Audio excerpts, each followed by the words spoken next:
Oh, it did turn. Alright, shot.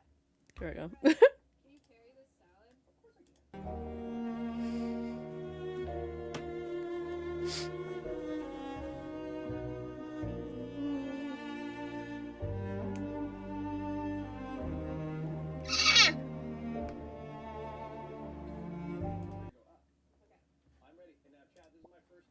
You ready, Christian? Oh, wait, no, no. Eh. Okay.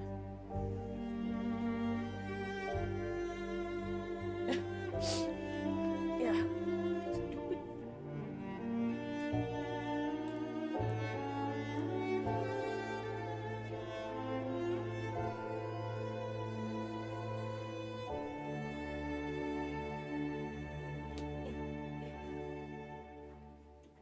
No way. What is your problem?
What?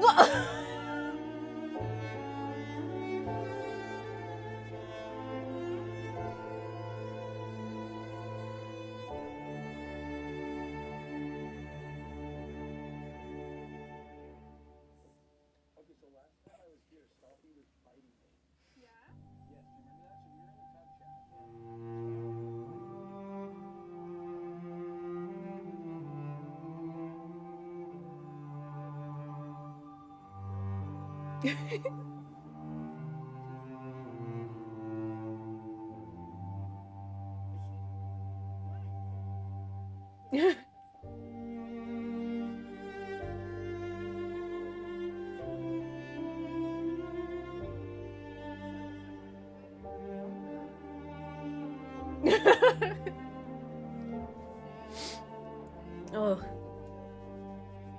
I'm distracted. States. Okay. So just left her? I couldn't bring emus to the other state when they moved. Got it. It was like, do they ban emus choose from? No, I think it's just hard to transport them in there. So they used to be. They used to be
Girl bar. Yeah. Like I want to eat something.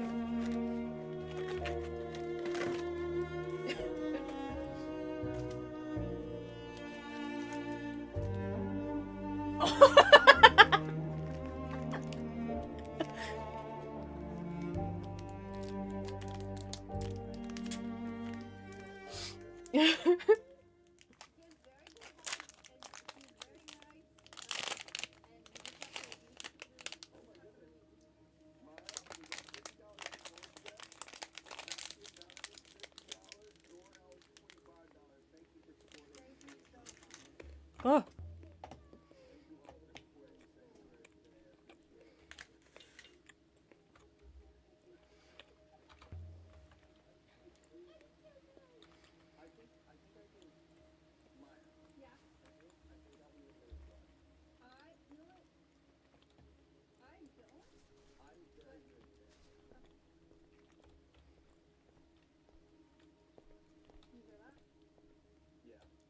Oh.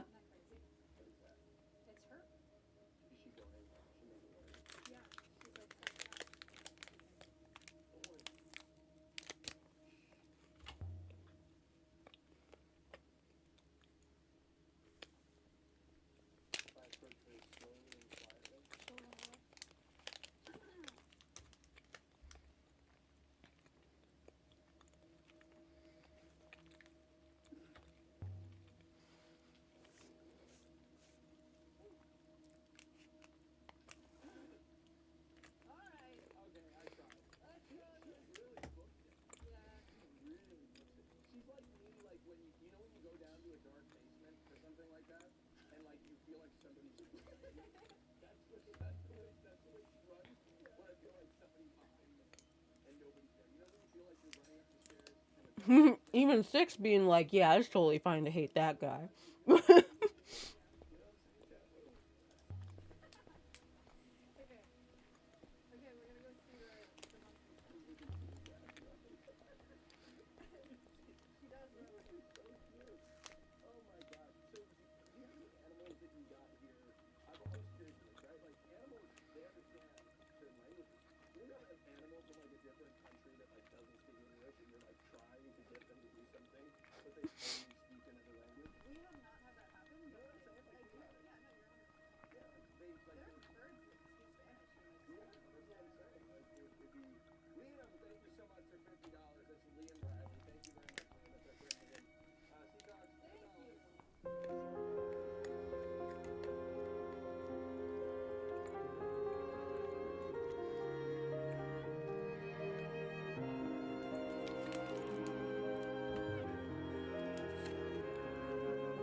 read out their enclosure.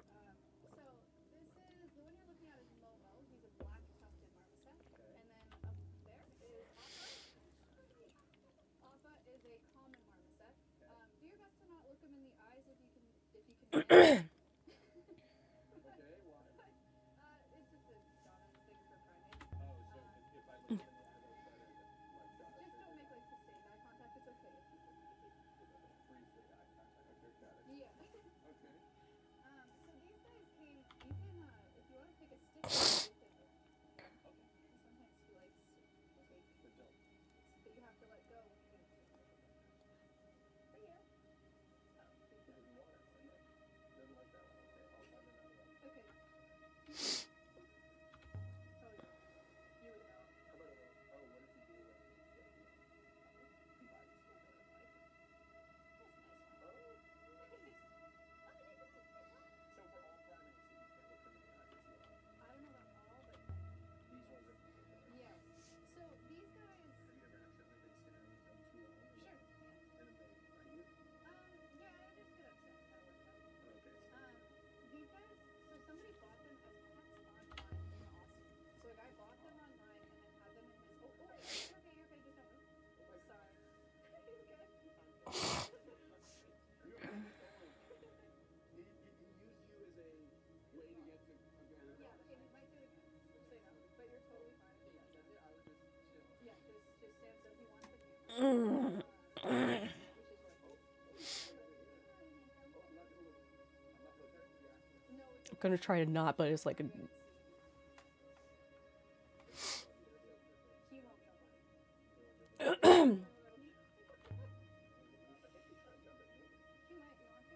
We can stand next to him. What do you got? What do I do? Yeah. Oh my God, he's trying. I think I looked at him too long. He doesn't bite at all. He'll bite. God, of course. I would be honest with you. Alpha, what do you think? I think he does want to jump on you. I think It's like fine. Just be ready if he gets kind of worked up to like. okay. Oh my God. You can kind of like hold him onto the platform if it gets weird.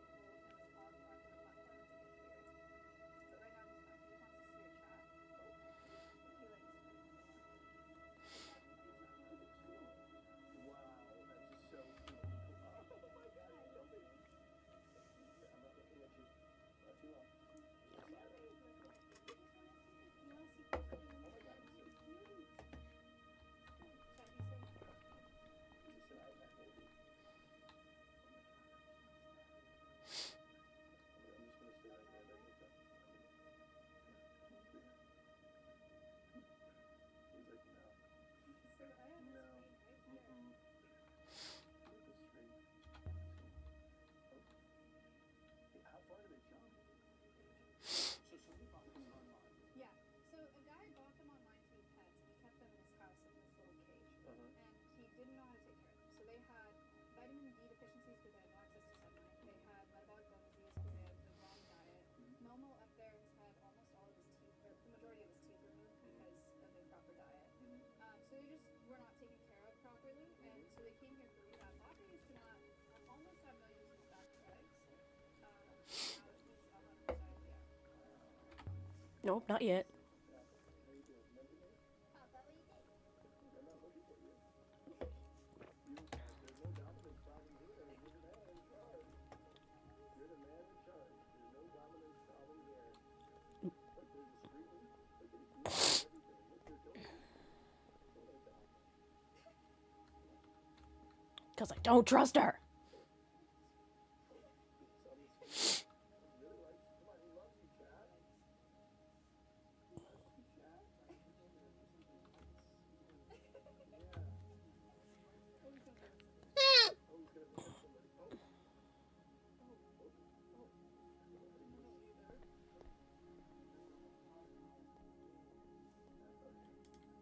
The library is a quiet spot to think, except when Huang's in there, which of course he always is.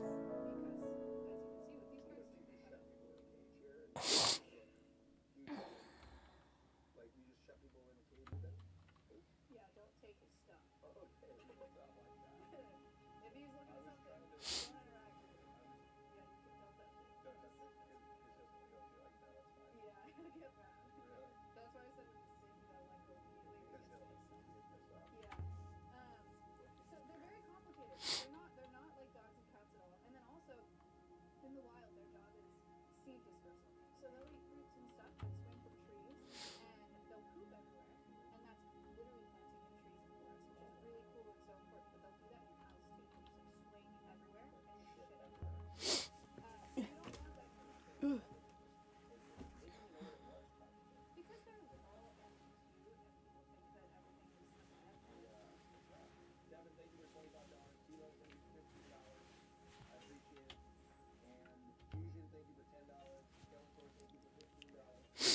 Ugh. There you go, he's getting it.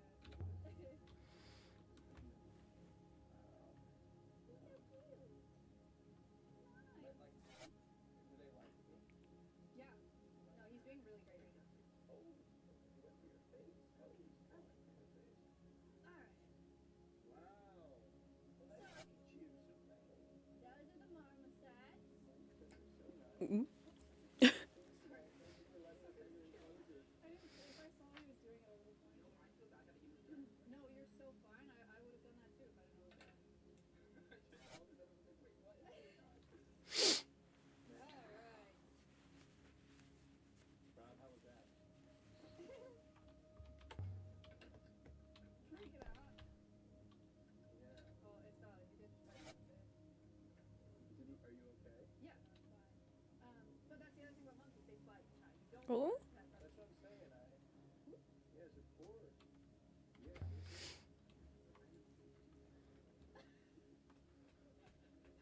That's true. That's very true. Wow. So exciting. He was doing. It's funny because you were just like, does he like me? And I was like, yeah, he's doing really great. And then he just Then he just jumps hit on you me and in the bites me in face. the face. That's crazy. Oh my gosh, look at this. Okay, so this is the crow enclosure. Mm. Hello? Hello? Okay. No, she must be very friendly. I'm just gonna take. She knows you're coming. Yes. Hello? Hello? Hi. I fucking love birds. Oh, you do? So much. I didn't know that. Oh my god, I love birds. Birds are cracking me up. They're hilarious. This is awesome. They're hysterical. You wanna take your phone off and then leave it on the bench? Yeah. For this one? Yep. Abbott! What do you think? I love birds. They're so smart. They Oh are. my god, I love birds. Do they socialize with us? We will see. Sometimes they do, sometimes they Well, don't. so these are crows. What kind of crows are these? Because I see these in Oregon all the time. These are American crows. Yeah, these are the ones that you see in Oregon. Yeah, I literally see these in Oregon all the time. They sit there and they're very smart, very intelligent crows. And they do that too. So you can go stand there fishing, and then Austin will stand here and just see St- what's happening. We'll see if he comes out. Abbott! Yeah, they're very smart. Abbott? That is crazy. They're very I've never heard that. highly That's so intelligent. crazy. Abbott, come here! So do they? What do you know what they're saying? Ugh. They're just like, they're on high alert. Hey, what are you doing? Check them out. Wait. You got a platform? Mm. The... Oh. Yeah. You go to the platform? She's trying to get them out, Chad.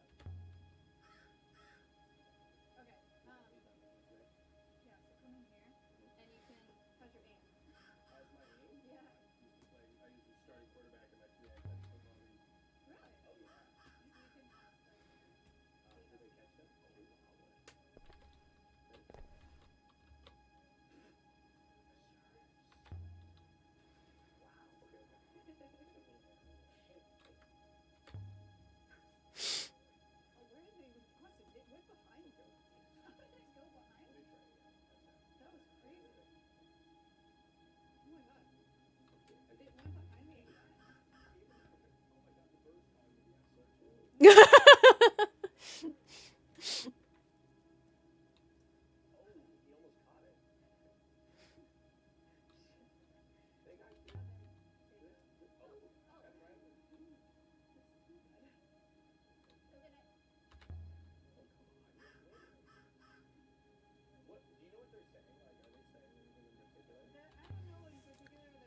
Did I?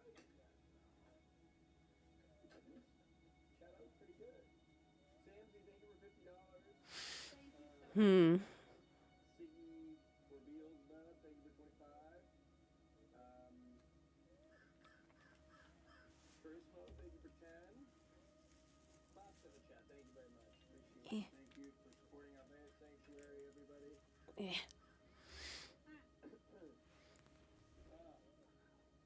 Okay, that refers.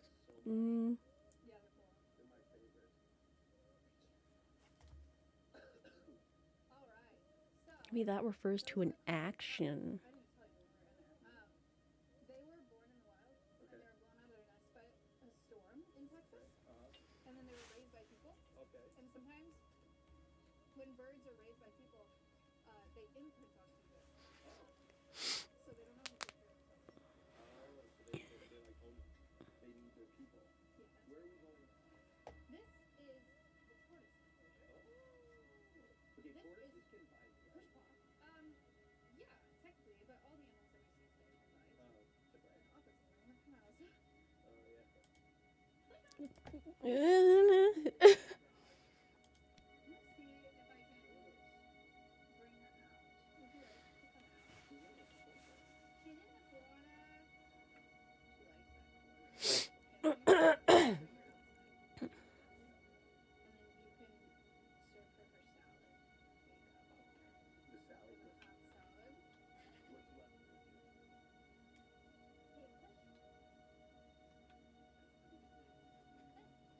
left of it? Hey, push. Okay, on a wind chime. Oh my. This is Pushpaw. She is a African spurred tortoise. She's so sweet. Can I give her a piece of lettuce? Yeah. Maybe I have to leave it there. We can hand it to her too. She's like, please, wow. She can't reach it, can she? She can definitely move. Yeah.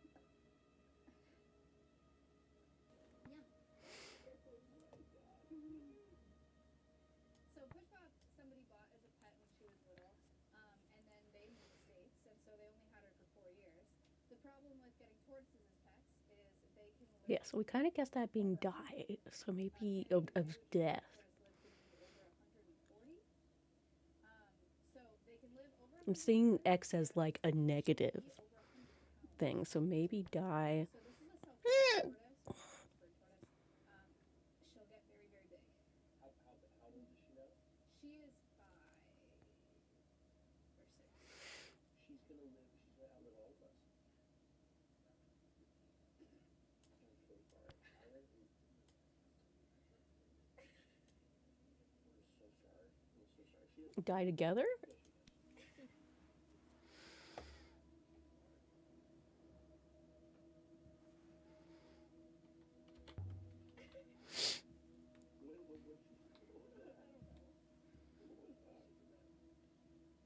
So for Pushpaw, one of the things is you have to really think about what you're doing as a pet, and if you can. Love more words. For the right amount of time, most people cannot. And then this species of tortoise is endangered in the wild as well, because they're being outcompeted on their grasslands by cattle. There's Yes. such a high demand for beef around the world. We are putting cattle operations everywhere, and the cows are eating all the grass that the Hmm. eating. And they obviously can't eat it very quickly. Yeah, I mean, cows are eating grass faster than Pushpaw. I mean, they definitely. So, like, what's the next Oh, alternative for? that was a good crick. That is a great question. Do they overlap with like lions? I think. Maybe a lion would. It'd be hard to eat though. Oh, if it's connected to Emperor, maybe Law?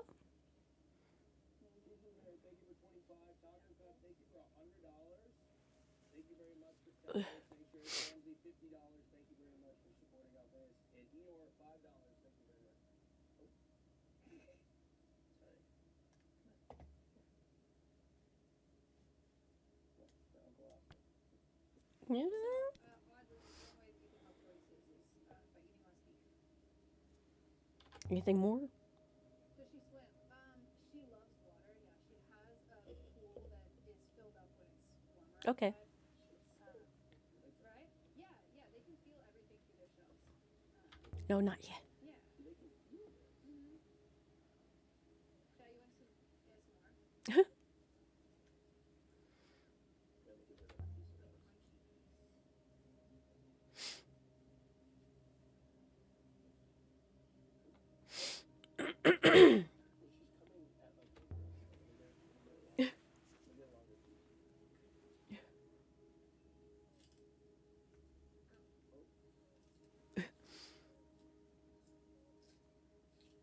Yeah.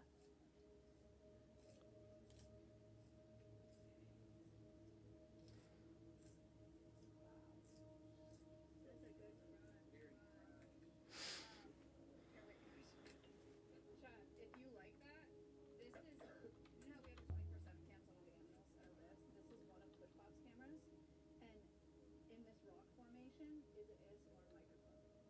So PushPop has her own ASMR Hmm. microphone. So does Oz. Oh, should do.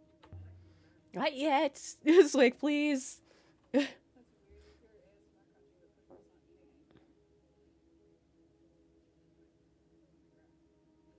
not eating anything. I need him to find new places.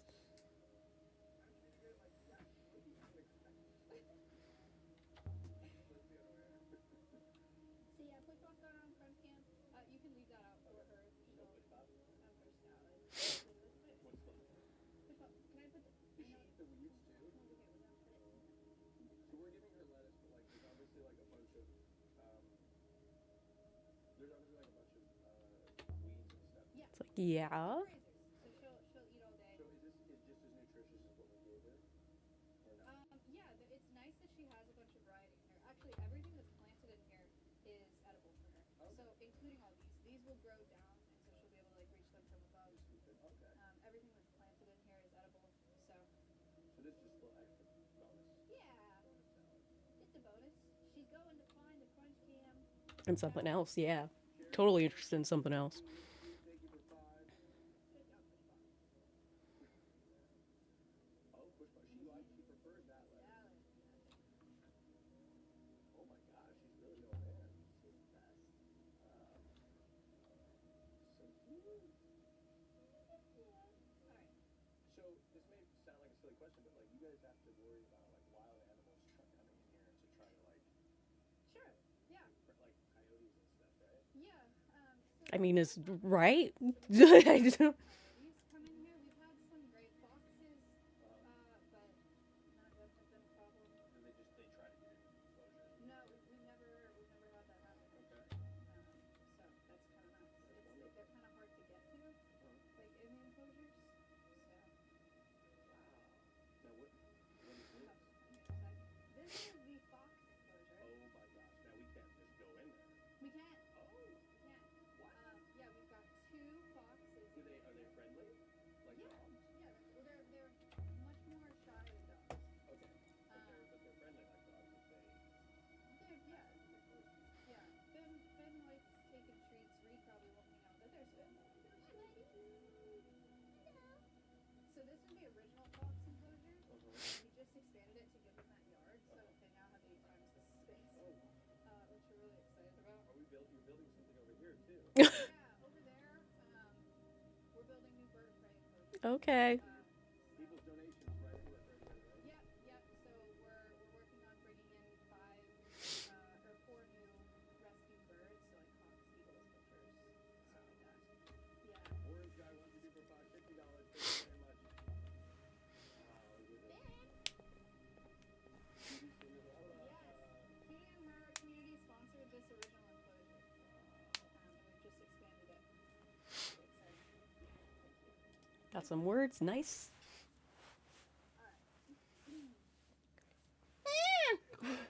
Yeah.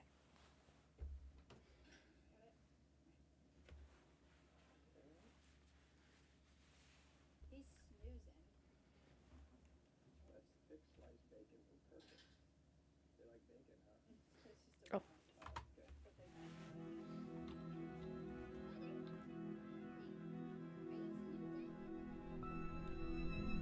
snoozing?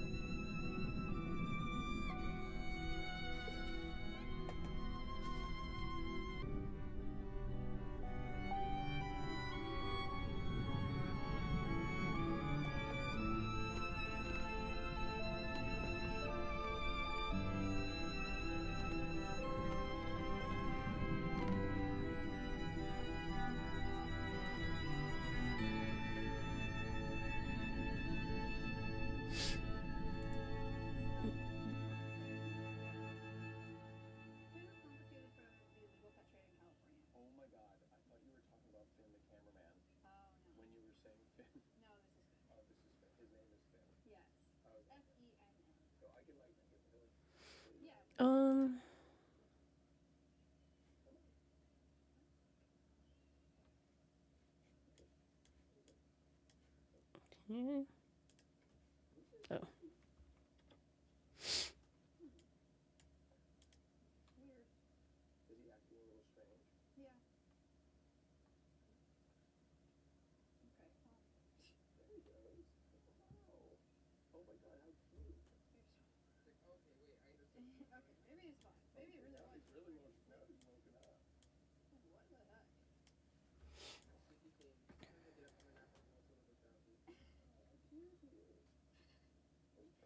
So we've got the foxes to teach people about the pet trade again. It's another pet trade thing. He was confiscated from the illegal pet trade in California. Was somebody trying to like use him as a pet? Yeah. Basically? Somebody out of his pet. Like a domesticated pet. Right. They just they're not. Let's go to, I guess, go to Mastery, bring back the thingy, So teaching people and then we'll go to Renaki. and also the fur trade. There's still a lot of fur operations, even in the U.S., where he won't let you touch him. Okay, well, okay. Okay, so there's not like to be touched. I mean, he's a wild animal. So he doesn't like to be touched. He's very scared. Yeah. We set course once more for Mayerzy. I found myself looking forward to it. It was a good place, Mayerzy, that's despite good the to know. people.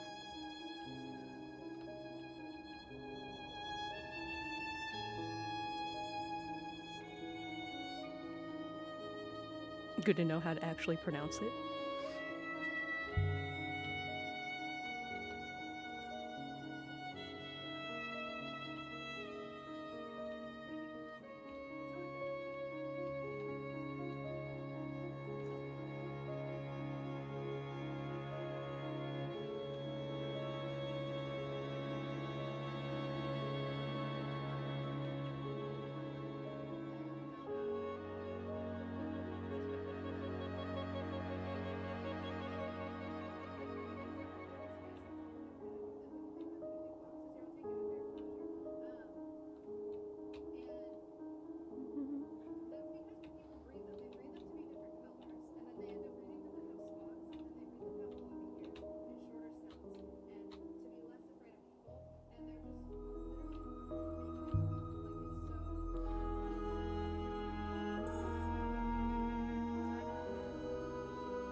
You set up a play date! Yeah!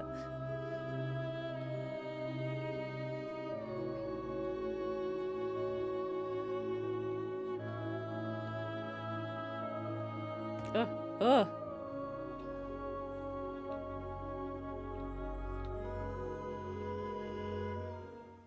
Okay, bye. Hi, Reed. Anthem. Reed. It's crazy how like even despite you providing all these things and they still don't really. I already forgot how to pronounce it. Right. Yeah, I think people also get. Even if you feed them, they're still always like, oh. The soft, wet wind of Mayerzy hadn't Mayerzy, seemed thank you. gentle before. I could see it now.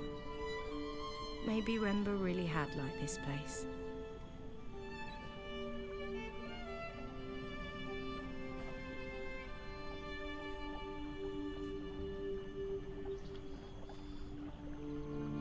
Now that I think about it, why was I was pronouncing it in a way where there was an extra S in it? Why was I thinking that?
had the clay figurine with me in my bag, wrapped up safely in a cloth.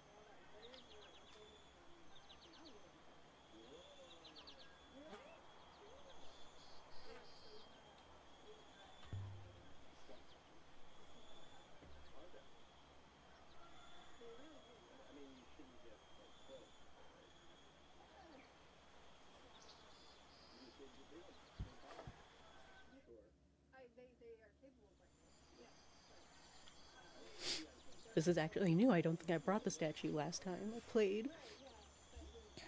Everything on Mayerzi was as we'd left it. The flowers still bloomed. The water still bubbled.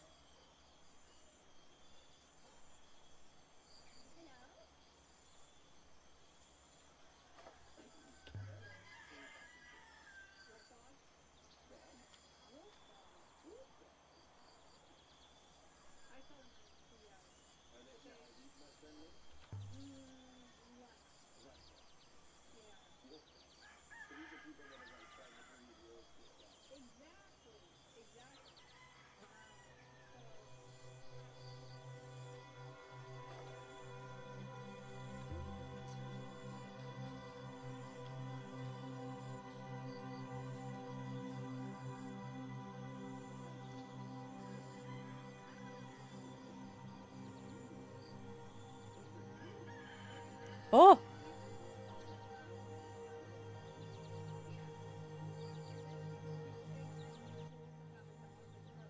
Yo!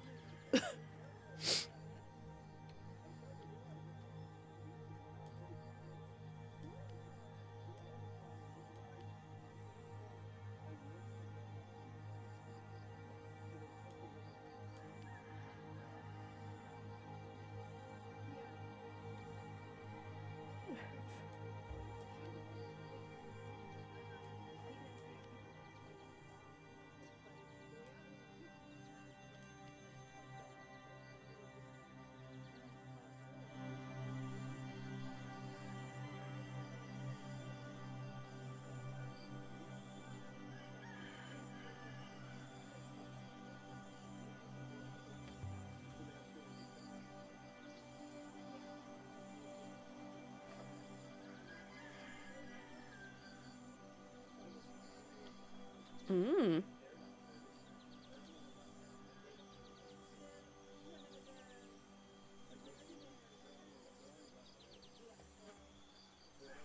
Ah.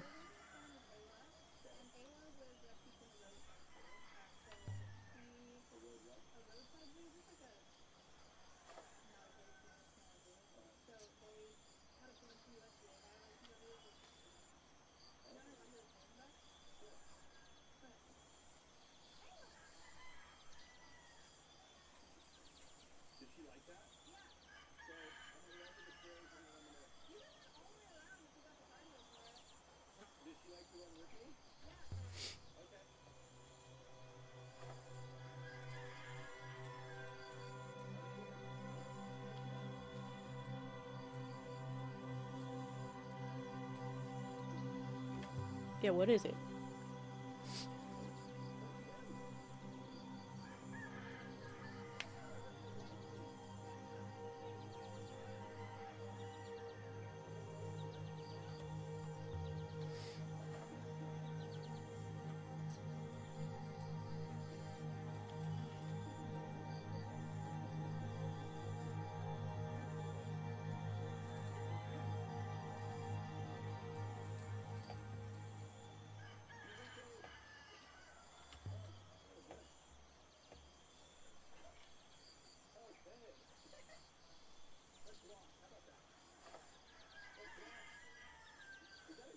Hmm.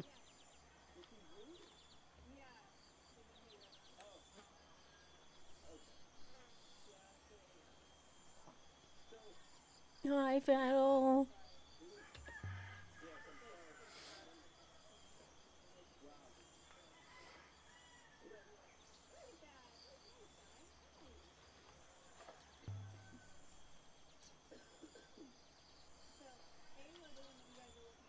It's like, not just yet. I want to go talk to the lady.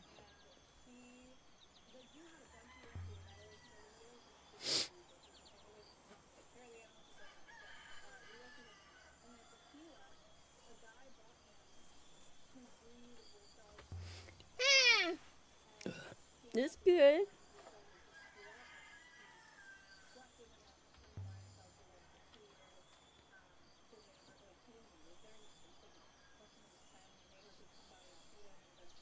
But I didn't say that. I said why.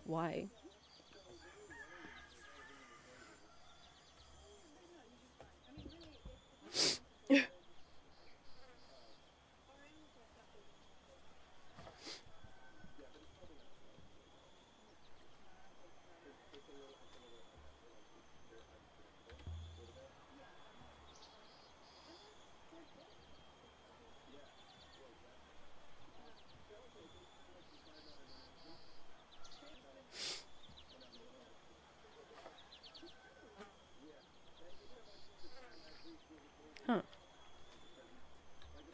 Do do do do do do do.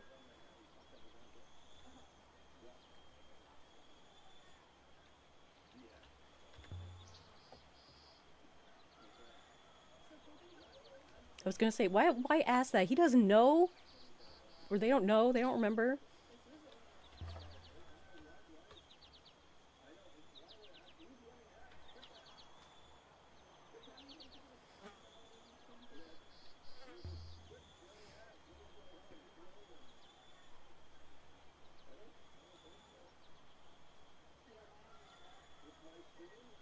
Well, yeah, because you can be programmed that way.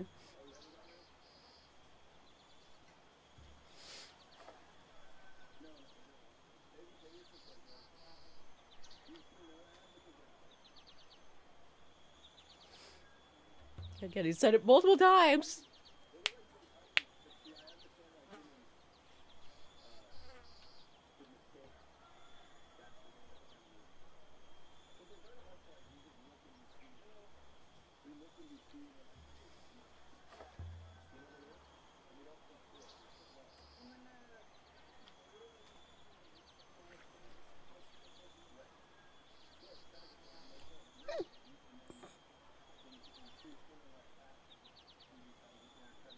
It's like I wasn't trying to talk to them, but whatever.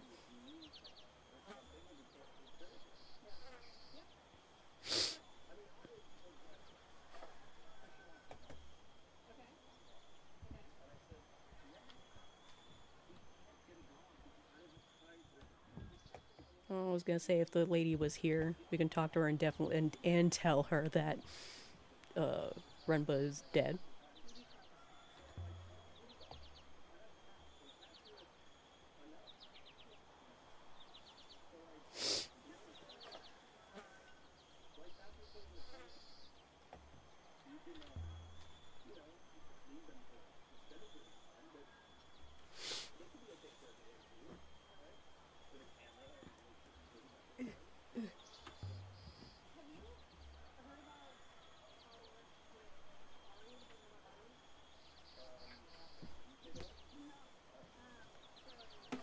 Yeah.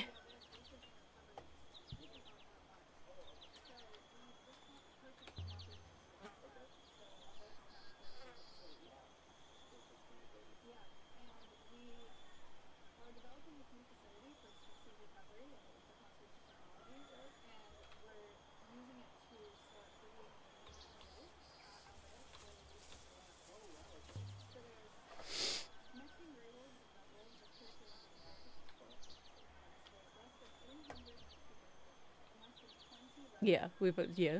It's like we've already used it plenty of times. No reason to be scared of it.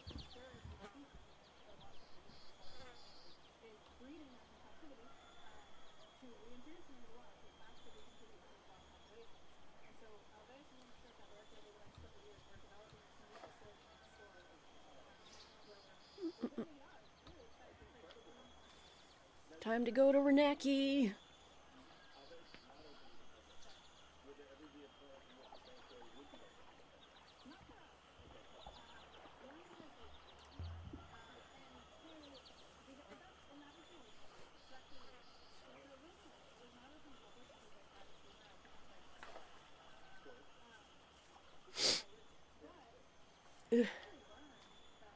And we got some words. Because the animals get to teach so many people all over the world all the time, but they don't have to meet any of them. Right. And we don't have to divert any of our funding either to like bathrooms and like Right. Ugh. stuff like any infrastructure.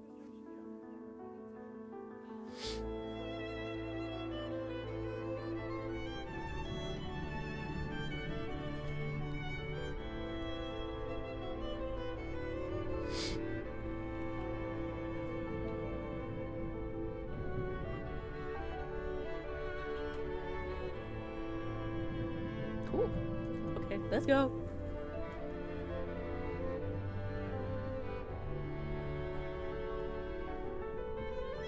What? Huh? What? Oh no. What does she want?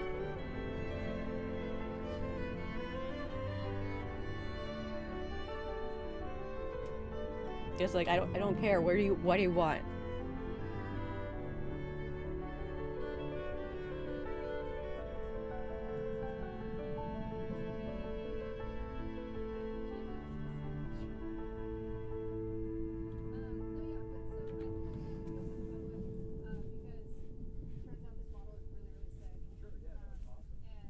It's lovely. It's so convenient. Thank you for supporting Manzilla Gaming.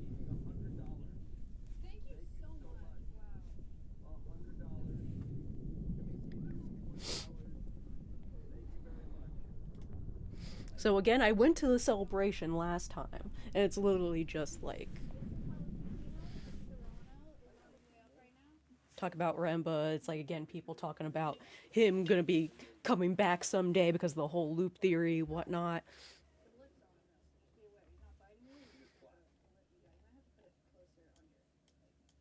So I'm not going to this time.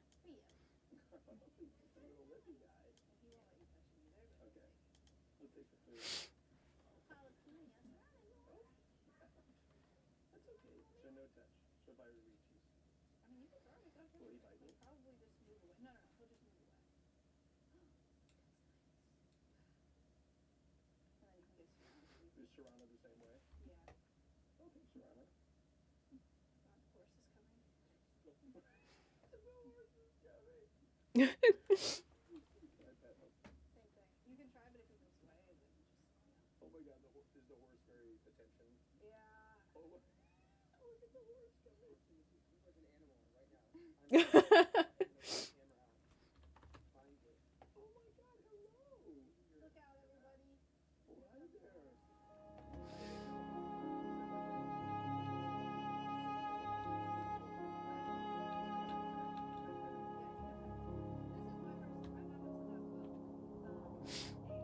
Let's go to Branaki. It's like fuck my Ari, whatever she's doing. I don't care.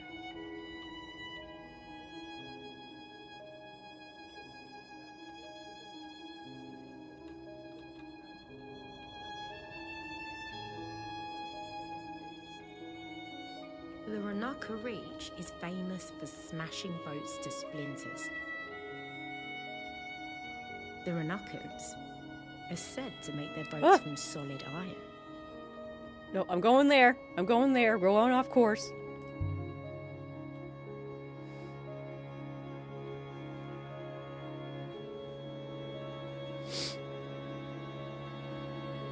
The robot wasted no time.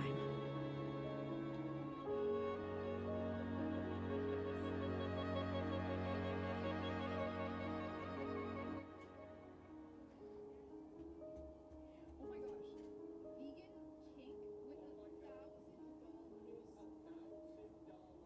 my gosh. Vegan cake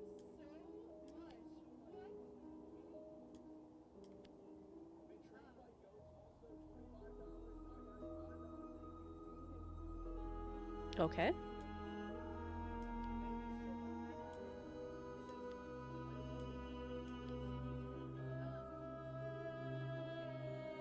Oh.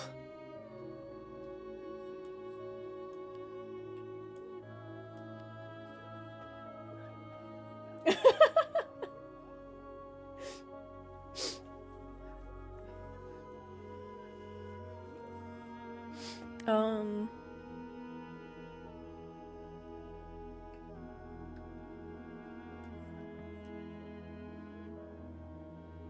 It was on a mast.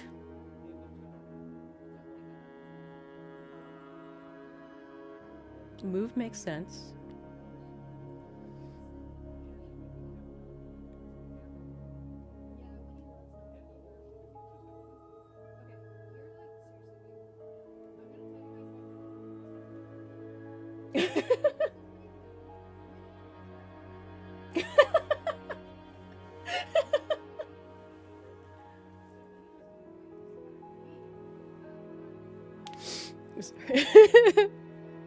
I want to see what are the options for this.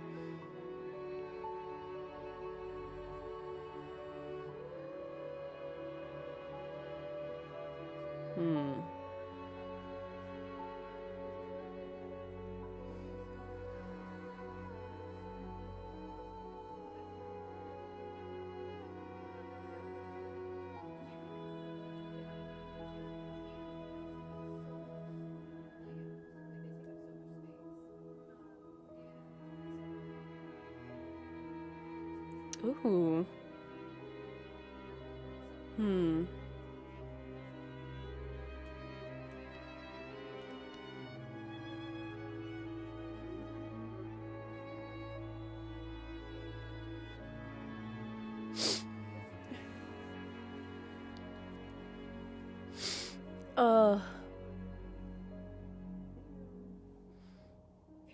That still doesn't help me though. If that's old.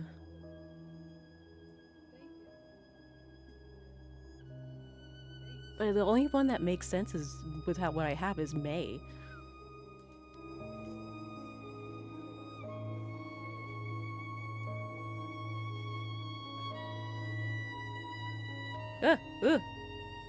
Oh yeah, we do have to get back on course somehow. Which I don't think is possible.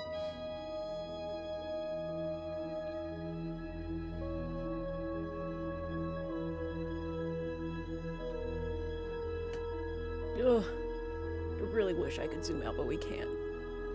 Ugh. Ugh.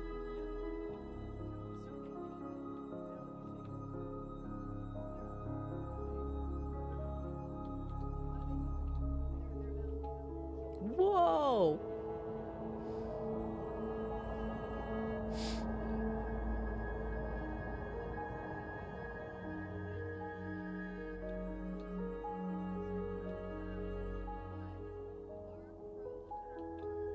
Ah! No, we're going that way. There's ruins that way.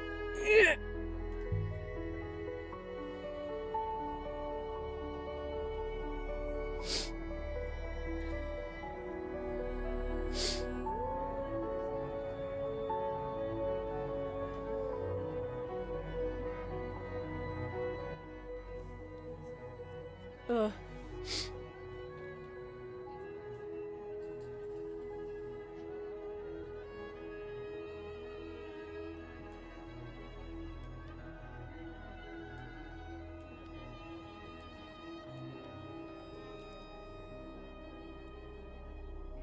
Yeah!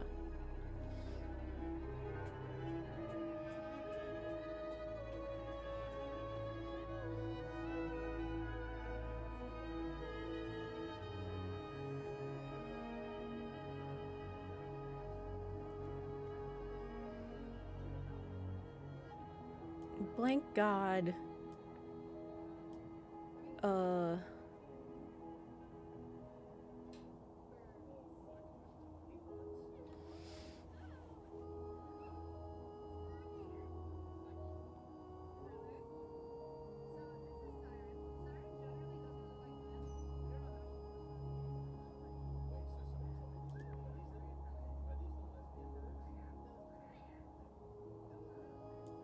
Oh, I like that. I mean, say I'd lift you.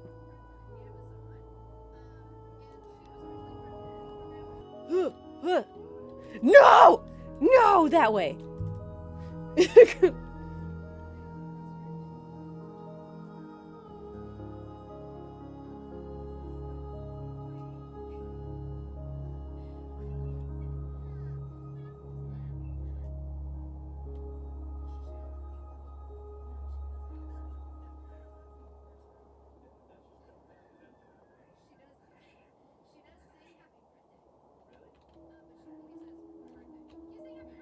Yeah.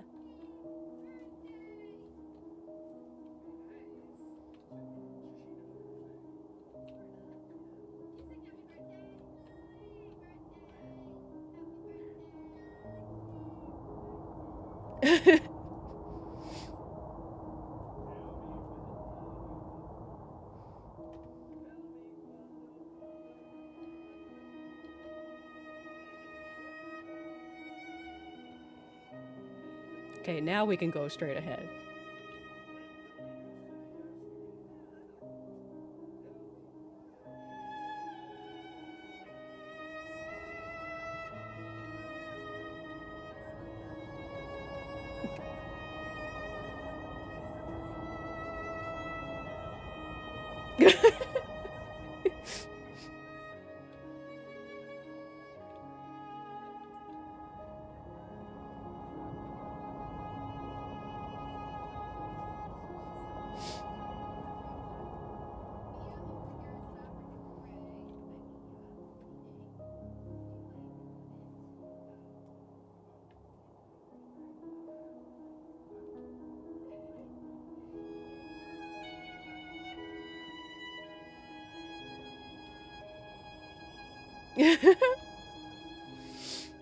Okay, we made it back.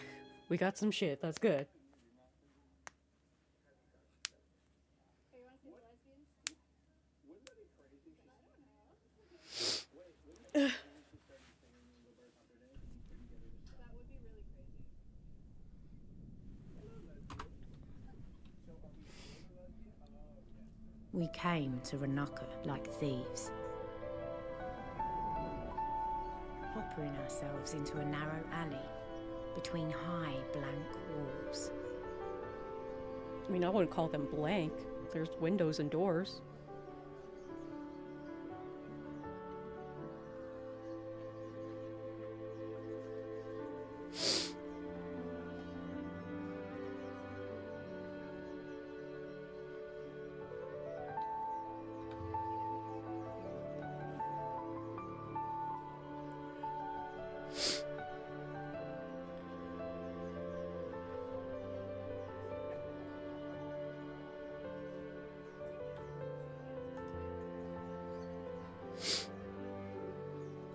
Oh, I was gonna say, I don't think I've been here, but it's like, no, we've been here.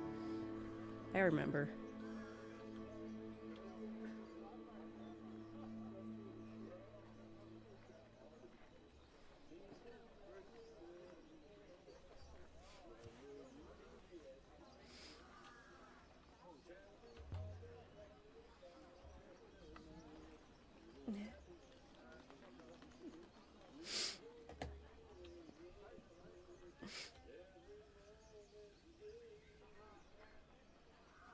We snuck out of the alley mouth into a bustling street.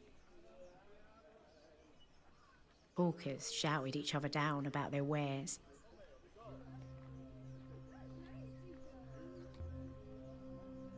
Huh?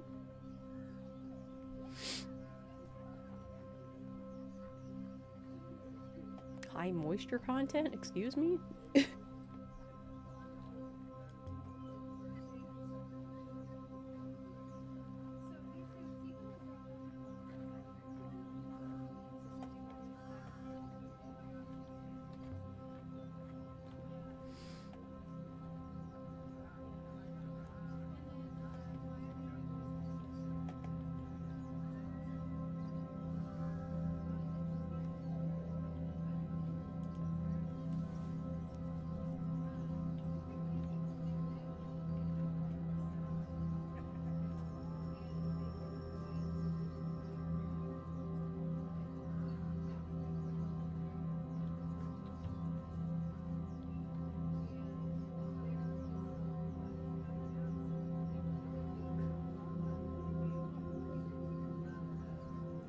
Is he?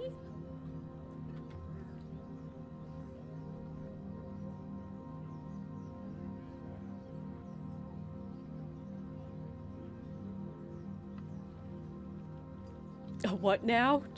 Like, I don't know anything.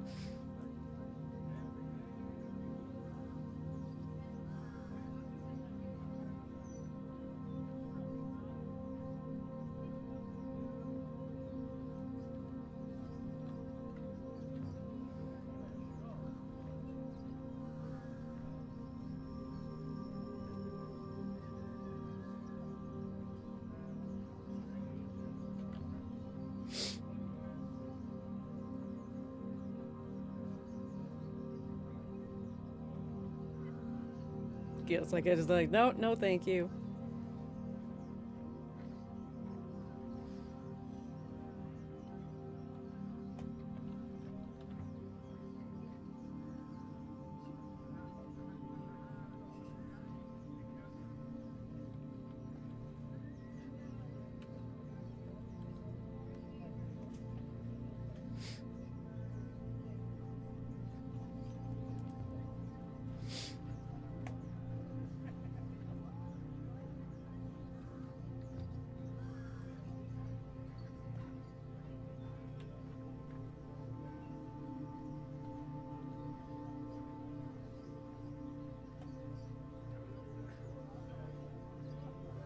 Hmm.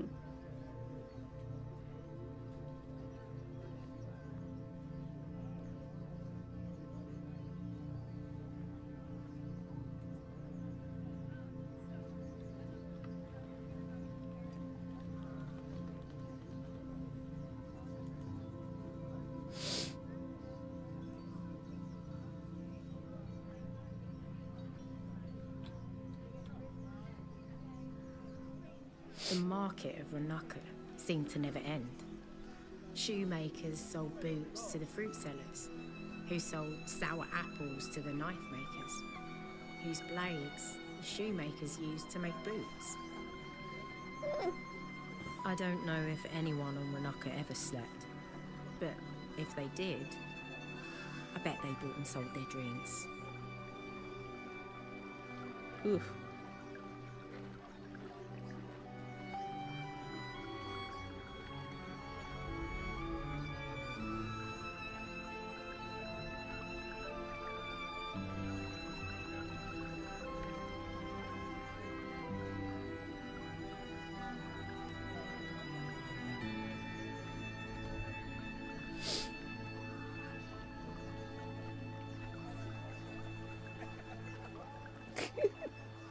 A fountain was messing about in the middle of the square, spitting Oh. at passers-by.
What? Oh.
It's like soul is pure? What?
Oh, don't have no husband.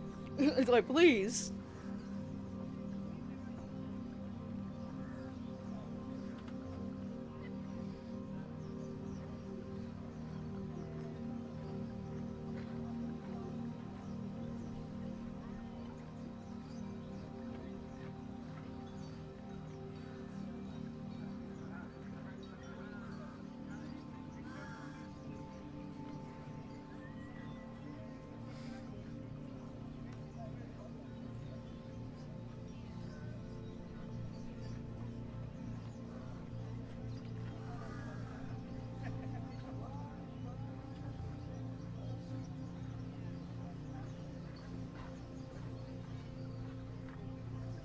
I could smell fried meat, spiced apple, fresh leather, wealth.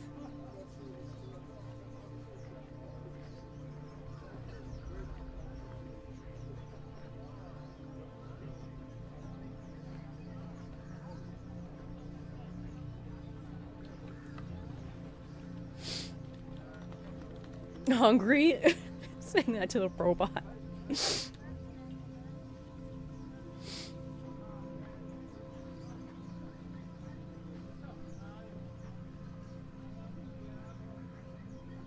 Hmm.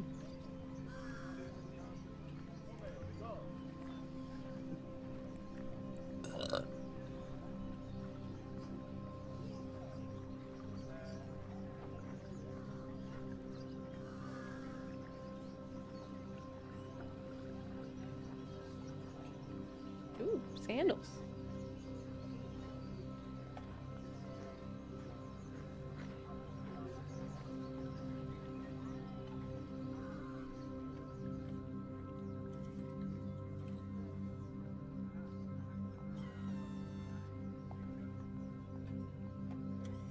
Oh.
Ugh.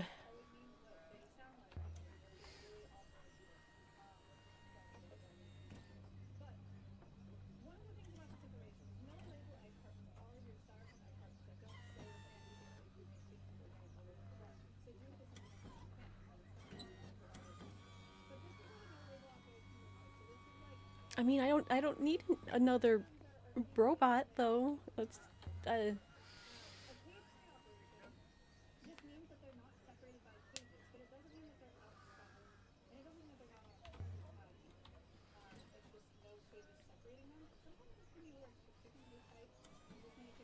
house basically. When it rains, pretty much interchangeable with food free. They don't regulate the substrate, so it means they have No, it's like you no, that's not. contours, and they could be on top of that inside, and it looks like this. And then pasture raised with this label. So this is a certified humane label that you maybe see on almost there. Pasteurized certified humane is the only label in the US right now, I believe, that looks like what it's saying on it. So this is a label that I recommend people look for in grocery stores, but they're also really expensive. So look at that. These are little tagless ones.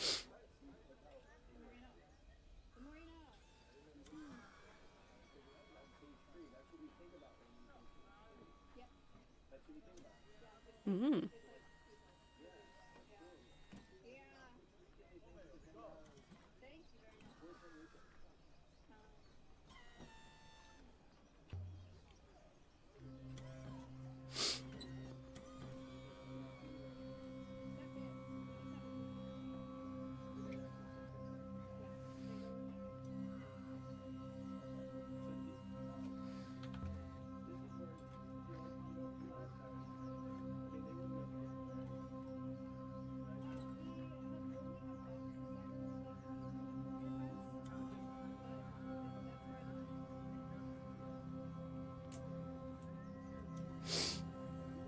Ugh.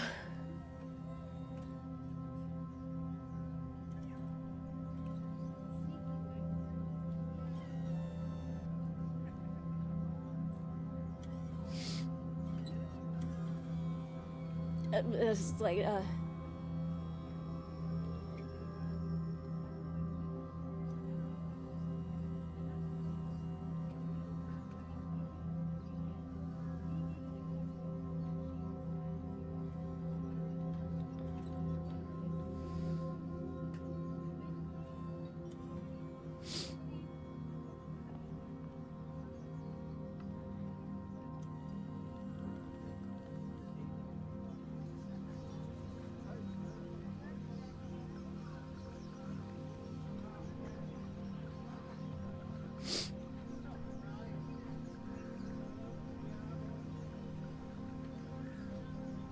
A fat man with a scarf flashed a cheeky smile at me as he walked away.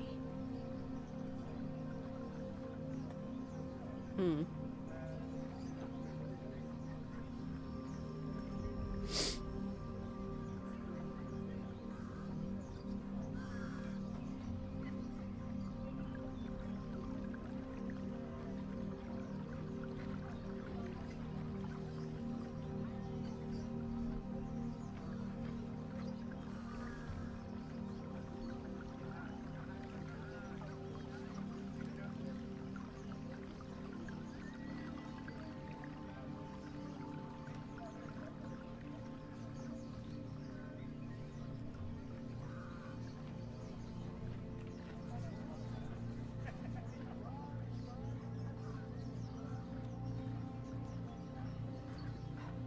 Ooh, that was fast.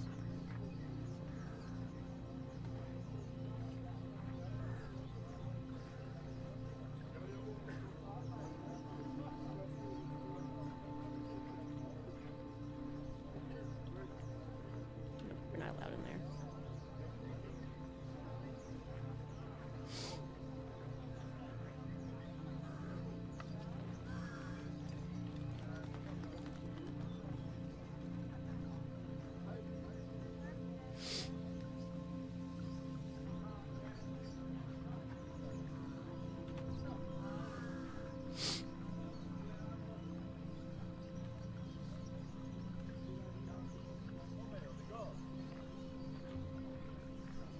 It's like just for a second, they're like, yes, let's say.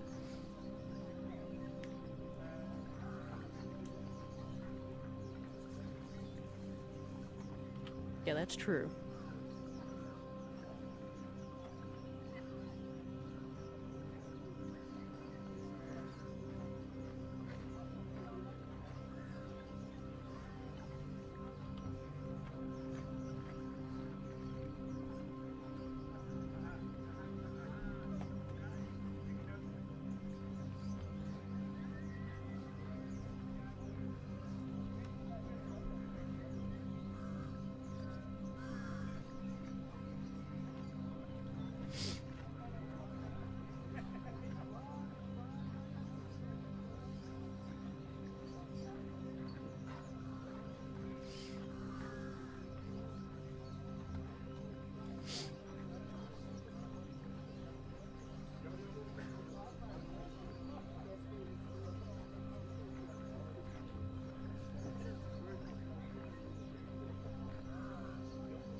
wrong key.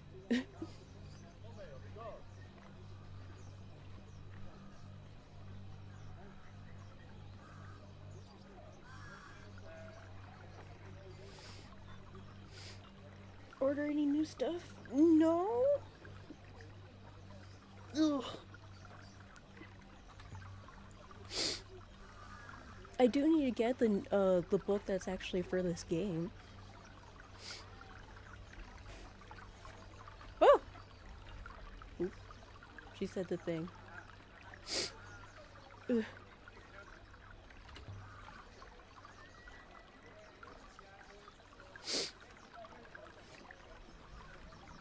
The first game, yes, they have 4.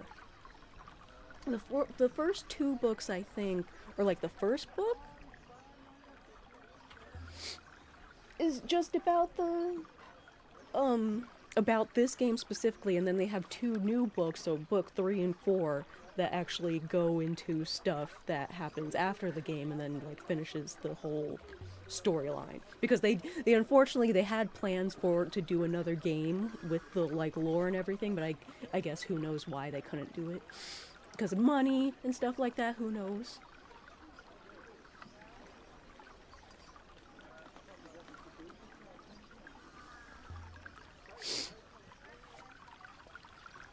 The size of this place was nothing compared to Elbereth. But it was more packed with life. I don't know. More colour, more I know people, that they have more business. More the whole hope. language aspect as well.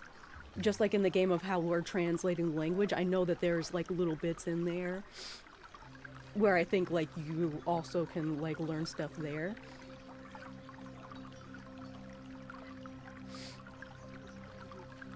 Oh, I pressed the wrong key.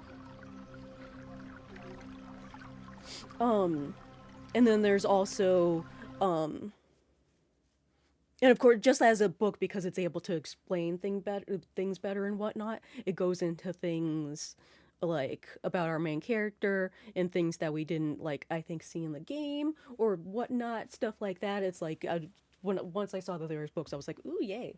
Maybe when I'm finished with Hyperion, I'll go into the first book, because I have the first and second. I did buy those. I just need to get the third and fourth now. Ugh.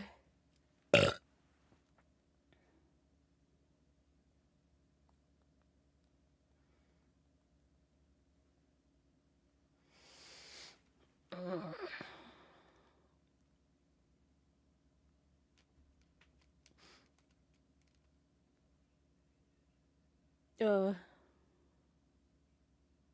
Hyperion, I'm like halfway through from the looks of it where my bookmark is. Yeah, I'm basically like halfway through.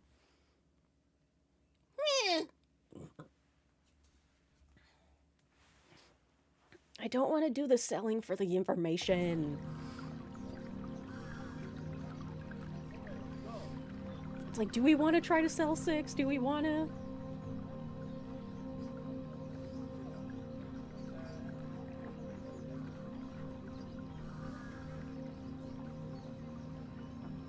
Because it's like we could get in trouble and not be able to come back here.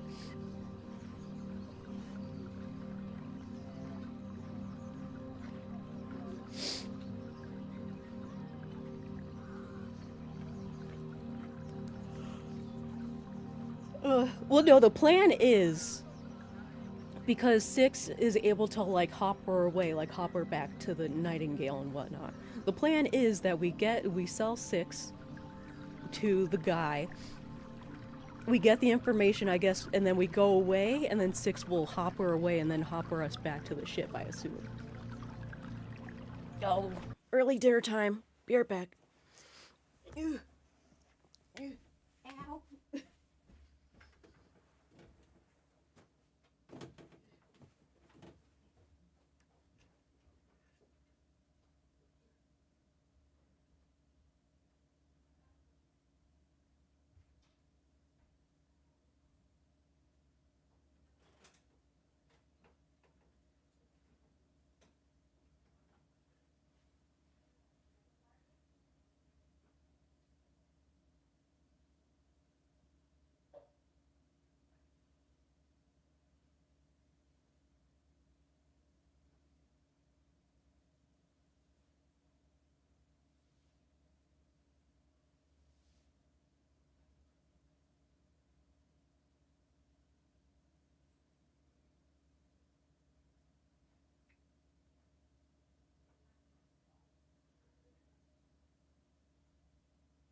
Okay, have dinner.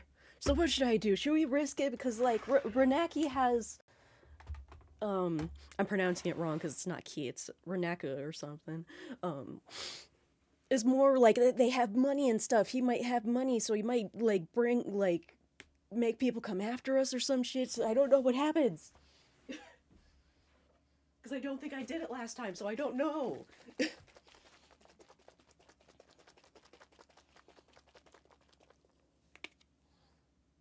And he could be bullshitting, so with like, out.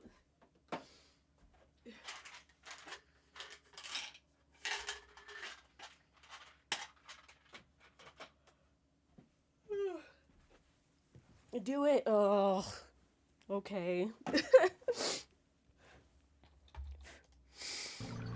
Let's try what happens. What? I call it one? No, we did.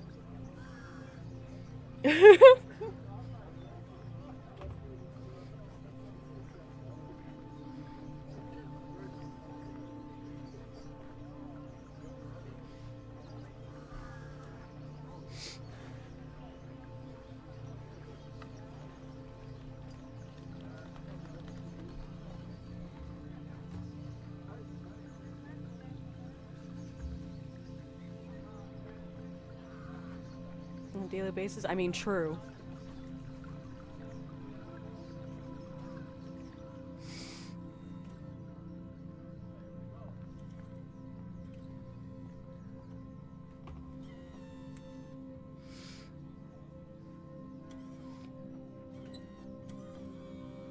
How about you buy for a limited time? Ugh.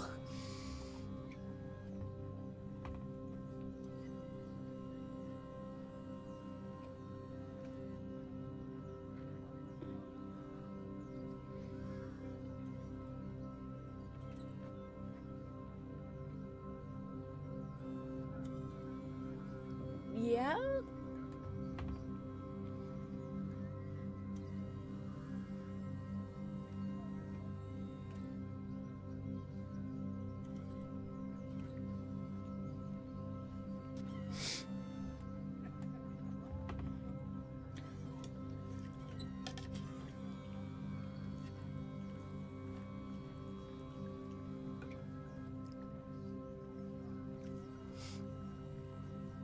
It's like, no, no.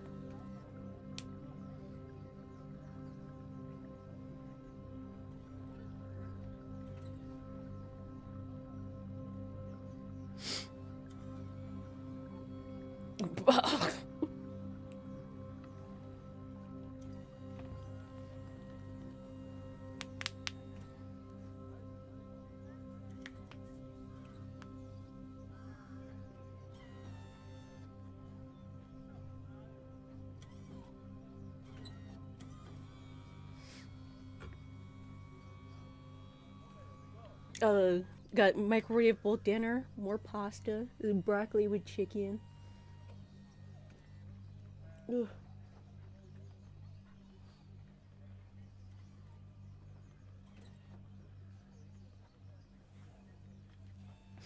Oh, what should we do? Oh, what should we do? I don't know. Should I just say all right? Like what?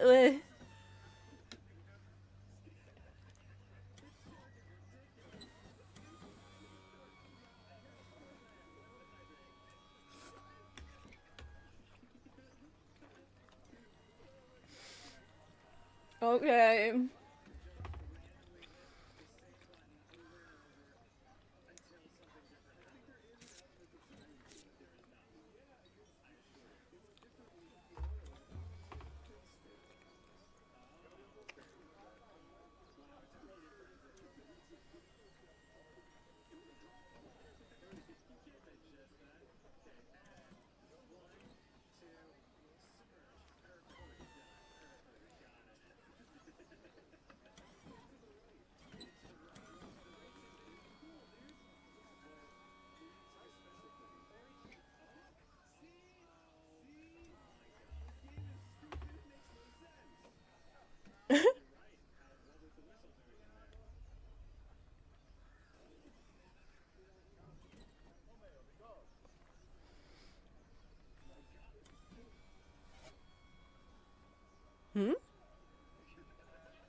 Ah.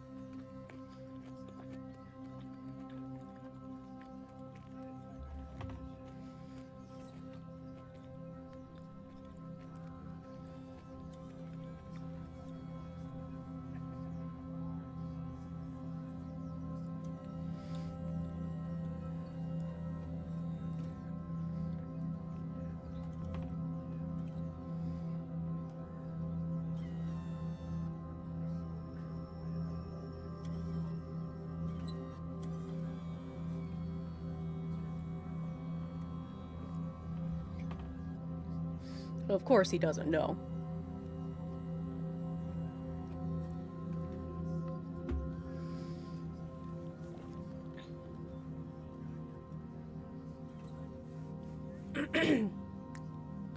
So all of this for fucking ugh.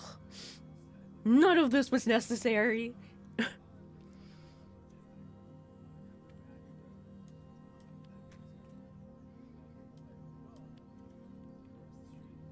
Er.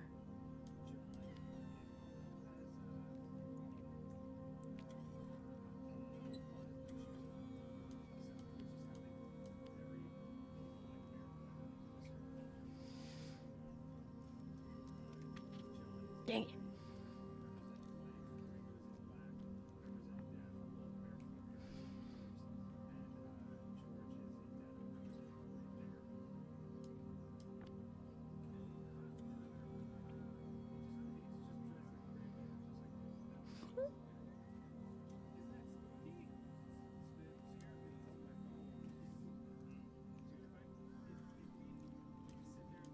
Uh.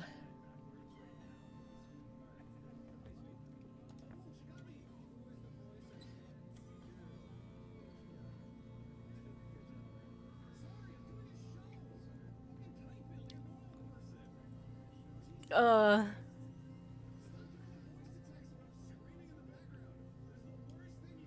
Strong? I'm like, what?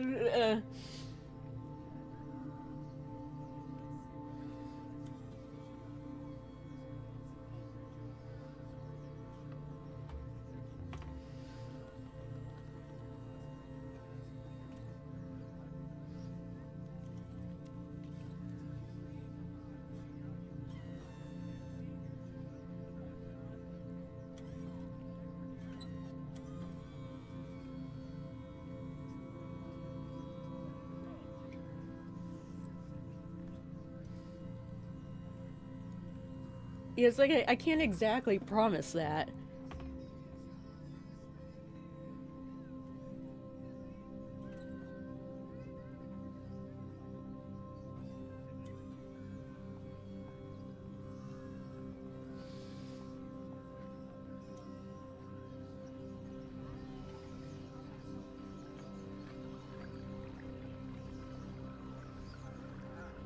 Well.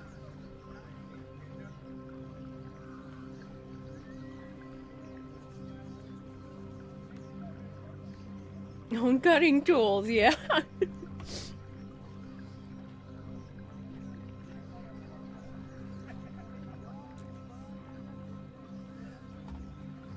Yeah, I don't think there's anything much else here anyway.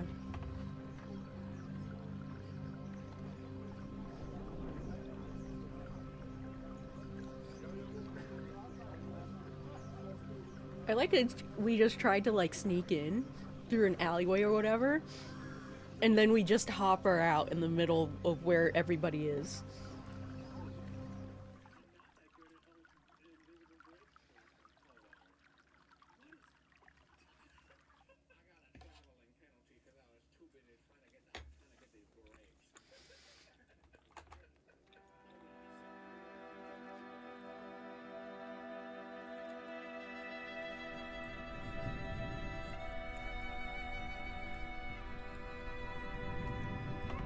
Yeah, it's like in the end, why?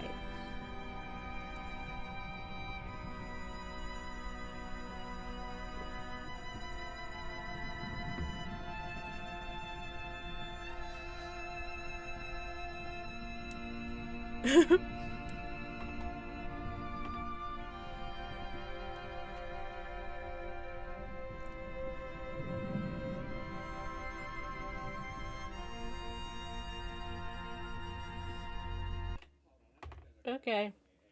Dinner time. Ugh.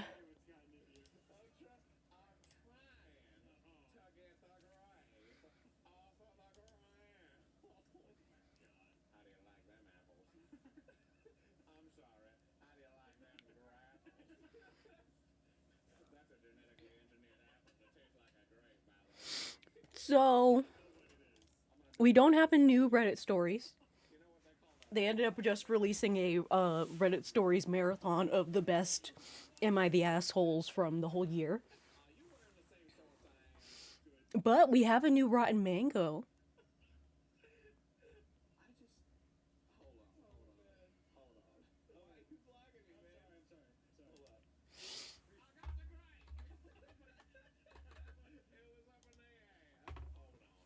Ugh.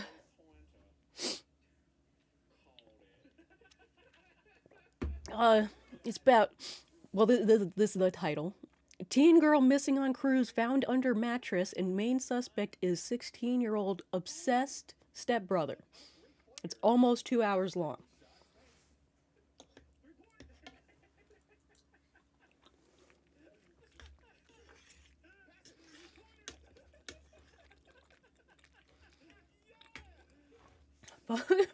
We'll go with that.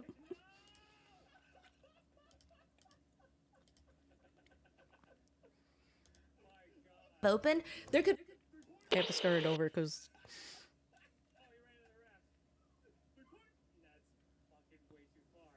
Oh, we have 2 hours. We'll get the bedtime routine.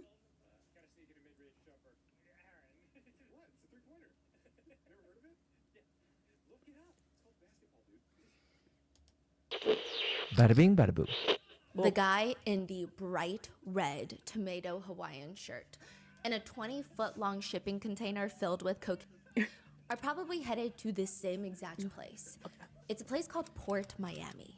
Welcome to this tiny floating piece of land in Miami, Florida, where half of it is like a giant international airport, but instead of airplanes, you have megaliners, cruise ships, ushering passengers on and off their cruises, making sure that they go through security, immigrations, customs. And then on the other side, you've got massive ships filled with shipping containers. Sometimes, a lot of times, millions of dollars of illicit drugs being smuggled into South Florida, to the point where the vice admiral of the Coast Guard based in Miami has stated in public messages to the cartels, "We own the sea, not you. We will find you. We will hunt you before you harm anyone on our shores."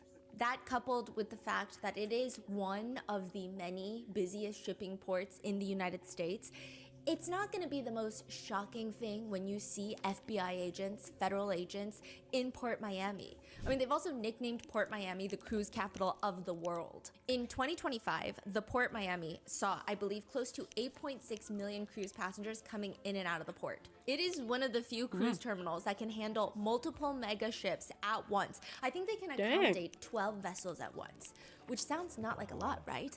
But then you realize that these mega cruise ships are essentially skyscrapers. Lay them down on their side, and there's just 12 skyscrapers from New York City lined up in the water, taking you out to an all-you-can-eat buffet out on the deep sea.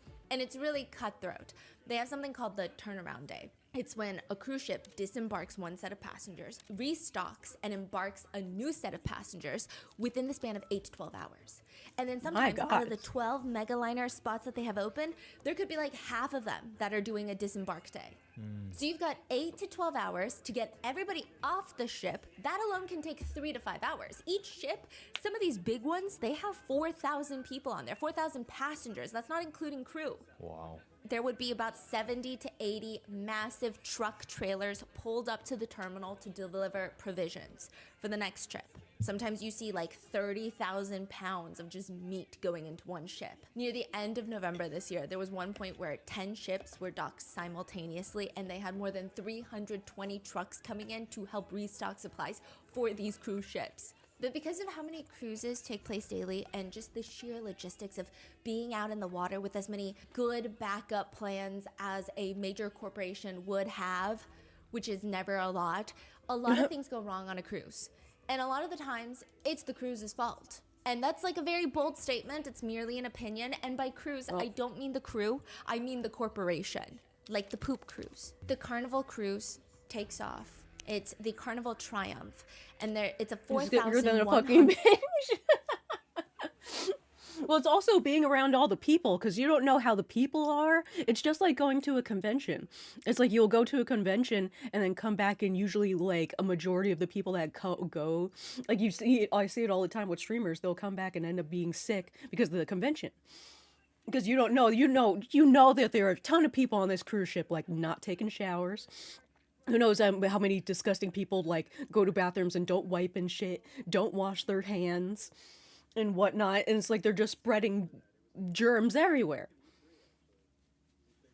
So of course everybody's gonna get sick. I wonder if they changed the crew. Because like the crew is also there being around all these people as well. So it's like how do they deal with the crew also getting sick? 100-passenger type ship. So there's a lot of people on board. This is their vacation. A fire breaks out in the mechanical room. All electrical systems are down, which means no Wi-Fi, no entertainment, no AC, no filtered air pumping through generously, no heater. But the most prevalent malfunction is the fact that there are no working toilets anywhere on the ship. Passengers' toilets are just buckets at this point until they start overflowing. This is the one that happened like last year or the year before? Yeah, or? a few years ago. There was a documentary that was released on Netflix. Right, yes. okay. So, I mean, they turned from poop buckets to just poop fountains. Poop fecal matter spraying into the staterooms, into the I remember hallways, that. everywhere. It was Everywhere. likened to fecal lasagna floating on open seas. There's much more to the entire story with Carnival Triumph and Carnival trying to suppress the media attention. The cruise actually knowingly sailed past a fuel leak, which probably should have alerted them to something being wrong with the vessel. The whole poop cleanup itself cost $115 million. What? So if you're ever on Carnival Sunrise, just know that's the poop cruise. Damn They it. renamed it, yeah. But it does make sense because I believe the vessel is itself. Or worth be on closer this to cruise ship. Yeah, $650 exactly. Because million. it's like, it's so... You don't know what's going to happen. Gigantic ship in the middle of like the ocean and whatnot. You could end up like, that was the worst. That was a like more safer scenario. You could have a Titanic happen. Like, but still both scenarios bad. Whoa. I mean, these are massive ships. And The only although- kind of ship I would ever do is something that was more closer, because they have the kind of ships that are like kind of like cruise ships, but they're smaller. Sweet, oh, and like they go through like instead of going out in the ocean, they do like down like rivers in America and everything. I would want something like that, because at least like there would be shore. It's like you're on rivers and whatnot, even though they may be like big rivers or whatever, there's still like shore on the sides. And it's technically there's still land really close by, so I mean, I would say that these are the most common occurrences. I will say that whenever a crime or a missing person on a cruise ship happens, it does make headlines for weeks. But it doesn't occur as often as I guess we are inclined to believe. I mean, usually it's some minuscule variation of a poop cruise. Like, But not the typically ocean, these are yes. the mishaps on cruises. It's like a small backup toilet that's not flushing well, or there's some sort of malfunction and it inconvenienced a small group of people in a small way, or a drunken fight where everybody is still physically okay, but it was a fiasco. But we also talked about a few cases, right? That people just Yeah. gone missing on a cruise. I will say that a lot of people do die on cruises every year, and a lot of that has to do with the fact that cruises are a preferred form of vacation for elderly people. So a lot of them will pass away on board, but it's not anything sinister or nefarious, and it's not like a shocking number. Yeah, yeah. But I'm still yeah, it's more like a not to go one on a final cruise, like just vacation and whatnot, and then they just happen. Maybe the relaxation and even the happiness. They're like, oh, their body's like, oh, this is a good place to like end, and then they end up dying. That's very understandable. because I get a little freaked out, but It doesn't happen as regularly as we are conditioned to believe, but it does happen. November 8th, 2025, a small group of people at Port Miami, they see this small SUV drive up to the Carnival Horizon cruise ship that just docked. The SUV, in comparison to the cruise ship, looks like a tiny little ant, but I feel like the SUV is scarier because it just thick letters on the side of the car. It reads, Go on one, Miami-Dade yeah. That is true. Like, if I'm gonna be like dying any day, maybe as a last thing, like for the bucket list, be like, let's go on the cruise. Because though I do like the idea of the cruise, the big thing, and like it has all these things on it, and then you're in the middle of the ocean, you can enjoy that like beautiful ocean, see the beautiful skies, whatnot. It could be a nice last thing.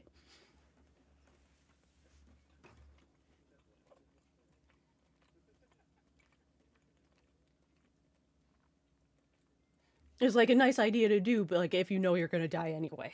So you just gotta hope that you're not on the cruise that ends up in a situation like the one cruise with all the like poop going everywhere and being stuck on the cruise ship for like they were stuck there for weeks. That's why the poop got so bad. County medical examiner, not ambulance, medical examiner. You don't call a medical examiner until you have a body. Soon after, FBI agents are seen bringing what appears to be a cadaver transport carrier Skydive. Oh, off yeah. the cruise ship and into I wouldn't the do that. No, FBI I'm scared of heights. That's no. It's like even at the old age or whatever, like I couldn't do that. No. Like, I would probably die in the plane from from the fear and the anxiety that would happen.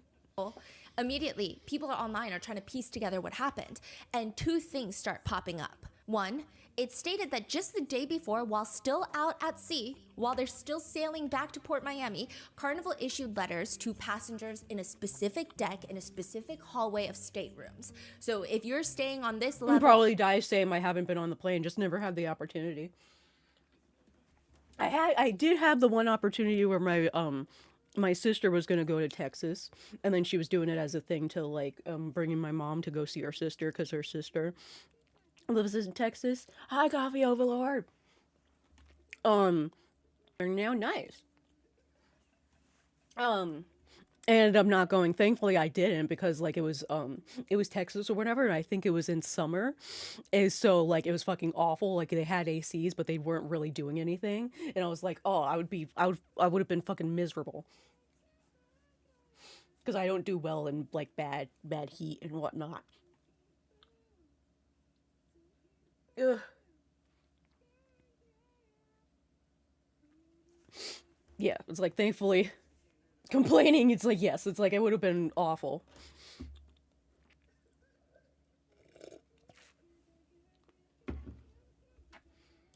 on this floor, in this hallway, you're getting a letter on your door. The letter reads, with the Carnival letterhead at the top, dated November 7th, 2025. Oh yeah, I was gonna say something else, so I was like, I forgot when I was telling that. So because deaths happen not super often, but they do happen on cruises with old people and everything, do cruises now, like on the boat, do they have a morgue to put the bodies? As a, like, just in case, because just in case they have the random old person that just happens to die. Like, they have to have some place to put it. To put the body.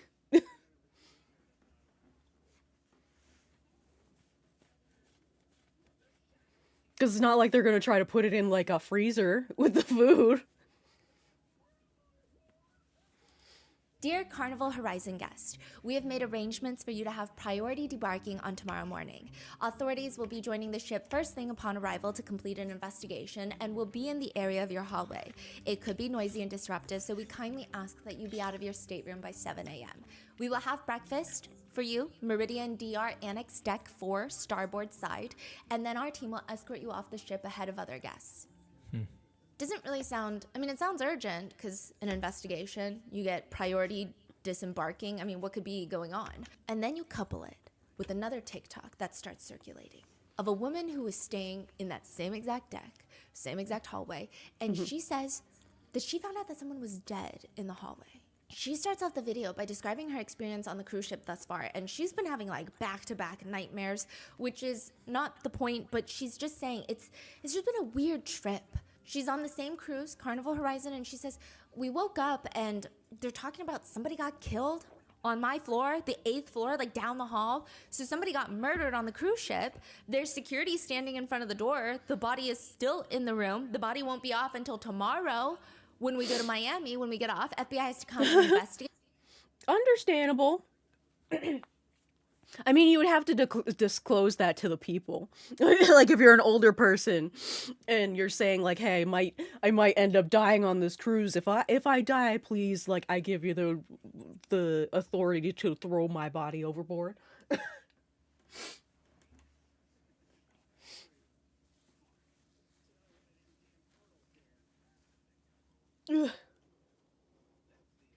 If I don't know how expensive it is or anything, like, my thing I would want to do is, like, of course, like, cremation, because, like, I don't care about being buried or whatever. Neither does my mom, at least. I don't know about my dad. But there is that thing where it's like, I think they cremate you and they put your thing with, like, a tree sapling or some shit, and they, like, basically bury you with a tree. I like that. I would want to do that. Gonna be honored. Well, no, they would be fine with doing that, though.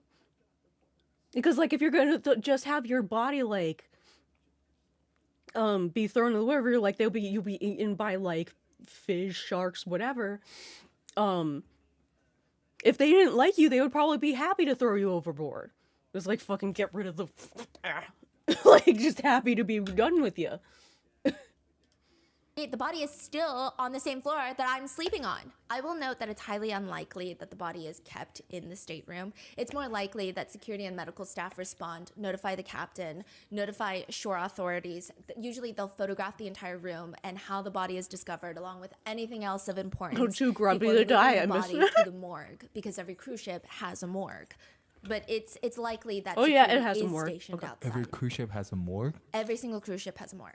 They don't Wow. have, a morgue attendee or anything like that, but It's for like incidents? yeah, and usually the doctor on board, I believe, will be the one taking care of the morgue. And again, a lot of them have gone onto Reddit because I was intrigued by this and I went down a rabbit hole. A lot of them say it sounds sinister, it sounds creepy because of all the news that we see, but a lot of the times it's elderly people.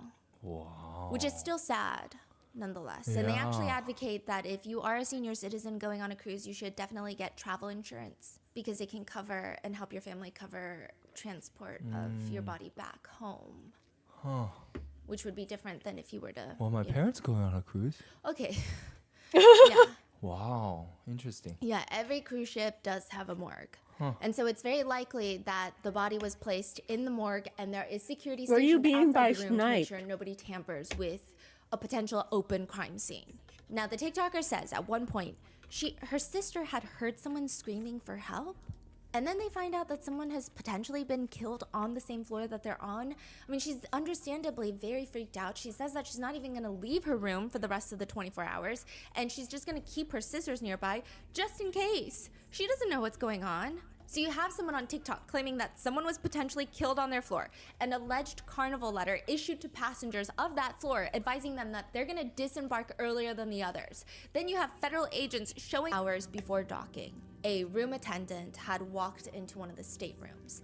A lot of people will call them like maids, housekeepers, room attendant. And there were 3 teenagers staying in this specific room together. You have 18-year-old Anna Kepner. You have her 14-year-old half-brother.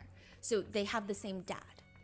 And then you have her 16-year-old stepbrother. They have no blood relations. Okay, so the stepbrother's mom just married Anna's dad. Got it. Okay. The rest of their family are also on the cruise. They have 2 other rooms on the ship. And it was supposed to be this blended family cruise ship. They wanted to make it an annual thing. And then, November 7th, 2025, Anna is found by the room attendant under the mattress, wrapped in a blanket and covered with life jackets. She had been killed. And the main suspect so far, it appears, might be her 16-year-old stepbrother. And her dad, her stepmom, they're all just being very suspicious. This is the current ongoing case of Anna Kepner and how every single adult in her life is being oddly weird about her murder on this cruise ship. Huh. Okay, do not or in trading. As I start approaching the window, I was taking control off yet. You saw the roof fall. Oh. Things like you saw the roof falls quite far away from me, but up on the ground. Yeah. Oh, you have a clip of it? Oh, put that in the Discord. Let me see that.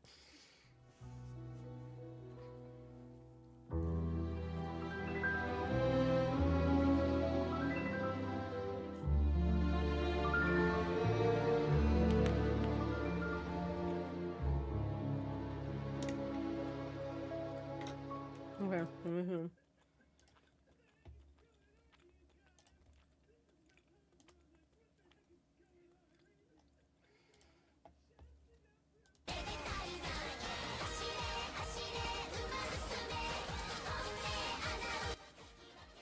Uma Musume, why?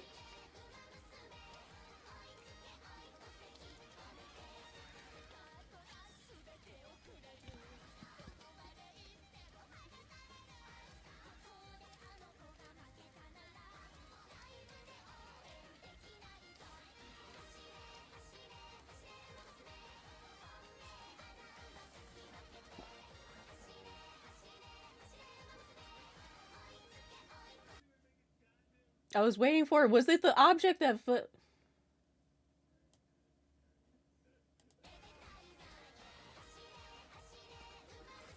Was it the one that fell right at the beginning? It's like nothing happened, dude. And this man's the heart of war. So true. Hey, I love Uma Musume. We would like to thank today's sponsors who have I haven't played it in forever Rotten though, Mango because to support Joyful Heart. the first whatever cup they did,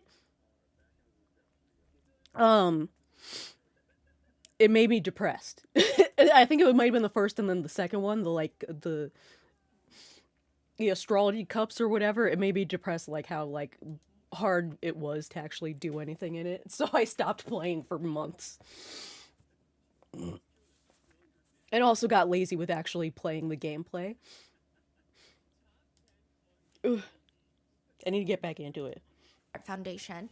They're working to transform society's response to SADV and CA and support survivors' healing with resources like education, advocacy, policy change. This episode's partnerships have also made it possible to support Rotten Mango's growing team, and we would also like to thank you guys for your continued support. As always, full show notes are available at rottenmangopodcast.com. Now, a few disclaimers. Today's episode involves themes of potential SA, lots of watch with caution, and take breaks if you need to.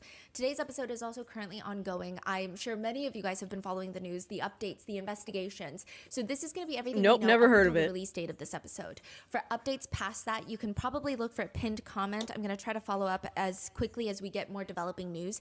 No one has been found guilty in a court of law Okay, as of nothing right yet. now. Well, of these course, are all just nothing yet, 'cause it was allegations literally, being like, shared by the just police, 4 the hours news, ago. the media, and then some of them by the parents themselves. So with that in mind, let's get started. May 6, 2025, a message is sent from a woman named Chantel Kepner. Chantel is very important. Chantel is the stepbrother's mom. Chantel. She's the stepmom. Chantel the stepmom. I love the fire. Chantel with was the- Chantel on the ship? Yes, Chantel was on the ship. So this is 6 months before they get on the boat. Chantel is texting her ex-husband, Thomas. And there's going to be a lot of names, but I'm going to try to make it clear. Thomas, the ex-husband.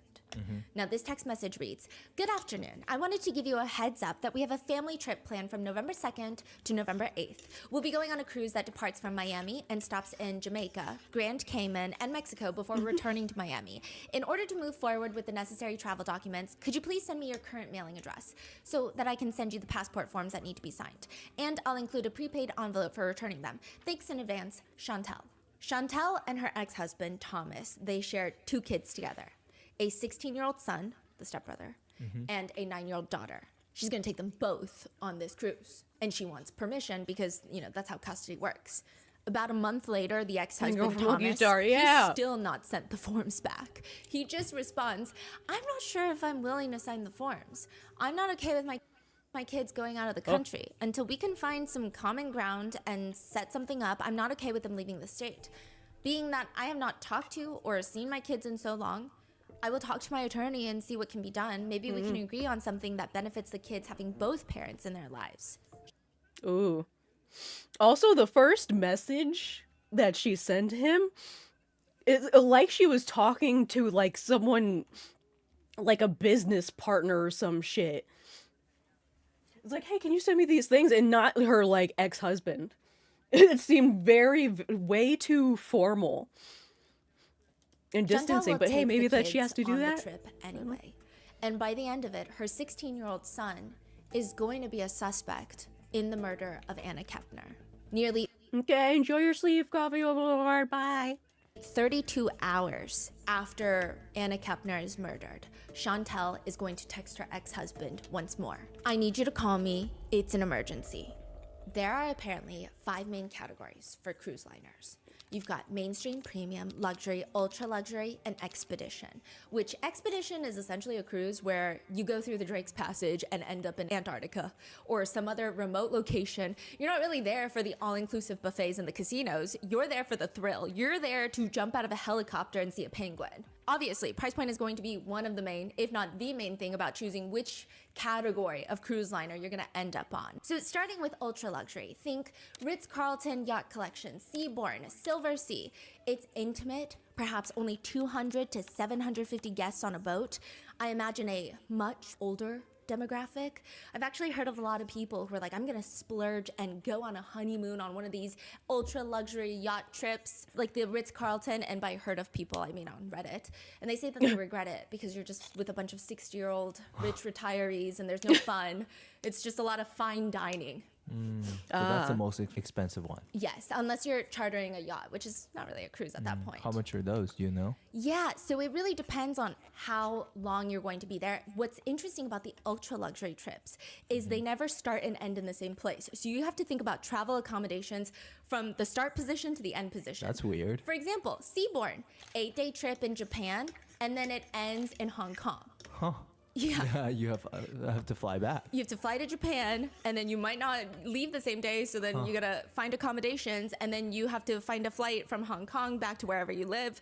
It's just, it's kind of weird. But for that, it depends on the room, $3,500 to $10,000 a person for an 8-day trip.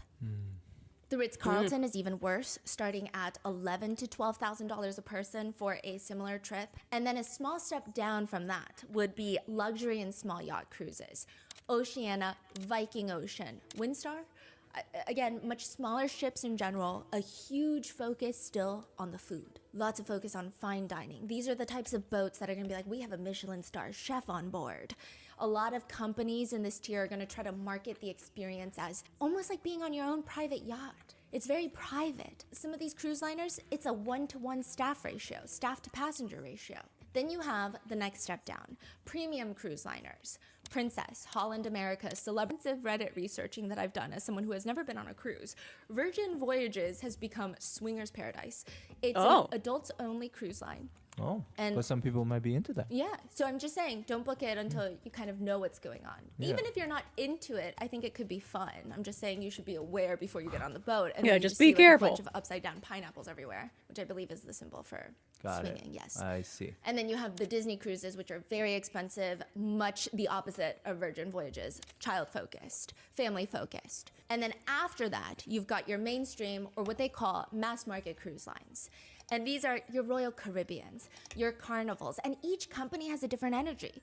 People say Royal Caribbean is a bit more laid back, but these ships, Royal Caribbean has the mega ships. When you see those pictures of a giant water park on the sea, that's Royal Caribbean. Think about entire Six Flags amusement parks on a boat type of feeling. However, that's the most fun you're gonna get out of Royal Caribbean. The parties are not gonna be as fun. The casinos are not as hyped. So you're gonna really focus a lot on going down the water slide nonstop for 8 days straight. That's the point of the Royal Caribbean. Now, Carnival is a lot more social oriented. And by that I mean, it's just a party on water. People say Carnival is like going back to a frat party, but being out at sea. And it's very family friendly. The Carnival Horizon, perhaps not as, amenity focused as any other Royal Caribbean ship, it still has a whole water park. smaller. IMAX theaters, they've got Family Feud live, they have other live performances, and this specific trip, the Carnival Horizon, so the Horizon is the ship name, is going to set sail from Port Miami, November 2nd. It's going to be at sea for 6 nights, going to Jamaica, Grand Cayman, Mexico, before finally returning back to Port Miami. All in all, 6 days at sea. I believe 2 of those are sea days. So you have port days and sea days. Port days is like when you're docked at the port in Mexico and everyone can get off the ship. They have activities planned by the cruise ship that you can purchase, or you can do your own thing in Mexico. But you have to make it back on time to the cruise ship or they will leave. They're so cutthroat about this. They don't care if you're a 5-year-old child, they will leave you. So you've got your sea days, you've got your port days. And it appears the very first day at sea is the infamous sail away party. This is like the most anticipated part of the Carnival Horizon. You have everyone on deck. There is a DJ, there's entertainment, everybody's dancing, everybody's singing, and there is a passenger who takes a video of everyone doing the Cupid Shuffle. And it pans around the deck and you see a teenage girl in a white shirt, black shorts, doing the Cupid I was going to say Shuffle. her. This is not really a magnificent video. It's not spectacularly filmed. It's not the most engaging. It's not something that would typically go viral on social media. But it does because you see Anna Kepner dancing, and you see her grandma in pink standing nearby, and by all accounts, it seems like Anna is very much enjoying her time with her grandparents on this ship. One comment reads, "Sweet baby, just having fun with her grandparents." Who were all on the ship besides the 3 kids? Yeah, okay, so we're gonna get into that. I do need to give you a quick rundown on the family background. 18-year-old Anna's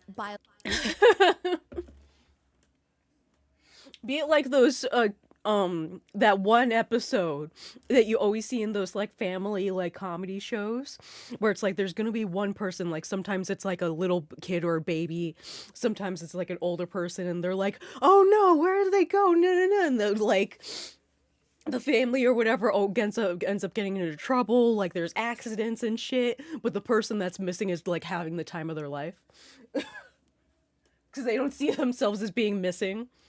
biological parents are Chris Kepner. This is her dad. Anna's dad is Chris Kepner, and this woman named Heather. Heather does not live in Florida with Anna. She does not live in Florida with anybody. She apparently has very little, if any, contact with Anna, and there's quite a contentious Like that one episode of Tom and Jerry where they were trying to protect the baby. The baby was just going around and just doing this thing, and then they kept on getting like hit by stuff and whatnot. Yeah.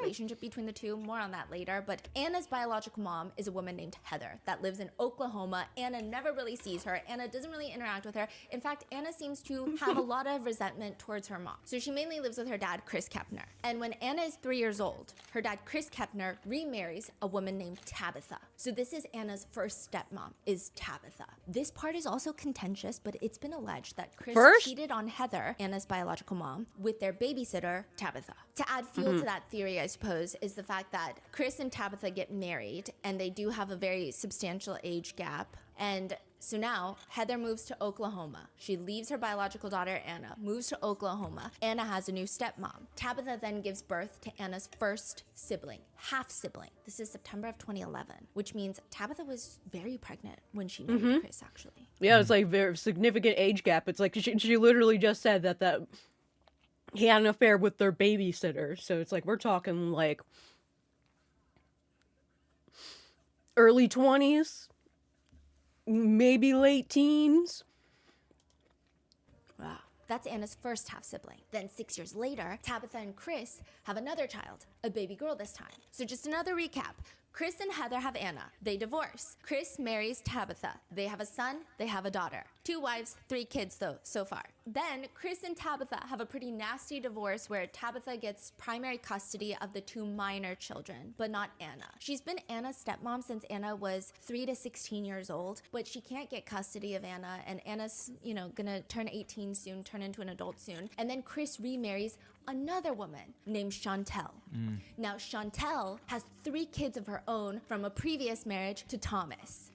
So these are going to be Anna's step-siblings. She's got an 18-year-old son named Andrew. Andrew is going to be very important later, but he's not on this cruise ship. I don't even think that Andrew and Anna really interacted much because Andrew stayed with his dad. So 18-year-old Andrew stays with Thomas. Chantel brings 2 minor children into this relationship. Her 16-year-old son, the main suspect so far, and then her 9-year-old daughter. Got it. Okay. So they get married. So this is where the custody gets a little bit complicated. Okay, I'm just gonna give you an overview of all the children, and this is going to be organized in relation to when the children come into Anna's life. You have 18-year-old Anna, her 14-year-old half-brother from Tabitha, her 10-year-old half-sister from Tabitha, and now from Chantel, with no biological relation, she has her 18-year-old stepbrother Andrew, her 16-year-old stepbrother, and her 9-year-old stepsister.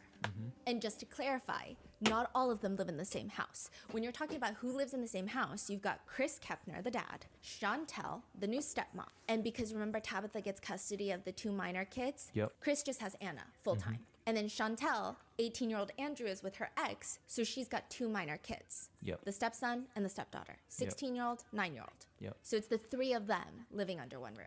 Got the it. 3 kids. But it's a 3-bedroom house. Chris and Chantel, they get a room. Chantel's 16-year-old son gets a room. And Chantel's 9-year-old daughter gets a room. So that's 3 for 3. And 18-year-old Anna is left sleeping in the dining room. She has partitioned it off a little bit to make it a little bit cozier, but it is a dining room at the end of the day. I thought it was going to be more of a dining room. Like, you know how if it's sectioned off with walls on each side and maybe there's an opening into the kitchen? But no, it's like right next to the kitchen. It's more so like a breakfast nook. Yeah. So in another TikTok, you know, you see bits of this dining room setup, room setup, but you have a lot of TikToks that Anna had posted where it does seem like, and this is obviously speculation, but it does appear that perhaps Anna really was excited to get out of the house soon. She was set to graduate high school in May of 2026. So she's 6 months away from graduating. She wants to so enlist in the close. Navy. She's already taken a military enlistment test. She wants to join the Navy, become a K-9 officer, and there seems to be a lot of tension. I don't know who the tension is directed towards. There are some reports that she didn't like her new stepmom Chantel, that she was complaining like, these are essentially strangers that moved into our house. I don't know these people, and now I just have to act like she's my new stepmom. There is that sort of energy. That's there a is report somewhere. yeah, that is like a basically hearsay report. And then there are TikToks that she herself has posted where she expresses a lot of disappointment towards her biological mom for not being in her life and towards ex-boyfriends, but also just life in general. In one TikTok, it's just a photo slide of 3 pictures. And the first one says, a glow stick has to break before it can glow. You swipe. So I broke. Swipe, and now I'm wondering if I'll ever be able to glow again. Another one with the caption reads, having a good heart will only get you hurt in this generation. So it seems like Anna's going through a lot. Some people categorize it as teenage angst, but I will say, I think the people around her, the adults in her life, are pretty shit people. And that's not an implication of guilt. I personally think that they're not great. Really? Yeah. November 17th, 2025, over a week after the cruise ship docks in Port Miami, a post starts circulating on X. It's from a man named Martin, and Martin writes, I need everybody's help on this. If you haven't heard this story, then you've been living under a rock. This is my niece, Anna Kepner. She was 18 and was on a cruise ship with her dad, stepmom, and the family members. I cannot stay silent about this matter any longer. The stepmom's son killed her, stuffed her naked, beaten body in a sheet, and stuffed her under a bed and covered her with life jackets, then slept on the bed like nothing happened. He told his mom when no one could find Anna on the ship, so yes, they know who did this, and it sickens me that the father, Chris, remains silent about it. Please pass this on till maybe it gets to somebody that can do something about it. If nothing is done, it will all come out on the 20th. At least, that's what the stepmom has said after threatening family if they talk before they're gonna be banned from the funeral, the remembrance of life for Anna. Please pass this so my family can get closure, and the people who did this and lied and stalled to tell the rest of us what happened when it did, now you just look guilty of a cover-up. Martin Donahue is not just a random nobody. Martin Donahue is Tabitha's brother. And Tabitha was Anna's stepmom from when Anna was 3 years old to 16 years old. I mean, she's been like the primary mother figure in Anna's life. I couldn't find any post of Anna talking about her stepmom specifically or what their relationship was like, but it seems like nothing alarming or contentious about it. I mean, they share half-siblings. Anna shares half-siblings that are Tabitha's kids, and she loves her half-siblings. So it seems like they had a healthy relationship, and this is Tabitha's brother saying something's going on. My niece was killed, and her own biological father is being silent about it. At this point, isn't the police investigating? Yes. So what is he, you know? I think right when the cruise ship docked and FBI showed up to the ship, a lot of Anna's close immediate family members, they were posting like very vague statements of Anna's passing, just talking about how she will be remembered, how she was Anna Banana, how she was bubbly and wanted to be a canine officer and always loved Georgia Bulldogs and wanted to go to UGA. It was She's from Atlanta? no, so she's actually from Florida, but she She want to go to huge UGA? dogs fan, yeah, apparently. But it's just, he's saying it's weird because all of these people are making it seem like something tragic happened on the boat. Yeah. When he's like, no, my niece was killed and I'm pretty sure it was her stepbrother that was Got on it. the boat with her. So nobody's like fighting for justice for Anna. Exactly. Yeah. Got it. It seems Yeah, like a very they're quiet treating it like it's investigation that's they're happening. treating it like it's like just a regular death and not her getting killed by someone. And now this is just thrusting it into the spotlight of, okay, so she was killed. I mean, there were some reports that she was found under the mattress, so it was assumed that she had been murdered. But this is the most detailed information that has come out thus far. And there are a lot of weird things about it. Immediately after this post, like 3 days after, Anna's grandparents do an ABC interview. And everyone starts talking about the room arrangements. The room arrangements are very strange. There are 9 members of the family joining the cruise. And you've got Oh 3 yeah, rooms. that's just thinking about it now because Stephanie already talked about it. Anna was sharing a room with her 2 stepbrothers. She's not 2 people that she's not related with to. 2 boys. One of them being 16. What the fuck were they thinking?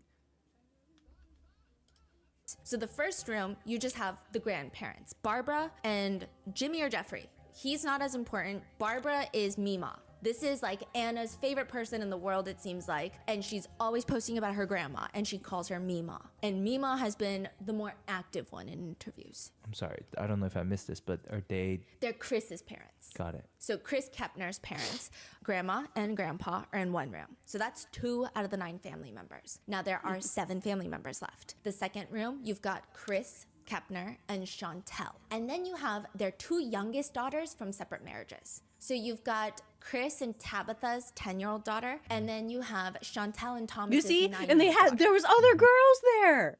Why?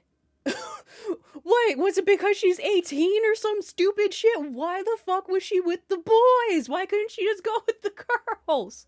What? So that's 4 of the 9. Now, there's only 3 family members left. You've got 18-year-old Anna, Chantel and Thomas's 16-year-old son, and Chris and Tabitha's 14-year-old son. So you've got Anna's 14-year-old half-brother and her 16-year-old stepbrother. The only child. Oh, not no, one of them's included the in cruise half-brother. is Okay, so no, that 18-year-old was fine. Andrew Okay, from so no, it's Chantel's only the other marriage, guy we have previous to worry marriage, about. who Okay. stays with his dad. Got it. But everybody else is on this cruise. So people didn't like this room setup, or... Yeah, people do not like this room setup. It's a weird. Okay, I mean, when you do look into the room, it's not like they're sharing beds. Yeah. The room seems like it has Oh. 1 bed on the ground and then 2 bunk beds on top. So these. Man, that's like nothing. I mean, I wouldn't mind that. But so maybe they thought it was fine because like, oh, her half brother's there, it's fine, but it's like what it's still stupid. It's stupid because she could have just went with the 2 girls. Like why would you put like it just doesn't make sense. Unless they wanted like family to be with because it's like the half brother and the step brother have no relation whatsoever. They might not even interact, so they didn't want to put them alone with each other. So they thought, oh, like put her in there so she could be with her brother or whatever. It's still very dumb. Cruise ships, they pack people into these rooms. So you've got 1 bed where it seems like Anna probably slept in that bed, and then 2 of the Pullman bunks, it seems like both the boys slept in that one, the 14-year-old half-brother and the 16-year-old stepson. Okay. But it's just, I'm not a parent, but I probably would not do the room arrangements like that. It's very weird to have an 18-year-old girl and a 16-year-old boy who have maybe known each other for 2 years, have no like blood relations, staying in the Yeah. same room. People, that is very odd. Because, okay, Anna and her half-brother, nobody thinks that's odd. And they grew up together. Whereas this boy, I mean, Anna just met this boy like 2 years ago. Yeah, I see. So there is a lot of just weird, and I'm sure there are many healthy family dynamics where this could have worked out perfectly fine, but clearly this it's is not one here. of them. So there's just a lot of uncomfort, and a lot of people, a lot of parents have been sounding off in all the comment sections of how they personally would have handled it. And it seems like most parents are in agreement like this would have never happened in their house. You should at least have an adult in there. It almost seems like they put 18-year-old Anna in there as the adult. I mean, I can get really technical with it if you're interested, because I was even trying to take a poll of what a lot of parents in the comments were saying. So the first one was a lot of people thought either Anna should have been placed with her grandparents. But then the problem that the Kepners would have had is that you can't put a 16-year-old and a 14-year-old boy in one room. You need to have some sort of adult. Yeah, So exactly. I was it seems thinking like about a that. irresponsible choice from the adults involved. So it seems like the best solution would have been Anna to be with her grandparents, and then they should have figured something out with the two teenage boys. And then the second option would have been that Anna gets her own room, and then maybe the boys are with the grandparents. And then the third option that I saw pulled a lot was like, you just, if you're taking 9 people on a cruise and you're budgeting, you just have to split up. So they were saying you should put Chris Kepner, the dad, with Yeah, it's like the split two the boys, adults. and then you should put Chantel with the 2 young girls, maybe Anna, and then the grandparents can get their own room. But it just Yeah. seems like maybe Chris and Chantel were very Right. selfish about the room organization. It was just a weird room organization. No parent really thinks that this was okay. I see. Yeah, I think the only parents I see in the comments that are saying, oh, this is perfectly fine, they seem to be from a much older generation. I don't know how that affects it, but it's very interesting. Now, even Anna's own grandma states to ABC. Whatever happened in that room, the only person responsible is the person that was in the room with Anna. According to Anna's death certificate, Anna Kepner died by mechanical asphyxia by another person. It has been widely reported that she appears to have been held in a bar hold, and this is even reported by her grandmother. This is her theory and hypothesis of how Anna was killed. You take the elbow like this. They said when they took her body to the medical examiner's office, it was in perfect condition. There were reportedly bruises on the side of Anna's neck, and a bar hold, if you're unfamiliar, is when someone wraps and holds your neck in the crook of their elbow. Anna's grandparents are stating that she was not found beaten. There were bruises on her neck from the asphyxiation, but it's not like Martin Donahue's ex post where it says that she was beaten up. There was evidence of SA and all of these other things. Anna's family is refuting that. They're saying, actually, no, there was no signs of drugs or alcohol in her system. There was no signs of SA, but yes, she was killed, basically. So it doesn't show she had been assayed on the certificate. The death certificate does not show, but this is not her autopsy. I see. Right. Yeah. You're right. Anna's grandparents, who she's been really close with, I mean, they might have been some of Anna's favorite people in the entire world, and more on that later, but they do an interview with ABC, like I said, days after Martin Donahue's social media post. And the grandma says, She was found concealed under the bed. I was told that she pulled back the mattress and found Anna. The FBI contacted my son and family and told us her cause of death was asphyxiation. they said when they took her body to the medical examiner's office, it was in perfect condition. Anna's grandparents further tell ABC News that there were no signs of SA, drugs, or alcohol. And as for the social media conversation of the stepbrother, the 16-year-old stepbrother being the suspects, Anna's grandparents say, He was in a room with her. He was the only one seen coming and going. So I can't accuse him because I don't know what happened in that room, but the summation would be that he did something. Anna's grandma, Barbara, says that she actually sat in on the 16-year-old stepbrother talking to the FBI agents. And he told the FBI agents he doesn't remember what happened. And here's where it gets so weird. Anna is Barbara's biological grandchild. She's known Anna since she was born. And the 16-year-old stepbrother probably entered grandma's life 2-3 years ago, max. But grandma believes the 16-year-old stepbrother that he doesn't remember anything that's happened. She believes him. She says he was an emotional mess. He couldn't even speak. He couldn't believe what had happened. She says about their relationship, they were just like brother and sister. He was a good student, played soccer, very quiet young man. He had demons, I think, in his past that he was trying to deal with those. She ends the interview with a statement. I hope that we can heal. Whatever happened in that room, the only person responsible is the person that was in the room with Anna. Why she keep saying that? Yeah. I mean, But she says she believes that the brother doesn't know what's going on. What? yeah.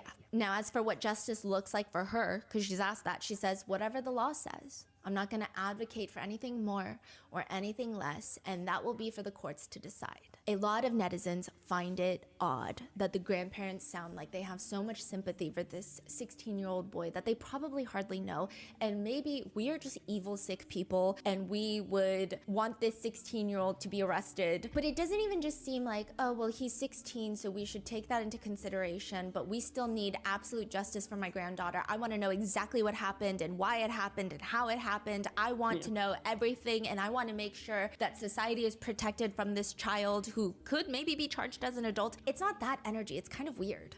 It's just very calm.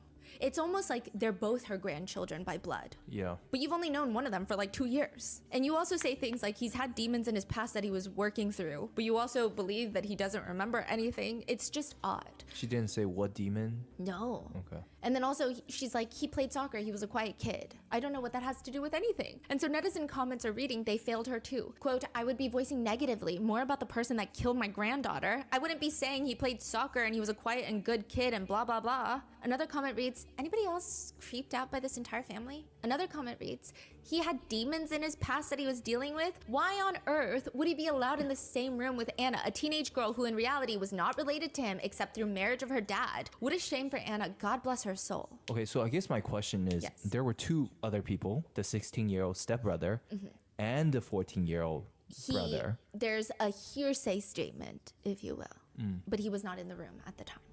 Anna's grandmother ultimately states, I can't accuse him because I don't know what happened in that room, but I believe to him that is his truth. He was an emotional mess. He couldn't even speak. He couldn't believe what had happened. To which people are commenting along the lines of, he couldn't even speak because he was traumatized or because he was exercising his right to remain silent. People also don't like the fact that the grandparents intentionally described them as being just like brother and sister, which people are saying to say that almost indicates that they were not just like brother and sister, not indicating that something nefarious was happening, but like it's a very odd thing to say. Rather than something generic like they got along well, they were adjusting well to being a blended family, they shared the same sense of humor. Chantel, the stepbrother's mom, later in a slightly unrelated Yeah, like they're trying to say that it's like, oh, they're like brother and sister or whatever, to try to like lessen the thing, trying to make the relationship that they had look more positive, when in reality it wasn't anything close to that. court hearing, she does confirm that the FBI they believe that her 16-year-old son is a suspect in Anna's murder. What does unrelated court hearing mean? Okay, we're gonna get into this whole court hearing in a second, but Chantel and Thomas Hudson have 3 kids together. Yes. Andrew, 18-year-old Andrew, is with Thomas Hudson. Chantel had 16-year-old son and 9-year-old daughter in her care. After the cruise, 16-year-old son is sent to a third party to stay with them. 9-year-old daughter is still with Chantel. Thomas Hudson does an emergency court filing for custody over the 9-year-old daughter. He's like, oh, no, like your stepdaughter died on this cruise ship that I didn't want you guys to go on, and our son is a suspect with the Federal Bureau of Investigations. I want my 9-year-old daughter in my primary custody. So there's this emergency court filing. There's 2 different hearings, and it just becomes half about custody, half about the cruise. Interesting. That's why we're getting a lot of information about this cruise when typically the feds are very hush-hush about things. And they are hush-hush. They haven't said anything themselves. But through a custody battle. Wow. And it's very likely that it's because the custody battle is happening in Florida that we're getting this much information. Florida has one of the more relaxed laws about family courts and custody battles being public information. So states have like different regulations for that, but Florida is a little bit more open. Wow. But it's in this custody hearing after the cruise ship that Chantel is like, I mean, the 3 of them, Anna, my 16-year-old son, and Anna's 14-year-old half-brother, they're like the 3 amigos. That's literally her words. 3 amigos. They're best friends. Did they all get along? Yeah, the 3 of them are like the 3 amigos. They're best friends. That is not what anybody else is saying. Anna has been pretty active on TikTok before her passing, and I think if you go through her TikTok, there's a lot of emotions that she's dealing with, and one of them is clearly about relationships, romantic relationships. One from September 4th reads, "She isn't trying to argue. She isn't trying to be sensitive. She isn't trying to overthink. She doesn't mean to blow up your phone. She doesn't mean to ask if you still love her and want to be with her still. She doesn't mean to yell. She's like that because she just wants you to see her side of things. She wants to feel loved and heard. She just wants reassurance to make her feel better. She just doesn't want to lose the man that makes her feel like the happiest woman ever." So it indicates like maybe there was a bad breakup. Another TikTok, Anna writes, "Even after every breakup, being disrespected, being lied to, being cheated on, being used, getting manipulated, getting played, I will always have a smile on my face and a kind heart. I don't know why I've been through what I've been through, but I can promise you I never deserved it. Am I mad at those people for what they did to me? No. Am I upset? Yes. But at the end of the day, we are all human and we make mistakes. I'm glad that I pray that one day y'all will learn what y'all did was wrong and don't do it anymore to anyone else, because no one deserves to be treated like Redacted, like nobody.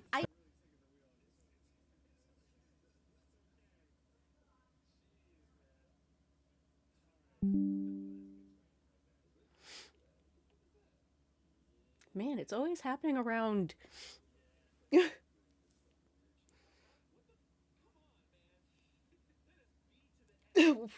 Why is it always happening around this time that this is happening?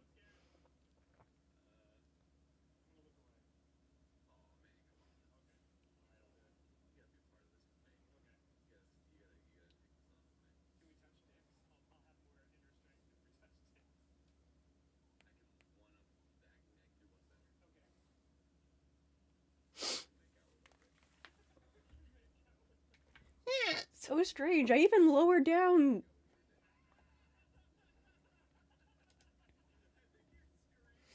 Even lowered down some stuff. I changed some things.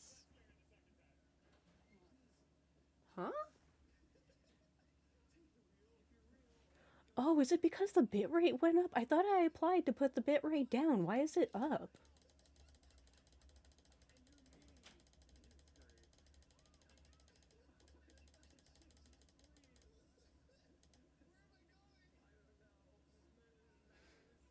I could have sworn that I put it down. Yes, he usually gets home around this time, maybe a little bit later, but like he's been here. Like my parents got back because they went to church. They got back like an hour before stream, and they've been here the whole time. So it's like it happening now instead of more during when like 3 and whatnot. That's weird. Okay, I turned down the bitrate. I don't know why it was at 6,000. So maybe it was that. Let me. Yes, stay down there. I literally before stream changed it, so I don't know why it suddenly, and I pressed apply. I don't know why it decided to go back. It's like I wonder if it has something to do with restream or something. I don't know.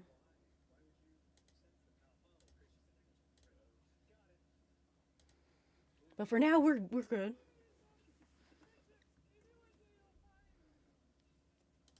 So you're just choosing not to say it until there's like official. Yeah, just because it seems from Chantel, it seems that he is a suspect in Anna's murder, but until there are charges and until we know legally if he's being charged as an adult, this is not like a moral decision on my part. I do think that if he is guilty of killing someone, I mean, I think it's fine to use his name, but I think just to be safe, got it. Even Anna's ex-boyfriend's dad, so this is now Josh's dad, has come forward to state, the stepbrother was obsessed with Anna and not in a good way. He says when Josh, my son, Josh, and Anna were dating, one time Josh came home and was like, listen, I tried to talk to Chris Kepner, Anna's dad, about how the stepbrother is a creep, and he just wouldn't listen to me. I don't know how true this is. Wow. This is, just an allegation at this point. And they mentioned that Anna was always terrified of the stepbrother because he carried around a big knife. Wow. But my God, how?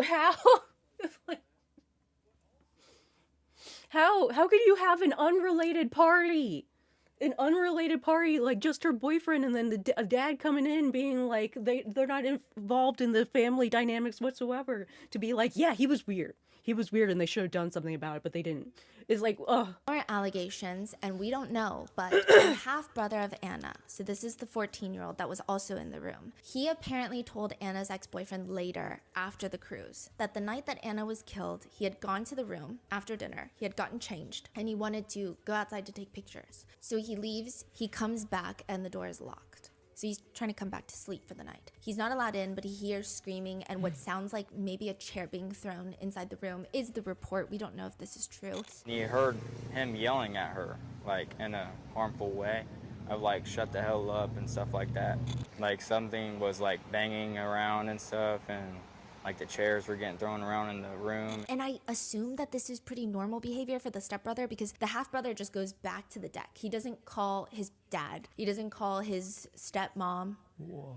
He just goes back to the deck, and I imagine it's because either the parents don't do anything when this type of occurrence happens, or this is a regular occurrence. Because if this is the first time it's happening, you would call somebody. Yeah. And I'm not blaming the 14-year-old for not doing anything. Like, this No. is, I'm just saying, this is alarming, like- that this seems to be normal. And then he comes back to the room, and he's let in. He doesn't see a mess. He doesn't see any blood or, like, anything alarming. He doesn't see Anna, so he just assumes that Anna is out of the room with the adults. And it's not like he's sleeping on the same bed as Anna. He's sleeping on a bunk bed. So he just climbs up to his bunk bed and goes to sleep. And Anna is in the same room, deceased, under her mattress. I think that the life jackets were to level out the mattress a bit, and then probably the comforter on top. I don't think that you probably wouldn't see, especially if you're 14. And I don't even know if a regular adult had opened the door, if they just glanced in, if they would be able to notice something would be amiss. It seems like the room attendant was trying to make the bed. So that's how it was discovered. Yeah, I don't think it was just like I opened the door and the room attendant is like, oh, I see something, a lump under the bed. I think she was probably trying to make the bed. So I imagine the life jackets were used to level out the mattress. So this is like the next day, next morning, they were out like having breakfast and someone was cleaning the room. Exactly. Wow. So he doesn't realize until the next morning that his sister is missing.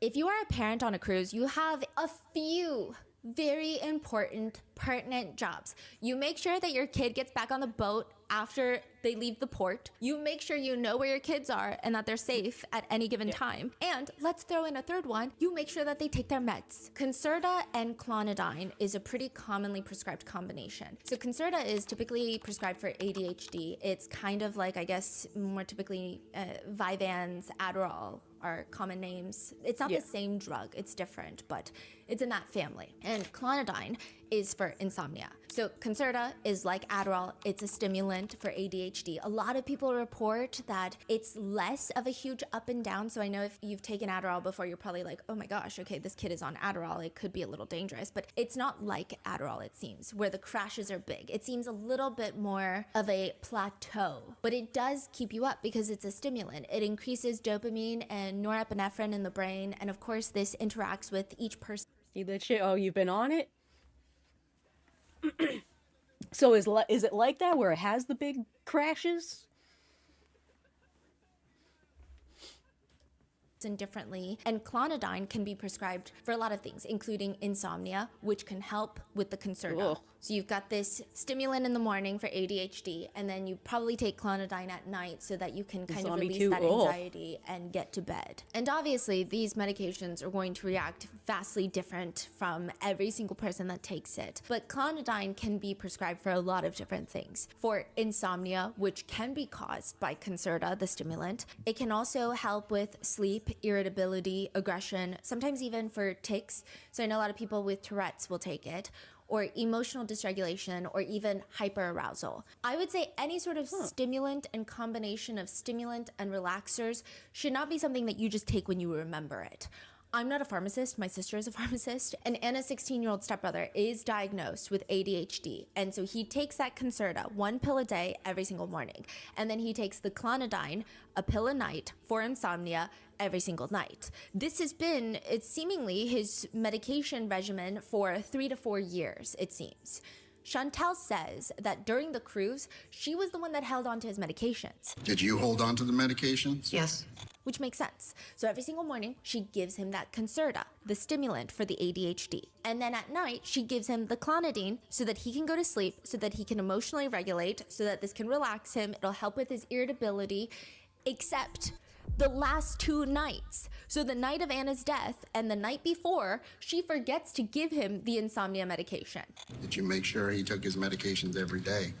He took his morning pill every day, and he missed 2 doses of his clonidine at night. How did we find out about that? The court hearing for the emergency Yeah, because custody she says battle. it. Huh. She says the night before Anna's death, he had fallen asleep before needing his medication.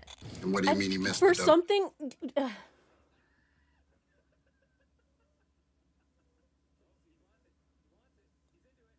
I understand like a responsibility or whatever as a parent, but like for something as important that he has to take like these meds every day and he's 16, shouldn't you be teaching him to like, hey, you got to do this yourself?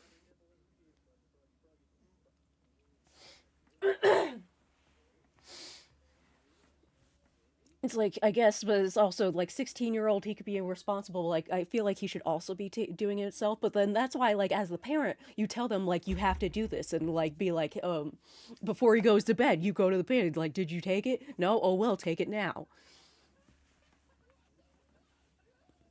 And then very irresponsible. You're the one that's supposed to do it, and then you forgot to give it to him?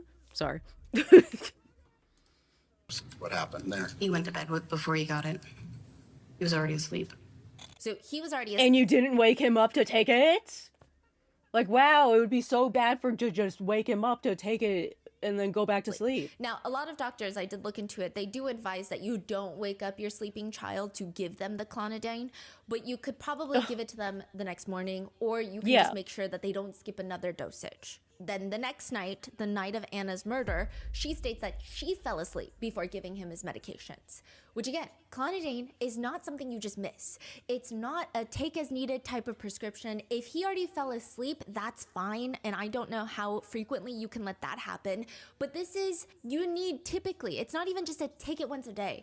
Typically, it's a daily medication that you take at the same time every day. You set an alarm on your phone type of medication. Medical guidelines for the drug read, do not stop taking clonidine suddenly. It must be tapered gradually over days to weeks to avoid dangerous blood pressure spikes and withdrawal. And even if you are to miss more than 1 dose in a row, and you then are 2 instructed to call your days doctor immediately, because you're at risk of withdrawal symptoms. It does a lot of things to your blood pressure. You may need to restart. Yeah, as someone who has like, thanks to my own fault about not getting like the refill or whatever, putting the thing in and then getting it, who has been on like a few days of withdrawal from my like antidepressant meds, I understand how it can affect you. Like, I understand that shit. So it's like, this is so irresponsible. And for him to like, for her to fall asleep and then him not to go to her and be like, hey, I need the med, I didn't take it yet before going to bed, that's also irresponsible. But like, if that was the second night, then like, because he's already off the other one, who knows how it was affecting him. Lower dose and then work your way back up to your normal dose than just going back at it to avoid cardiovascular and behavioral problems. But Chantal is like, I just fell asleep. And I don't want to speculate, but I do imagine that if the 16-year-old stepbrother is eventually arrested and charged for Anna's murder, and potentially there is a trial where he is even tried as an adult, I would imagine that it's highly likely that the defense attorneys would use this as some sort of argument. Because with clonidine withdrawal, you're expected to feel high rates of irritability. Your behavioral issues are going to be exacerbated. It's just not going to be a good time. Just like any drug withdrawal, it's not going to be a good time. Does that mean that you're not in the right state of mind and that you are unable to think and make conscious decisions? Probably not, but it seems like something that they would probably use in this hypothetical situation. It's speculated, even by Anna's grandparents, that Anna was killed in that bar hold. And just to mention, even if someone is highly irritable, even if they're going through a drug withdrawal, and I don't know, I think everyone's biology is different, but to kill someone with a bar hold, you are holding on for a very long time. To give you an idea, one netizen explains, with no blood to the brain, you're looking at 10 to 20 seconds to pass out. But it would still take another 4 to 5 minutes for serious brain damage or even death. Notably, with these types of chokeholds, where you are physically restraining oxygen from entering a person's brain, consciousness will be regained pretty quickly as you let go. So let's say they fall unconscious after 30 seconds. If you let go, it's more likely that they're going to regain consciousness very quickly and not die. So it's very unlikely that you can choke someone for 30 seconds and then they die, unless there's some sort of pre-existing condition already there or other circumstances we don't know about. It's technically possible, but usually not. It's gonna take like 5 minutes. Another interesting detail to note is everyone kind of gives this vibe that the 16-year-old boy is, some tabloid news articles have described him as having a baby face, as being a very meek, young-looking little boy. In an email from Chantel to her ex-husband, the stepbrother's dad, Thomas, she writes that their son wants to start doing jujitsu.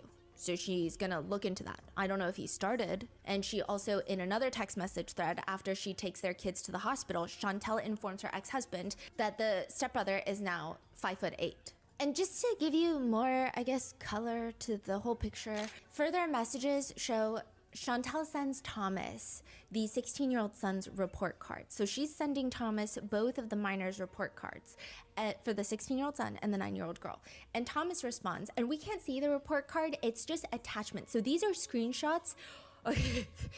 Thomas Hudson, in this emergency custody court filing, he drops like 100+ page document, and half of it are just text messages between him and Chantel back from 2024 and leading up to just like a few weeks ago, days, weeks after the murder of Anna Kepner. Okay. So he's like using this all as proof of like, I need to have custody of the 9-year-old daughter. Here's all of our text message exchanges. This I've never really seen happen in a lot of cases, because you'll find out after, usually the indictment is when you get a lot of information. And then you're going into trial. There's a lot of court hearings. There's other news. There's the investigators will talk. They'll do interviews. And that's how you gather information before a trial starts.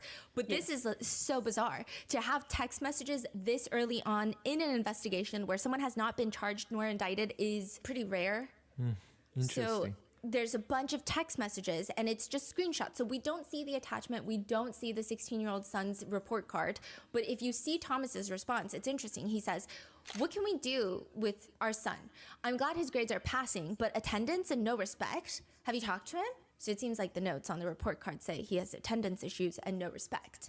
Chantel responds, according to his teachers, there have been no concerns about respect or behavior. His grades are good and most are close to B's. I haven't received any reports indicating an issue. Thomas responds, in his report card, it says it in the notes, along with his attendance and number of other things. That's why I asked. To which Chantel responds, please reread the report card. It notes that he is very respectful and there's nothing negative stated about his attendance. I've already discussed with him the importance of keeping up with his homework.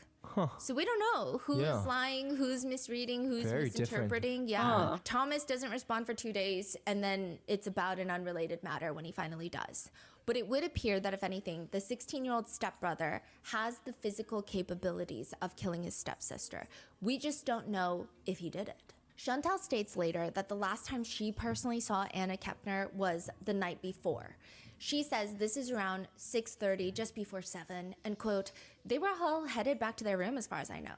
Do you know whether or not was present in the room as well? They all were headed back to their room, as far as I know.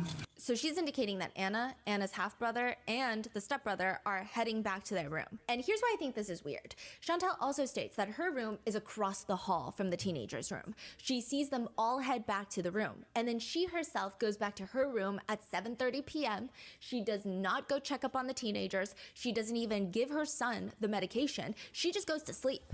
And she doesn't hear any sort of screaming, any sort of tumbling noises, no chairs being thrown like the half-brother reported that he heard. Even the TikToker, her sister reported hearing screams of help, but Chantel doesn't hear anything. She just passes out for the night. Anna's grandparents have since come out to do their own interview, where Anna's grandma says, We had dinner. Anna wasn't feeling well. She just said, Mima, I think I'm going to go back to my room for a little bit. And she must have felt better because she got dressed up. She came down. We were playing in the casino. She didn't win anything. And she said, Mima, I love you guys. I'll see you later.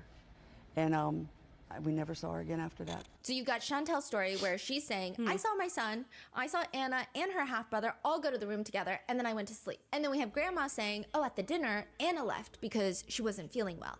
And then later, we saw Anna in the casino because Anna's 18, she can be in the casino, and she was just hanging out, and then she left before we did. That's the last time we saw.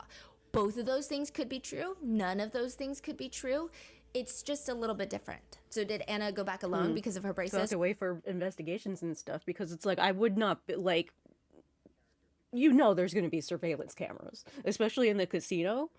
It's like there has to be surveillance cameras, so we'll just have to wait for like when we get to like investigation and trial. Or did they all go back together? We don't know. Anna's grandpa says the next morning after all of this, he's out there grabbing bingo cards. He's starting the morning with bingo cards. And he hears over the loudspeakers that there's a medical emergency in the stateroom that Anna is staying in. So he starts freaking out. And the rest of the family, they already seem to know that something isn't right because they're eating breakfast. Grandpa's not at breakfast, apparently. He's getting bingo cards. Everybody at breakfast is like, where is Anna? Where is Anna? And the half-brother is like, I don't know. I didn't see her when I went to sleep last night. Everyone's like, we haven't seen Anna. We haven't seen her when we woke up. The half-brother's like, I didn't see her when I woke up. I thought she was coming. I thought she was already out here somewhere. So they start freaking out and they start searching the boat for Anna. But they don't go back to the room to search for her. So it might be because maybe the half-brother had indicated he didn't see her that morning, so that makes sense to not search that. And I guess you might be more scared of other people on the boat, other strangers on the boat, like creepy, older predators on the boat perhaps, than someone in the room. So they start searching this boat. I don't know where they go, but they hear the emergency intercom for the medical emergency because the room attendant had gone into that room to make the bed and to clean up, and she finds Anna's body. So they all run back to the stateroom where the teenagers are staying, and that is where Anna is found. Anna's grandma says that she just keeps screaming. She says, I couldn't stop screaming. We don't know really anything else. We don't know the exact time that Anna got back to the room last night. We don't know the time that the stepbrother went back into the room. We don't know when Anna's half-brother went back into the room. We really don't know anything.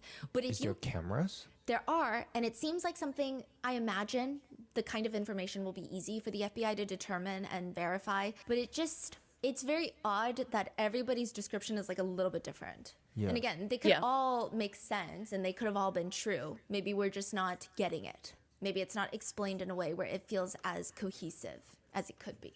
And you said this, nobody has been arrested. And this happened like what, weeks ago? November 7th. Months. Whoa. Dang. There are speculations as to why. Like really crazy speculations. Big theories. Conspiracies, I would say. Which we'll get into. Because you'll see once I read you more text messages, it's a little weirder. And the reason that we know so much about this investigation so far, because it probably would have been just radio silence up until this point, is because of the custody hearing. The 100-plus page court filing that was done by Thomas Hudson against Chantel Hudson, and the fight for the 9-year-old girl that is right now in Chantel and Chris's care. And there's this very revealing text message inside of this entire document where Thomas Hudson last year had texted Chantel, I kept my mouth shut when you told me that you can't jeopardize your marriage for helping your son. And it seems like they're referring to the 16-year-old boy, the 16-year-old son. What could that mean? I don't know. Jeopardize. What does he mean? That nobody knows. I mean, they have these very splotchy text messages. To care for your 8-year-old son. So, only small theory just from that is a like something about the new husband doesn't care about like what the 16-year-old son's going through or whatever, and maybe something, or is annoyed by it or whatever. Maybe we could have that parent situation, or like the weird thing that happens sometimes with partners, and that like because one partner's giving like attention or whatever to like one of their kids, the other partner for some reason gets jealous because they want the attention from their partner, so they start getting jealous or like angry at the child because of it, or angry at the partner as well. like exchanges where they're talking about something very serious and then they won't talk to each other for a month and then they'll be messaging each other about something completely unrelated. Whether they have phone conversations to fill in the gaps, I don't know.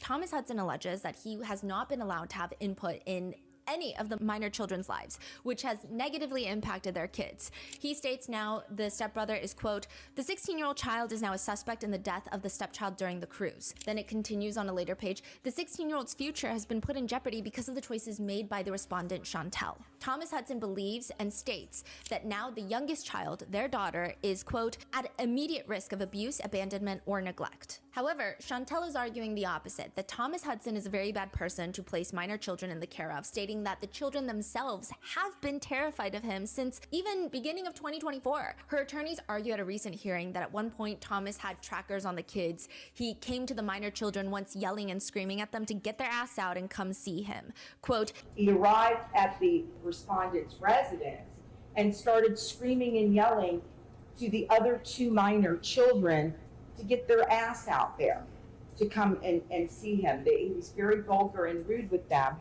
And so there was a natural fear that these children had about going there."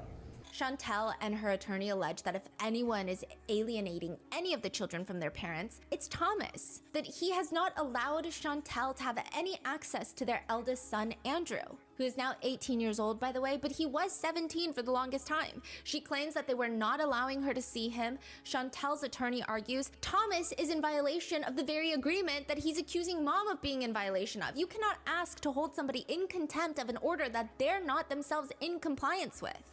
But more than that, both of them have agreed to place the 16-year-old son in the care of a third party. So Chantel argues, how can their daughter be in danger from her 16-year-old brother if he's not even in the house anymore? About a month after Anna's murder, Chris and Chantel walk into the courthouse for this custody hearing, holding hands. Chris's daughter Anna had maybe, potentially, been murdered by Chantel's 16-year-old son. That's crazy. The attorney for Thomas Hudson, the stepbrother's biological father, so this is Thomas. Thomas. The attorney states in short, Your Honor, in this case, obviously, it is our position that the youngest child is at risk for a number of reasons. As the court is aware through the pleadings, there's a young lady who's passed away. That matter is still under investigation. That was not my client's child, but the stepchild of the mother in this case. And the remaining 16-year-old is now a suspect in that case. So this is how we figure out that the 16-year-old is a suspect. The FBI doesn't tell us. The court hearings tell us. The mother took the children both on a cruise against my client's wishes.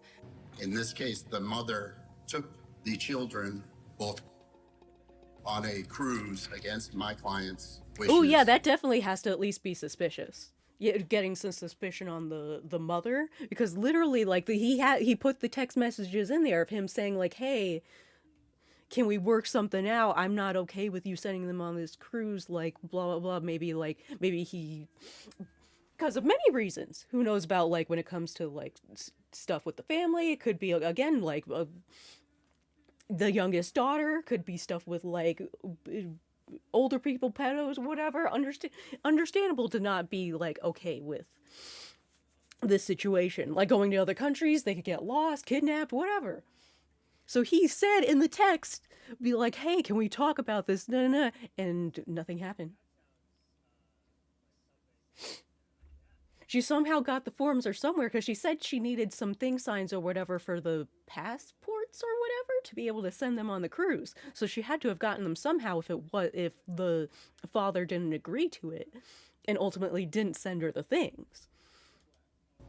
There's indications that they, because they were in international waters, may have been engaging in activities that they normally couldn't engage in while they were in the United States properly being supervised. The attorney accuses, or rather insinuates, that Chantel let the children drink on the cruise, stating there's indications that they may have, because they were all in international waters, may have been engaging in activities that they normally couldn't engage in while they were on the U.S. properly being supervised. To which Chantel and her attorney argue, We believe, and I think we filed that in our response, that there's no emergency that exists. there was an incident on the cruise ship. Like, what does this have to do with anything? Which is kind of like the understatement that everybody has a distaste for. But they continue. The Federal Bureau of Investigations is investigating that. There have been no arrests made yet, but since my client, Chantel, were advised that the stepbrother was the suspect in this after he was released from the hospital. So this is when we're finding out that after they disembark, he immediately is put on a psych hold or some sort of psychiatric evaluation in a hospital. And then he's placed in the care of a third party. And not only did that happen, but mom contacted dad and dad signed an agreement to say that the child would be placed with a third party, thereby removing any risk of danger to any of the other children in the house. So that has been resolved. At this point, we're not sure what the FBI is going to do, whether he's going to be charged federally or whether they're going to turn it over to the state. So this seems like there's likely going to be an arrest made, the way that they're phrasing it. I feel like if they were more confident that he was potentially not guilty, the word usage would have been much stronger. Like, everyone's a suspect, doesn't mean anything, okay? But instead it's like, we don't know if he's gonna get charged federally or in state. Yeah. It's kind of like, okay, we're getting a little bit of information of how this case is being handled behind the scenes, and it seems like something might happen soon. Chantel also disputes the idea that the children were drinking alcohol, stating, Do you know if the children, based on being in international waters, could I drink alcohol? No, You don't know? no, they didn't. They're not old enough. she's asked about Anna, who's 18. What about Anna? I don't know. I think You see, it's like, how can you be like, oh, they weren't old enough, they didn't drink, but then say to Anna, when it comes to Anna specifically, be like, oh, I don't know. But I just think it's weird because Anna's family have already come out to say that there was no alcohol in her system. So why don't you just say no? Or why don't you just say, no, there was no alcohol in her system? Or not that I know of, but just like, I don't know. It just gave me, I don't know, Anna's crazy. And my boy is not. I know he was not drinking. I see. Because then she's asked again, were you aware that the children were gambling at some point? Weren't you aware that the children were gambling at some point? Well, Anna's 18, so I know she was in there at one point in time, but the other kids were not. You're sure that the other kids were not gambling? I'm sure the other kids were not gambling. Which again, I am, if anything, a nitpicker at the end of the day. Okay, some people pick and choose their battles. I like to nitpick, and when it comes to these things, this is not an insinuation of guilt or innocence, but the way she talks about Anna feels very, well, that's not my child, she's 18. It's just weird. She just overly emphasizes that Anna is 18 and she was in the casino. It just gave me a very unsettling feeling. Her attorney asks her, Anna was 18, correct? Correct. She was an adult? Correct. And was she given the option of staying in another room? All three of the kids were. And that room would have been with grandma and grandpa. Correct.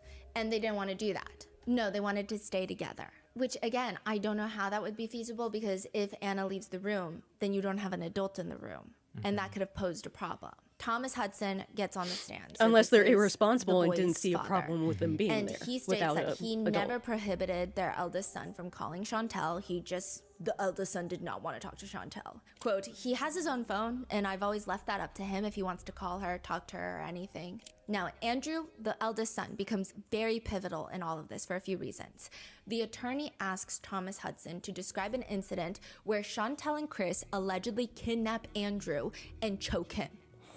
What? The attorney states, Andrew, will testify about the restraint that happened by Mr. Chris Kepner and by Chantel. Basically, they held him in the back of the seat. Christopher Kepner had reached back and had his head pinned against the back of the headrest, and there's photographs to show neck damage. Wait, Andrew testified? What is happening? What? Andrew does testify. He gets up on the stand, and he is 17 when Chantel and Chris get married, and they move in together.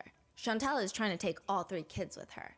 But Andrew's 17 and he bargains with his mom. He's like, I want to stay back because not only are you just moving in with this like man and all of his kids, I want to stay in the high school that I've been going to with the friends that I'm about to graduate. I'm a senior. Like, this is crazy for me to move to a different county right when I'm about to graduate. So he convinces Chantel that he's going to stay with Thomas. And then eventually, I think at one point, he explains to Chantel that even after graduating high school, he might want to stay with his dad. And that is when, according to Andrew and Thomas, shit hits the fan.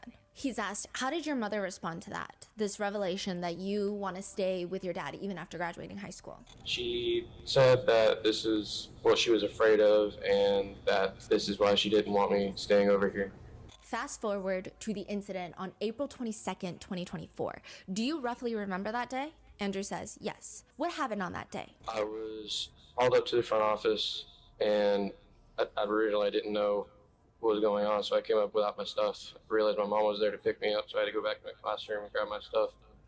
And when I walked out to the car with them, they asked for me to give them my phone, and they powered off my phone and then told me.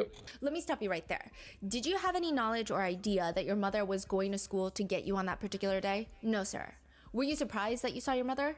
Yes, sir. Was Christopher Kepner there as well? I don't remember if he was in the office at the time, but he was in the car. He says once he gets into the car, they take his phone, they power it off because he has Life 360, which means his dad can see his location in real time. But if the phone is off, you cannot see the location. Andrew says, I was going to try to text my dad, but I couldn't because they had my phone. I couldn't communicate with anybody. He's asked, did you want to go with your mother and Christopher Kepner on that day? No, sir. Was that against your will? Yes, sir. Which again, I have a lot of reason to trust Andrew, not just because Andrew is stating it, which I do think that I should trust that to a great degree, but also because there are emails from Thomas Hudson to Chantel that read, I don't think you understand what you put him through, referring to Andrew. I was hoping we were making steps in the right direction. Of course he's comfortable to go with me, but not with people that forcibly took him against his will. Chantel does not immediately refute this over the messages. And Thomas continues to say that it's very hard for Andrew to spend time with his siblings. It's already hard enough for Andrew to see you, who he feels very uncomfortable with because you, his mom, basically tried to kidnap him, but he definitely doesn't want to see Chris, who also tried to kidnap him. And like, what the hell does Chris have anything to do with it? Chris has nothing to do with Andrew. Thomas writes to Chantel, I meant Chris being there in general is what Andrew doesn't want. It's rough enough on him with you there. So they're arranging for the three siblings to hang out. But, you know, Thomas is saying Andrew doesn't really like seeing you. He definitely doesn't like seeing Chris. So it's just rough. Why does Andrew dislike Chris so much? The attorney asks Andrew in court, so what happened once you were in that vehicle and they took your phone? I gave them my phone, they powered it off. They told me where I was going, that I was going to start school over there, which was against everything we've talked about. I told them, no, I wasn't. And when we tried to come to a stop, I had tried getting out. What was your intention of trying to get out of the vehicle once it came to a stop? Trying to get out of the vehicle so they couldn't take me away from everything. And then what did Chris Kepner do at that point? They had held me against the seat, and he put his arm around the back of my neck, holding me up against the front seat. She held me there as well. He's in the back seat, and they put his like head up against the front seat headrest. They were also in the back seat? They had gotten out. Oh, wow. Was your mother still in the front seat or did she go to the back seat? At that time, she had crawled to the back seat and started holding me. And then Christopher Kepner, what exactly did he do with his arm? He put his arm around my neck, like pushed me up against the front seat. And did you remain conscious the whole time or did you black out? I believe I blacked out once or twice on the way over there. This is, I mean, eventually he does make it back to his dad's, but Chantel says that's not at all what happened. Chantel's version of the story is, I mean, Andrew was just being dramatic. He jumped out of the car because he wanted to be with his girlfriend that, you know, goes to that high school. And this is like a boy in love. It's not an abusive, violent situation. Who jumps out of the car for no reason? In an email from Chantel to Thomas, she's trying to invite Andrew, their eldest child, you know, to SeaWorld with the other kids. So he's like, the younger minor kids want to go to SeaWorld and they want their older brother there. And I don't know why this irks me so much, but it does. Chantel responds, we have church tomorrow. If Andrew truly wants to see Redacted and Redacted, we will be at Aquatic next Saturday and we'll gladly give him a ticket in. I don't know why. It's like, that's your son. Like, gladly give him a ticket in. It's just weird. Her energy is... it's also passive. It's putting blame on the son. Because it's worded like that. Look at her face. But if he really wants to see his siblings, we'll be there and we'll give him a ticket. Like he's framing it so like as if they're being the nice people and like, oh yeah, we'll give him a ticket to be like they're the good ones and he's the bad one of being like, oh, he just doesn't want to see, he doesn't want to have a bond with his siblings, and stuff. Ugh. Is weird. And Thomas is so much more focused on the fact that Chris is going to be there, understandably so. So he writes, okay, Andrew doesn't want Chris there. Will that be a problem? I just don't want any stressful situation for any of the kids. This is going to be a lot for them as it is. Chantel responds, so it's okay for Andrew to go to SeaWorld with his girlfriend last weekend, but not spend time with his brother and sister doing the same thing? You see? Yup, already. Just seeing this shit. Nope. Don't trust her. Immediately already believe Andrew.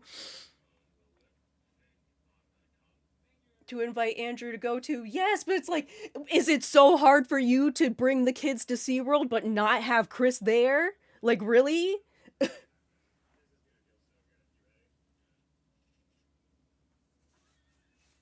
Like, is that really such a hard ask? Like, just bring the kids there.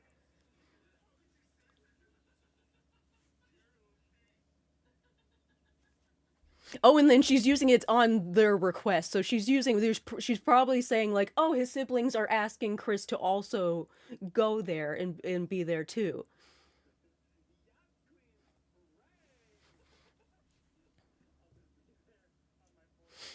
We aren't trying to corner Andrew. It's like, no. And that's not what he's saying at all. He's not saying like that you're trying to corner Andrew. It's like you're just putting like, I don't believe for 1 second that the other siblings are like, no, we do want Chris here.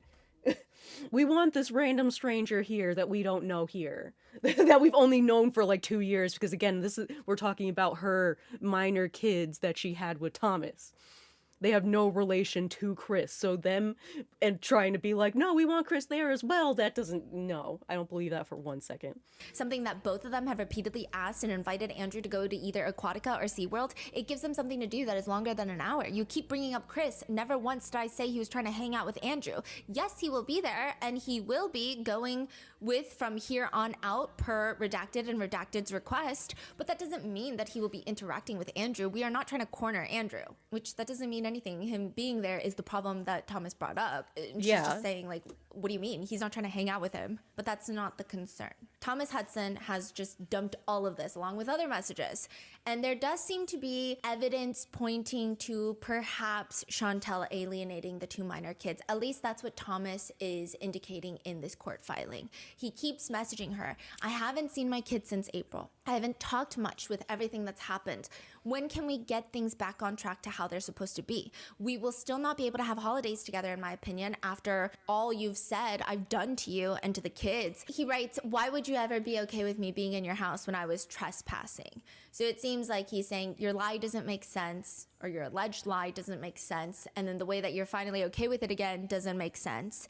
And then he responds again, just for showing up for my kid and told I wasn't supposed to be there, help me understand that. In one text message to Chantel, Thomas writes again, you know what's going on. It's going to come to light. Redacted and Redacted are just scared to upset you, not them afraid of me. That's straight from the source. I love my kids and will not give up on them. It's been a long time coming. Seems like there's so much going on. Yeah. Right. Yep. Okay, so Chantel, so many different, again, so many fucking... but this like fucking adults and their own fucking like problems, and then they're bringing it on the kids. So many. It's like, oh. It's like, oh. She just ignores that message and she responds, please let me know if you will not be paying child support this week. Redacted 9-year-old daughter wants to go get her Halloween costume. Just trying to figure out if I can swing it this weekend or need to wait till next. Thomas responds, I'm going to hold back on child support and go through the courts, or until things get back in session, I'll be holding my payments. So I just want to clarify that you are withholding child support. You have made it clear that our set in place parenting plan is no longer valid to you. So I'm going to be going through the proper channels to get things done properly moving forward. So he's saying, I'm not going to pay you child support if I can't even see my kids, which is what we agreed upon. And this is, you know, from October totally to understandable. December 2024, it seems like Chantel is mainly ignoring Thomas and all of his pleas to see the minor kids. He's asking to drop off their birthday presents, at least talk to the youngest daughter for her birthday. And then finally, you see December of 2024, Thomas texts Chantel, you should really think about what you're doing and understand what I know, especially for someone who wants to marry a guy that might not want to find more out about things with people. I just want to see my kids, and you can live your lie. I don't care. Wait, say that one more time with the marrying a guy who wants to find out things? Yeah, What? I will say a lot of their messages don't make sense, and their grammar is not spectacular at all, but that's what he writes, especially... What is he implying? Just I have no clue. referring A lot of to these are some without secrets context, that Chantel especially might for have someone that who she's wants to keeping marry from a guy Chris. that might not want to find more out about things with people. Oh, like she has more secrets? Yeah. Okay. But I think the main takeaway from these messages, at least from Thomas's perspective and from what a lot of people see online, it seems like Chantel is maybe the type of woman who puts relationships ahead of her kids and might not pay as much attention to her children and their well-being, clearly, because look what happened on the cruise ship. But also it might prioritize her romantic relationships with men that she just meets over her own children. I'm also not sure if he intended to write lie, like you can live your lie, I don't care, or if he meant to write life, but I guess both are applicable. Later, when Chantel still doesn't respond, Thomas writes to her, "Did you figure out what you want, or did you come clean to Chris about your tough times and who you miss? I'm tired of keeping things to myself when you lie about me." So this makes it seem like maybe she reached out to someone saying that she misses them. Maybe it's Thomas, maybe it's somebody else. I don't know, because it's who you miss. And then it seems that for most of 2025, they move on to a different communication platform where I believe Chantel learns how to run her messages through probably ChatGPT.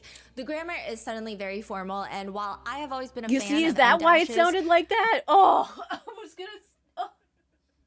I mean, even in the other text, it was still weirdly formal, like her saying, like, the whole, like, oh, so let me make this clear, you're withholding child support and shit like that. It was still pretty formal, but now it seems to be extremely more before formal. it became, I guess, a tell signal for AI writing, she suddenly starts incorporating quite a bit of M-dashes that I had never seen in her messages prior. Is that a crime? No. I'm just saying it's like reading two separate people's messages. Really? Her text messages, it's like she doesn't know the difference between there, and there. But then all of a sudden, it's just ChatGPT on this parenting app. Yeah. So interesting. But some notable messages include Chantel stating that the two younger children, do not want to see Thomas. Thomas writes things such as, "Hopefully, we go to court soon for everything to come to light in the best interests of the kids." So in the messages, Chantel keeps saying the kids are scared of you. The kids are very terrified of you. They don't want to see you. And you are doing this and this and this. And Thomas just keeps saying, "I can't wait to go to court so that everyone will know the truth." So I don't know what's the truth. Yeah. And at one point, judging from what we can infer from the messages that are in the court filing, it appears that the stepbrother, the 9-year-old girl, were sharing a phone.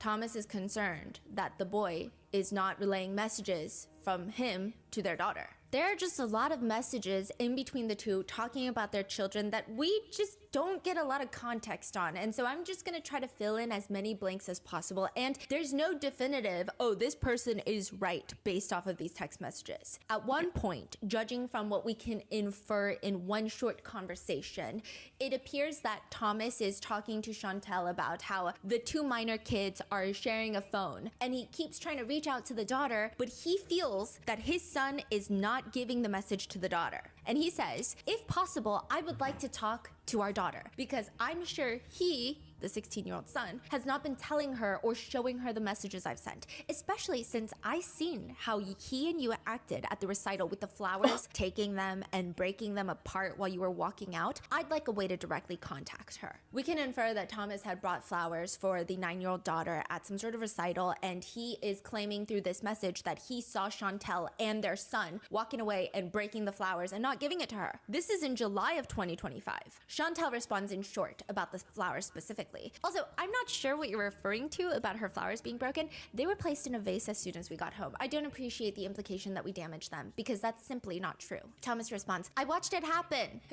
I watched it happen with the flowers and it will be shown, but that's besides the point. Can you at least relay the message to her that I sent? Hopefully all of this is settled and done soon." It's not for a really long time after that Chantel finally texts Thomas back. And this time it's after Anna's murder and she texts him, "I need you to call me ASAP, it's an emergency." And there seems to be a lot of phone conversations taking place. So we only just have messages, but in one message, Thomas responds, "I know it's probably a no, but can I come get our daughter tonight? Just to get her away from the situation. I promise you, I'm not going to keep her from you or anything. As soon as you guys are able to head home, I can bring her to you. Or is there anything else I can do?" To which Chantel responds, "I really do appreciate, and I'm not trying to be any which way, but I just think it will be more traumatizing for her to be removed as of right now. She doesn't know anything about the stepbrother being, I guess, suspected. The only thing I told her is that he was having a hard time coping with losing Anna, so he's getting checked out at the hospital." Okay, well, I'm not trying to push it, but the offer is there if when you find more out and we have to handle things. When we have to cross that bridge, you and I will come up with a way to tell her and Andrew.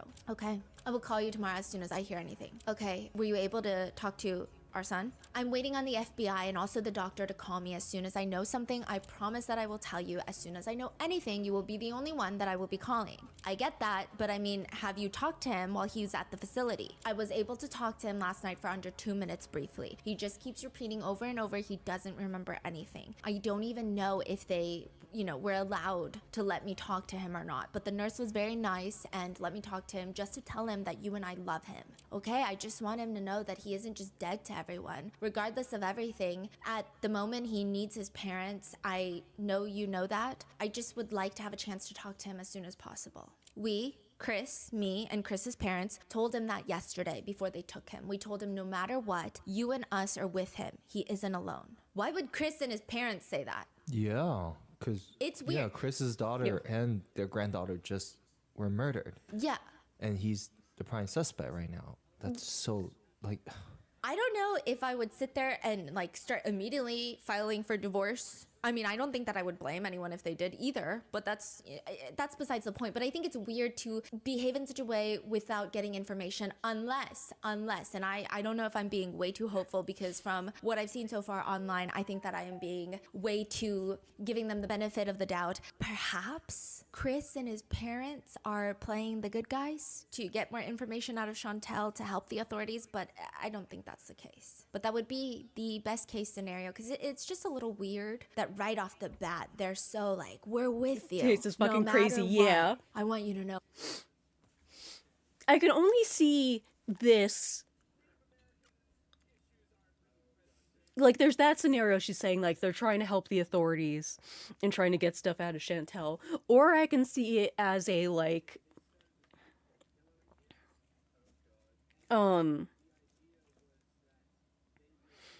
maybe they're in a denials type of state of thinking, even though they've only known this boy for 2 years, I think they said around 2 years,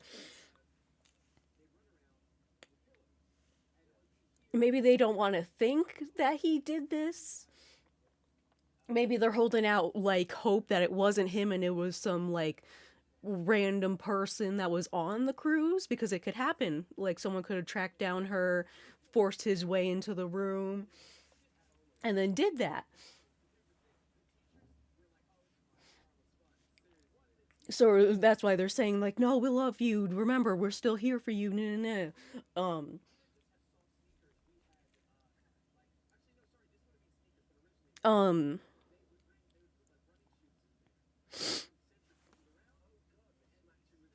Guess maybe they're just also blinded in a way.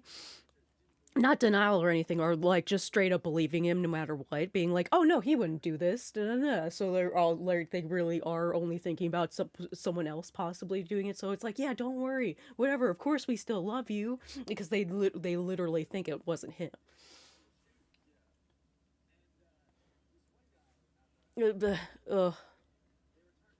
We're standing by. It's weird. But again, maybe Chantel's lying. Maybe none of this conversation even took place. Okay, I know everything is supposed to be hush-hush for now, but I've seen that it's still getting out with posts and comments between Facebook, TikTok, and stuff. I just want to make sure until things are certain that he doesn't get any unnecessary comments towards him. Chantel responds, nobody knows anything about him. He is a minor, so his name shouldn't be anywhere, and when we talk to the FBI again, we will reiterate that we do not want his name out there, and everything that's been posted on TikTok and social media, nobody knows anything, and everybody's just speculating. We know what I told you last night, and we'll know exactly more when the autopsy is done. Once we get the autopsy today, depending on what it says, depends on whether he's booked on these charges, and you will start seeing Anna's name. I understand, and no, his name wasn't mentioned in it. Just want you to be aware if you weren't aware. What exactly did you tell Andrew? I don't want to say something to him if you haven't told him. I've told him what I know, so he doesn't hear or see all the theories that are on social media that I've seen. I mean, there's a lot going on. He is okay, just kind of still hard for him to believe. Okay, he was asking me, I just didn't want to mention our son if you hadn't. So he's did you mention to Andrew that his little brother is a suspect? Chantel is okay, because he was asking me. I just didn't want to say anything if you hadn't said anything. I did. I didn't want anything else to be said online. I feel like he needs to be told the truth by us just so nothing is twisted. He knows not to tell anyone. Can I please talk to our daughter when you get a chance just for a little while? I won't say anything about her brother. I just want to tell her that I love her. I will call you back in a few. We are on the phone with the FBI victim specialist. Okay. November 10th, 2025. So this is like 2 days after Anna's death. Thomas asks Chantel, anything new? The FBI is on the way here now to talk to us, and we should be hearing from the doctor at around 11 a.m. She later explains that the FBI came to talk to them, but while they're talking, Chantel gets a call from the son's doctor. She goes to talk to the doctor, and quote, I also talked to the doctor in the middle of the FBI, so I don't know what was all said with the FBI. I left to talk with the doctor. As of right now, it's a good possibility that he will be released on Wednesday from the hospital. November 10th, 2 p.m., Thomas informs Chantel. They're calling me already from the news. If they got my number, that means they will find my mom's. I'm gonna have to tell her around what's going on and tell her not to talk to anyone, just a heads up. Chantel sends him the contact for an attorney. And later that day, Thomas asks Chantel if she's busy. I'm with my pastor. Can it wait till tomorrow? We are about to be in the home, and this is the first time we will be home without our son and Anna. We don't know how it's going to be. Okay. Then a few days later, Thomas asks Chantel again if he can talk to their daughter, and she says, I spoke with her. At this time, she doesn't want to talk. I let her know that you care about her and that you love her. So they just won't let Thomas talk to the young daughter. Yeah. I mean, it could be as simple as the daughter has bad experiences with Thomas and does not like her biological father. It could be more on the conspiratorial side of things that people have been stating that it is kind of odd that Chantel, who really, I mean, this is like really conspiratorial and just out of pocket, I will say. But some netizens are just saying it's odd that Chantel, who prioritizes her marriage over everything, just won't send her 9-year-old daughter to go back to be with her biological dad so that she can probably comfort Chris and like make things right with Chris. I don't know, right? So they're just saying like it's just all around weird. No one knows what's true. Is Thomas bad? Is Chantel bad? Is every single one of them bad? I mean, I think across the board, it's pretty clear that Chantel is not good. Thomas responds, I want to hear it from her with everything going on. Chantel, I need to hear her. I understand where you're coming from, but I cannot force her to talk to you. Then, November 21st, the daughter does not go on her scheduled weekend with Thomas. We don't know exactly what transpires, but we do have clues. Thomas emails Chantel, per our parenting time, I want it known that you did not allow our daughter to go on my weekend. Yes, I understand she's going through a lot, but it's my time. That being said, I deal with you, the parent, not your spouse. So I suppose Chris informed Thomas that he's not going to be getting his daughter for the weekend. Chantel responds, she refused to get out of the car. I did not withhold her from your parenting time. The decision was made based on her emotional state. Thomas responds, no, the decision was made by your spouse closing the door and saying to get away. Yes, she said she didn't want to, but she is going through a lot. I asked for your help to make it easier. Again, you're the mother. I deal with you, not your spouse. Your spouse has no rights. That being said, I will request that he not be present next meet since he is not capable of allowing the parents handling the exchange. Chantel responds, I'm sorry she didn't want to go with you. I know I had encouraged her to. I don't believe her reluctance has anything to do with Chris being there. She's simply been through so much lately with Anna's passing and her brother being gone. The funeral was last night and this is an incredibly difficult time for her. She will be doing counseling through DCF to help cope with her grief, and I'm hopeful she'll reach a place where she feels ready to spend time with you. I will continue to encourage her to go. Thomas hits back. As I stated, I understand, but there is still a parenting plan in place. I am her father, as you yourself said about this 16-year-old son. We are the parents, and we need to help our kids. I kept my mouth shut when you told me that you can't jeopardize your marriage for helping your son. You look scared tonight, and you need to know that my kids come before anyone. Even though I haven't been able to see them for almost 2 years, I will never hesitate. See you in 2 weeks for the next meet for our daughter. I hope things are more civil, and you, the mother, can speak for yourself. And your attorney explains to you how things are eventually gonna go. Hope I can speak and see our daughter soon. Throughout this, Chantel has no problem still ranting to Thomas throughout this like weird custody battle exchange about post online. November 17th, Chantel texts Thomas. Some asshole posted something. It seems like she's referring to Martin Donahue. And it appears, you know, that could be the case. Thomas responds, his family. Not Chris's family, the ex-wife's family. So she's like, it's not Chris's family, it's Tabitha's family. Well, part of his kids. So Thomas is like, still his family, because Tabitha is the mother of his other 2 kids. So this is like their uncle. Yeah. The conversation stops there. And then they resume talking about something else. And during the custody hearing, Chantel does testify briefly.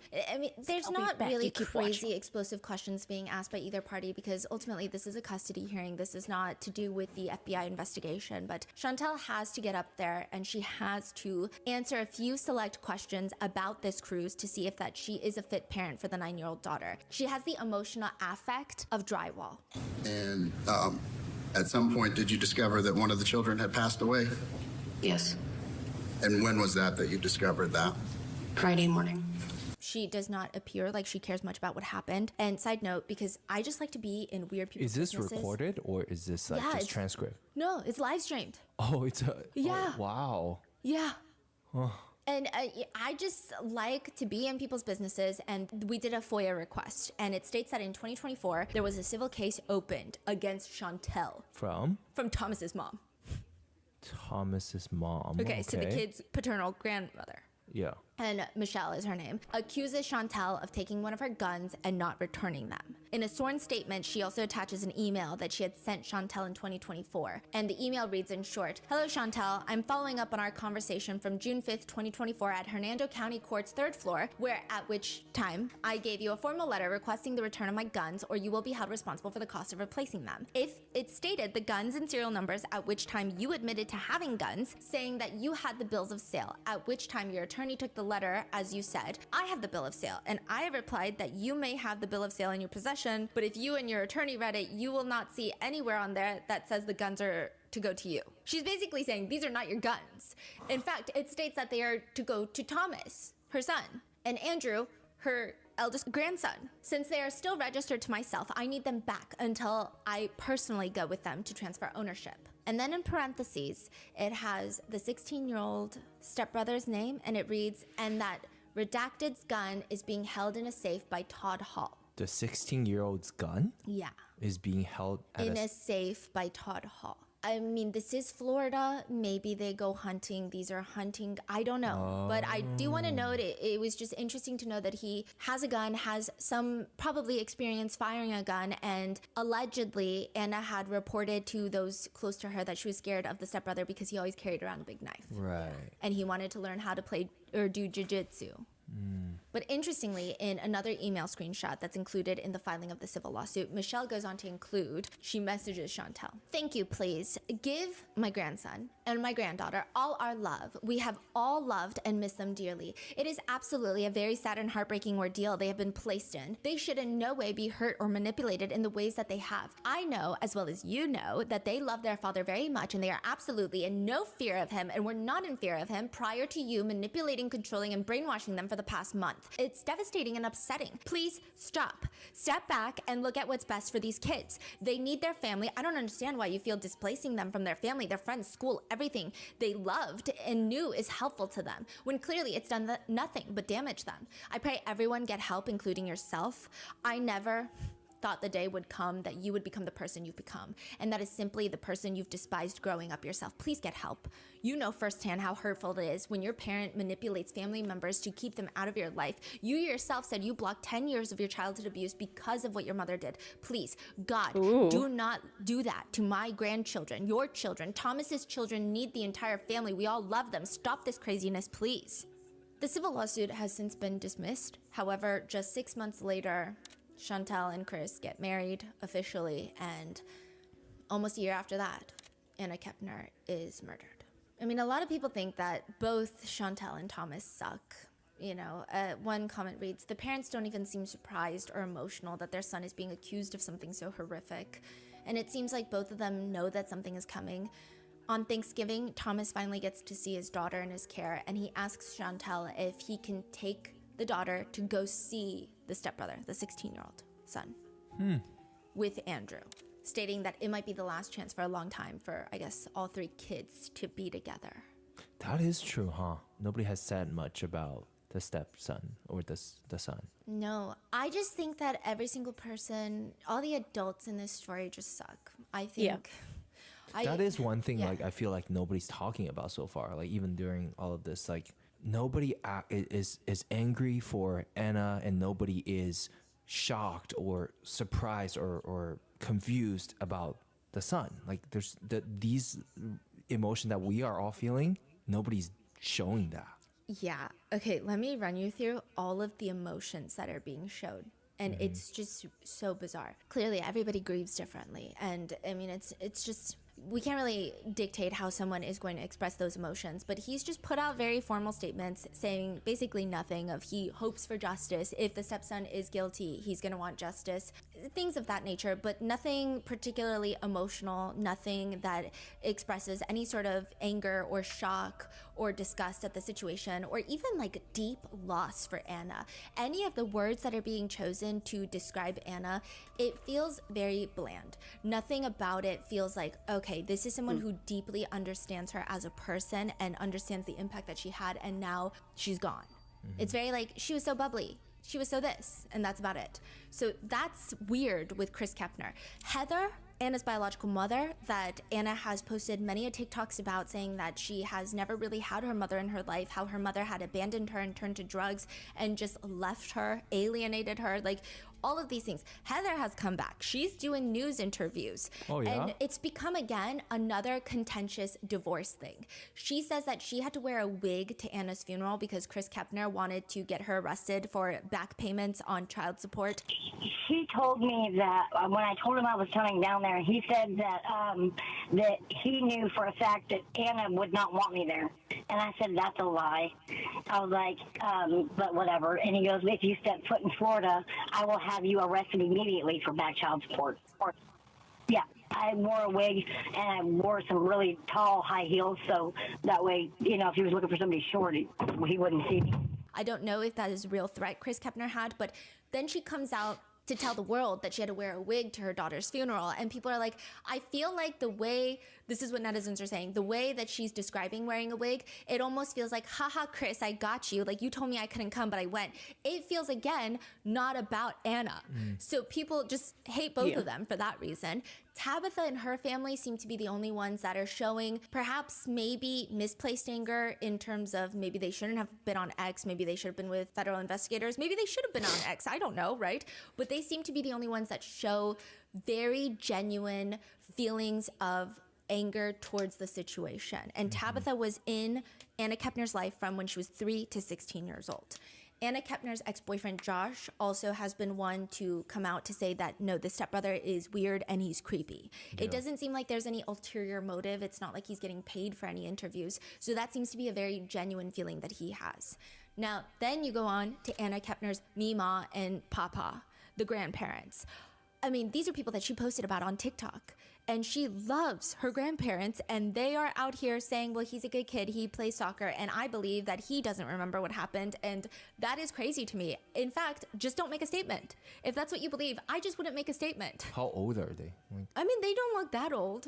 not like 80s. Oh, no. They look maybe like 60s. Okay. They look young. Okay.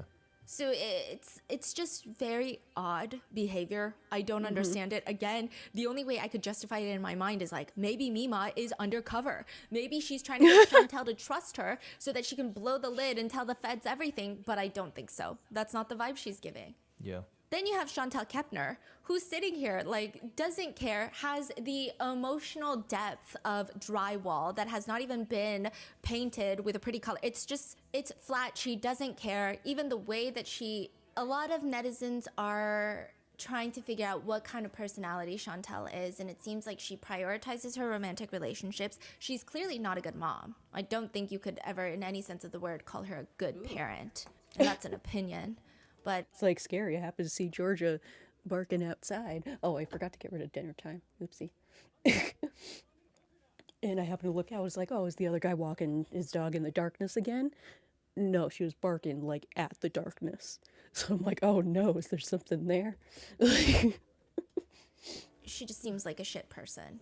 And then you have Thomas Hudson, who seems like, okay, maybe his heart is in the right place, but again, we don't know, because we don't know if Chantel is lying and alienating the minor kids or if they genuinely are scared of Thomas Hudson. So that's like a problem there. But on top of that, the bigger problem is in these court filings, I mean, all the minor kids' names unredacted, the full name of the person that this 16-year-old stepson is staying with, fully unredacted in the court filings, just like everyone knows everybody. So much for saying that you're upset that people are talking about it on TikTok. You're the one that's putting out all of this unredacted. Yeah, I see. So it's like, again, it just feels like everyone is doing their own thing, and maybe they truly believe in their own hearts that they're doing it for the kids, but it seems like all they're doing is hurting the kids like every step of the way. Got it. Yeah. That just seems. And then from there to here, I don't know if really any of them have come out in a way that felt impactful towards Anna's life and who she was as a person.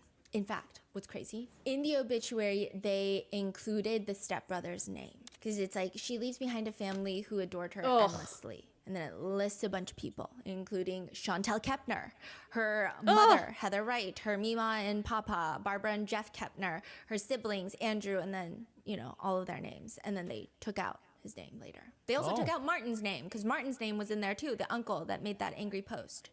Yeah, I was gonna say, and not even What Tabitha, is who's been this? there her whole life. Oh my I think god. it's odd that they would even include Chantel and her side of the family. First of all, they've only been Anna's Yeah. step-siblings for like 2 years. A year, really, legally speaking. Yeah, and Chris did this, right? Wrote this. We don't know if Chris did it. We don't know if Chantel did it. But someone did it. I mean, I'm assuming it had to have been approved by Chris at least. Exactly. Because he's an adult. He was her father. I think it's just very bizarre that they're even included. I would have just... It just feels wrong. Yeah, it's really odd. Like, I think that would be probably the last thing maybe Anna would want, but then they're doing it. So in regards to Chris Kepner's quote about Anna, he says, "I do not stand behind what my stepson has done." So again, does he remember or did he do it? Like, what's going on? Because Grandma was saying he said he doesn't remember, and I believe it. So maybe you're saying, okay, he doesn't remember, but we all know he did it, or did he confess? There are internet speculations that he confessed to Chantel before Anna's body was found, and that's why they didn't search the stateroom. But that's clearly like an internet speculation that's not based on any sort of logical or evidential foundation, but it's just weird. I want him to face the consequences. I will be fighting to make sure that does happen. I cannot say that he is responsible, but I can't decline. He was the only one that was in the room, and FBI has an ongoing investigation in which they will have to provide the evidence to say that he did do it or did not do it. He was a normal kid. I would have never thought that any of this would have happened. Right now, my best course of action is to let the FBI do what they're doing. They have the evidence that they need. When they make the arrest, then we'll start seeing the justice side of things. This is like the softest spoken statement from a father. It's crazy. Yeah. Like he has so much. A father who just understanding lost their and so child. much- this is even police have more emotion than this. Yeah. That's so odd. And I mean, this is weird because if you compare it to cases where you have two parental figures, like biological parents, and not saying that biological ties to your children make it any stronger or less stronger, but they've raised them since birth, okay? They have biological ties to their kids. And when one child murders the other child, and if one parent wants to support the perpetrator, that can cause Yeah. just like the most tumultuous, rightfully, understandably emotional journey. Chris Kepner, it sounds like that's his son, and Anna Kepner is like a girl that he was housing. Yeah, exactly. It sounds like this is his son, this is his child, when it's like you've known this kid for 2 years. Anna is your daughter. Yeah. So what's up with it? Like, do people think something is up? Why is he acting this way? Okay, this is where things get really conspiratorial, and I think I would have to blame the fact that maybe I was with the RM team, and So the best case scenario is he's a shit dad. That he gives no. Yeah, just a terrible dad. Right. Let's say it like That's that. the best case scenario. Yes, but there's lots of rumors that are going around that point to much darker scenarios. There are obviously the kind of open-ended questions of why has there not been an arrest made yet? Some people are like, okay, well, the feds take a long time. However, others are like, but this is a pretty cut and dry case. I don't think the feds need to take that much of a long time to cross their T's and dot their I's. So that leads a lot of netizens to believe perhaps the child did alert maybe the mom. And so maybe the feds are trying they're to see looking if, into more. if any of the maybe. parents knew what had happened before the body was discovered. Yeah. Huh. And then the conspiracies just kind of spin off from there. But these are all, again, conspiracies, and they're alleged. And and it's just a mess. Even Anna's biological mom is telling the New York Post, why am I the bad guy? He put them in the same room together. Oh my because people are like, God. you were not in Anna's life. Why are you suddenly showing up all over the news? Yeah. And then she says, she was my daughter, and I loved her with all my heart and soul. The song I Am Not Okay by Jelly Roll is exactly how I feel. It's just... What? One netizen comment reads, I'm so tired of people saying Anna's bio mom deserved to know what happened to her daughter and that she had to read it online. So Heather was complaining that she was traumatized because she found out that Anna was deceased from Google. No one told her. And so people are saying if she had been in Anna's life, she would have automatically been notified by the FBI. Yeah, it's like you bad. weren't We need there. to Why admit would that they tell Anna's you? bio dad was the better parent than the mom because he's an asshole. And some people are wondering about the room situation by stating, well, I've been on Carnival, and technically a person 21 years old has to be in the room with anyone under the age of 21. So, you know, one parent's name had to be on the room with the 3 teenagers. The parents bear some responsibility for not following the rules. I work in the travel industry, and this is a fact. So I don't know if it's 18, I don't know if it's 21. Another party comments, a stepbrother is not a sibling. It's a biologically unrelated male. It's a big difference. May as well be a boy down the street. Grossly inappropriate for them to be put in the same room. And then, of course, other people are arguing their experiences with step-siblings having perfectly healthy relationships. But then, again, people are also arguing, yes, but a lot of that is due to the fact that you probably grew up with them, too. So you might have a more sibling-like bond because you're both 3 and 4 years old when you start getting raised in the same house together. This is a bit different. Some people believe that it's only a matter of time before Chris and Chantel divorce, writing, you can almost guarantee that this is going to end this entire marriage. How can you get past the fact that your wife's son killed your daughter? I see a bitter divorce coming. The stress of the funeral and the upcoming trial will tear them apart. Prayers for the biological mother of this young lady and all the other family members. Others think that there will not be a divorce. Some people speculate that maybe the parents are more suspicious than the internet already thinks that they're suspicious. Yeah. One of the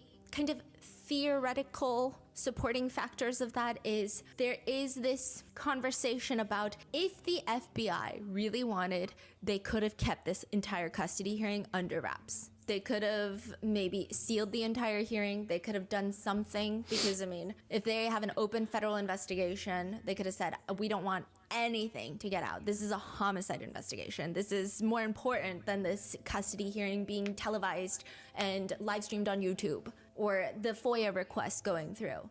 So there is a speculation that maybe the FBI is also using this court hearing to see how things play out because maybe they're looking into more people than just the stepson or the stepbrother. So weird. Yeah. So weird. Weird. Yeah, I have so many questions. One insane, unhinged, brain-dead comment reads, this is on one of Anna's TikToks. This is why. To which people are commenting, question mark, question mark? The commentator, a guy, of course, responds, doing all these sexy videos, he's probably going out of his mind, so he did what he did to her since he couldn't get to her sexually. That's fucking crazy. Another one just reads, I can see why he wanted some of that, exclamation mark. This comment is weeks after her murder. There's a video where Anna is mouthing the lyrics to a country song, what doesn't kill you makes you stronger, and someone comments, but he did kill you, clapping emoji. Another comment reads, he is maybe just an immature lad who found himself in a difficult situation. If Anna was friendly to him, as she probably was, that being her nature, he may have misinterpreted it and it went downhill from there. To which someone comments, it sounds like you're saying that if a girl is friendly to a boy, he being an immature lad can't control himself and just might take whatever he thinks he's entitled to, including the girl's life. It just all goes downhill sometimes. And now we just have a lot of open questions. Is this going to be a federal case? Are they going to pass it down to the state courts? Are they going to interview every single person on that cruise? Because, I mean, yeah, you might probably want to interview everyone on the Hall. You probably want to interview the crew and the family and all of the witnesses that would normally come in a regular investigation. But could there be other people on that cruise that saw something on the deck? Yeah. Or during a breakfast buffet one day, they noticed something, they saw something. Are they combing through all the hours of security footage? How long is all of that going to take? And until then, this is what we know so far. What are your thoughts on this case? What do you think is going to happen? I was gonna say, like, when it comes to that way of thinking, when it comes to men, continues to raise men, boys and men that do that type of thing.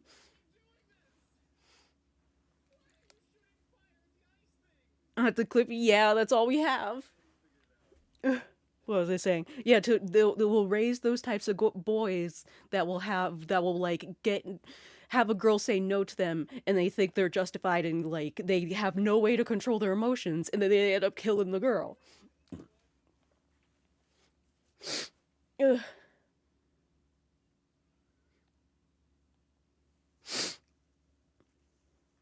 Yeah.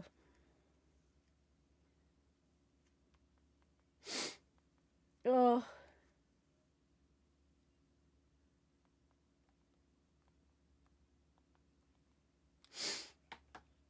Keep getting excuses, yes. And then you said that, like, they failed Anna. It's like everyone, they failed Anna, they're failing the rest of the kids. um the boy with the ADHD that potentially killed Anna, they failed him because it potentially only happened because of them not giving his fucking meds.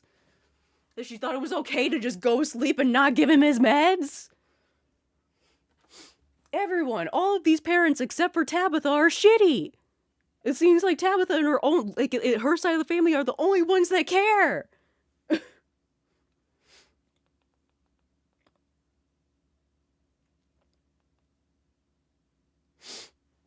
Ugh.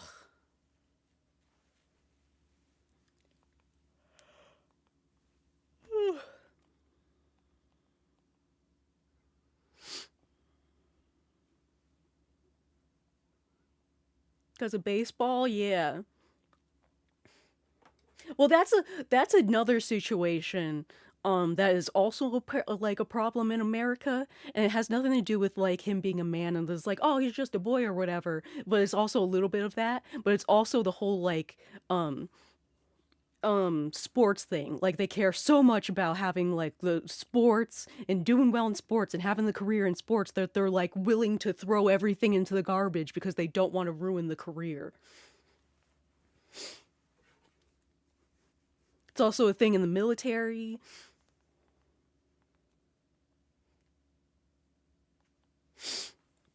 Ugh.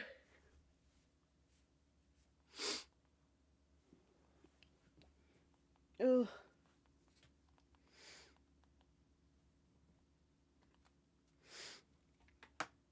It's like it's shitty all around. It's like people caring about other things instead of the actual people involved in the situation.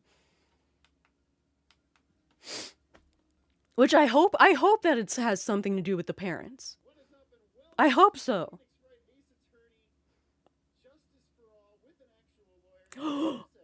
Theory. Imagine the only reason that like even Chris's side of the family, like Chris himself and his parents are all like, oh, they're like saying like, oh, we love the boy, like he's just a normal boy, we couldn't imagine him doing it. It's because he didn't do it. And it was actually someone like Chris. Like Chris killed his own daughter and they're trying to keep it under wraps and actually make the other son take the fall for it. And it shows Chantel willing to do that because it seems like just what we've heard from Thomas, she seems to only care about her relationships and whatnot. So she's willing to throw her son under the bus because it's like she doesn't want her husband to go to jail.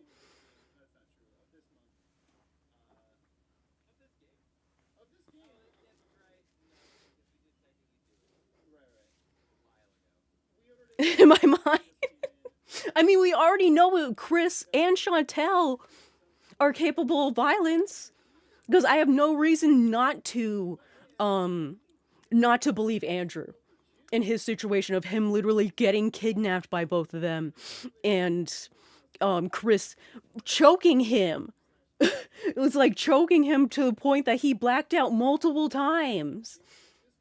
I would not be surprised.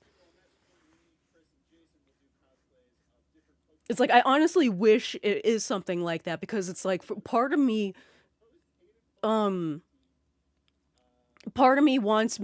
it to like not be Andrew, like not Andrew, the 16-year-old's fault. Because it's obvious that like it did happen because of like him not getting the medication. It seems like that's literally the only reason. But they did say there was like rumors of like him like carrying around a knife, having a big knife, and like him being obsessed with her. So we don't know about that. There would have to be more investigation on possible like on what's on his cell phone, what he searches up online, stuff like that. But part of me at this point, because part of me is like, I hope none of that is true, and I want it to be some like a big thing that's just involving the parents, so the parents can go to jail. Because fuck them, because they're all bad. Part of me wonders also if the mother could potentially go to jail for like a small amount of time because again like he is a minor and she was the one in control of giving him his meds and whatnot. So like again, this only really happened because like he was in very bad emotional state because of his not having the meds because of like fast withdrawal. Wouldn't she be like complicit in some way that like literally this only happened because of you?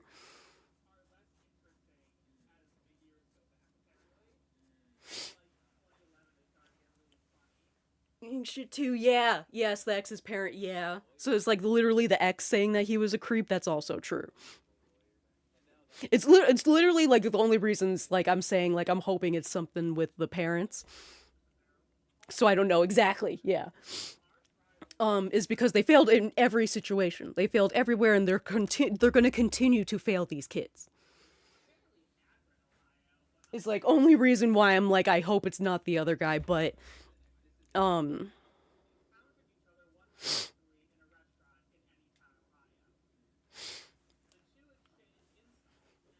the only way we're really gonna know as well, of like, because it's like I don't trust anything the adults say, is like something they're going to have to do with this case when it comes to trial is that they're going to have to talk to the kids.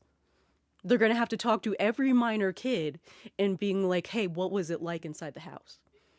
Because it's like I don't trust any of what the parents are saying, and it's like the kids are going to tell the truth unless like Chantel is going to be manipulating them to not say anything right. So many fucking kids to like yeah,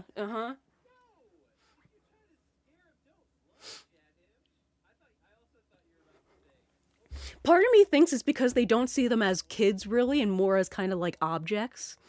And it's why Chantel was so angry about like Andrew not wanting to come to stay with her. Well, it's like that's my kid. That's obviously my kid. He should stay with me because she wants control of him.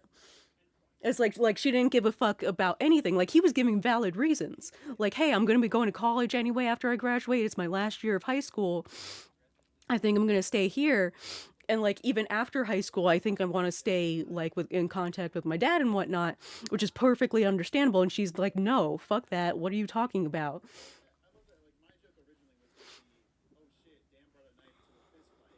Like their shit, yeah. It's all about control. It's like technically like they like those are their kids, but she people will sometimes be like this as like because they are their kids, they feel like they should have a say in everything they do, and like if they tell them to do certain things or whatever, they should always do those things no matter what, and then stuff like that. And then when if the child goes against them in any kind of way, even if it's not even negative, it's like a situation like Andrew where he just wants to stay in the same school he is in because he's just like it would be weird to for the last year of high school to go move to a different school. I mean, she went so far as to try to kidnap him with her new boyfriend, like because she wants the control. They see it see him more as kind of like, yes, they're the kids, you support them as kids, but like more as a like he's technically mine and should be doing my things and I should have them. So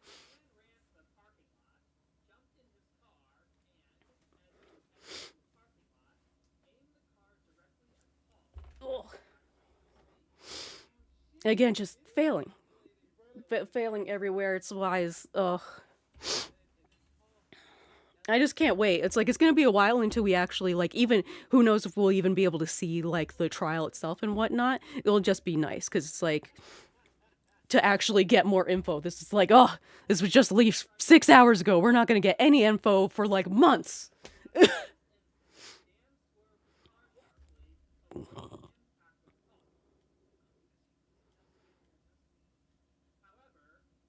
Oh, this poor person, like the grandparents know exactly what happened and are choosing to protect their grown son over justice for their granddaughter. That's like that's not even their son, the grandparents. Like that's not even their like grandson. They're not related to this boy.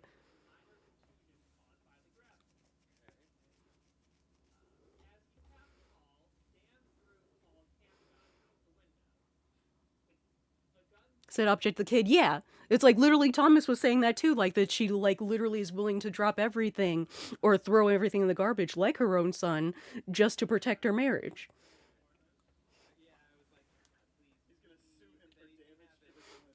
Like I wouldn't even be surprised if she even cares that the 16-year-old goes to jail.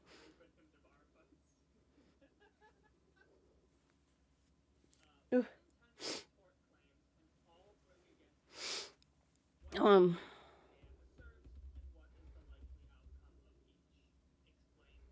I had a small theory that this could have a little bit of like misogyny in it, or at least a like just not caring about girls in general and caring more about boys.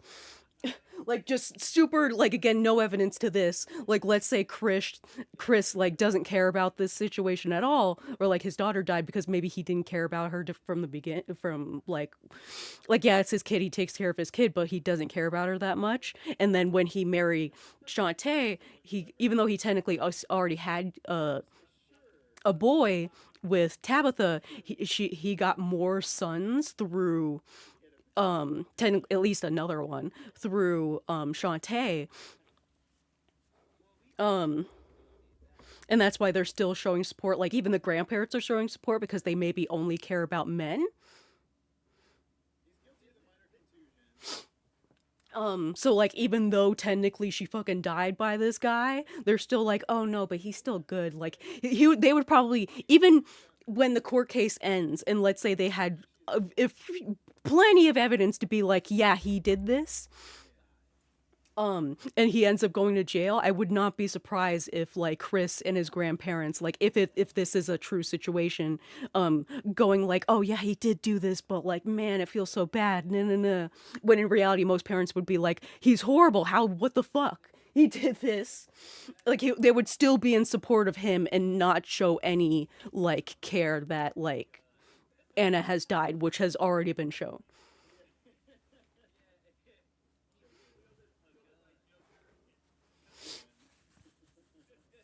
Again, theory, we have no evidence to this, but I wouldn't be surprised because this happened many, like, at least, not the whole killing part, but, like, the whole, like, obviously caring only about the, like, male kids and not the female kids and stuff like that.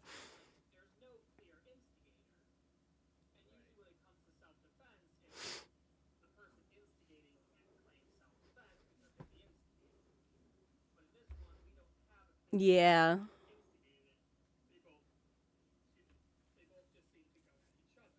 Ugh.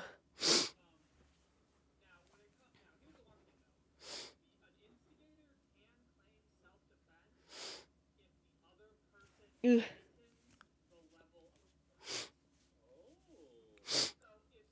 Dude, with the gender reveal parties and everything, it's like, you know, you got good guy if you have, like, you hear that you're having a girl and is perfectly fine, or like he's happy as well. Like, I do like seeing those videos. I remember seeing like compilations of the videos of like girl dads and them doing stuff with like the little girls and stuff like that. Those are the guys you trust. You trust them. You got those weirdo like boy dads? No, get them out.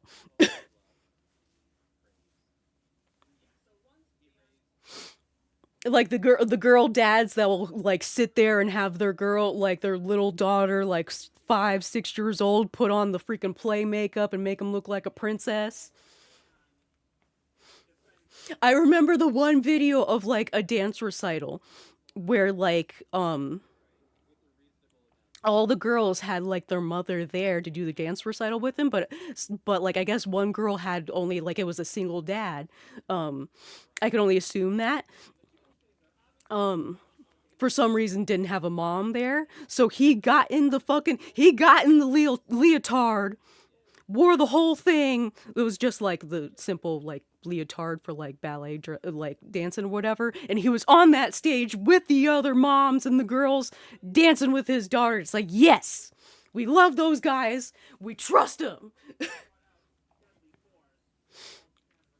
We support those men.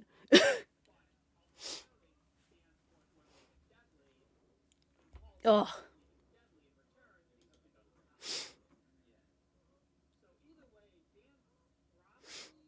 in the end of the day, lesson to learn, don't have kids. If you're not going to support them the whole way or whatever in every way, or you're going to put someone else above your kids when it comes to like matters and stuff, don't have kids. Don't have them. Don't. It's like just don't, so you don't have to put your kids through, put those kids through trauma and whatnot. It's again one of the reasons why I do not think, and I most likely will not have kids, because I know, and with how I am and whatnot, it's not going to be good. It's like I do not want them to put my kids through any trauma, so I'm not going to risk it and just not have kids.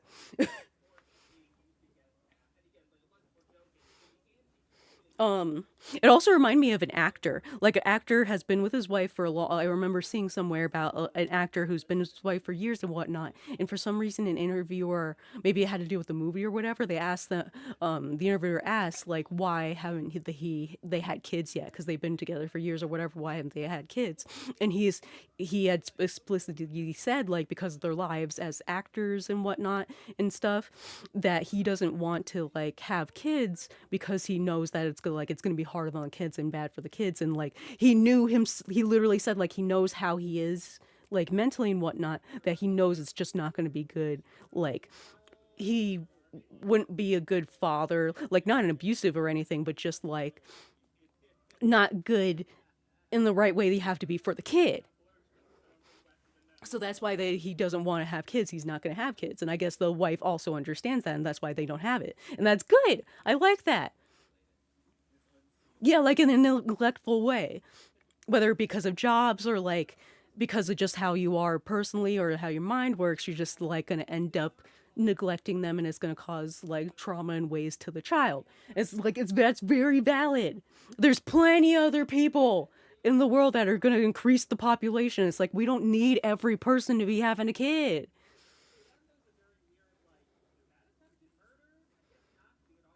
Yes, all the BS that comes with having a kid, exactly. Yeah, it's like, I know I'm not going to be able to handle all this shit, so I'm like, that's why I said, like, at most, like, if I were to have, like, I felt like I was in a mental state to have a kid, at most we're adopting, and then the kid's gonna at least be like teenage and up.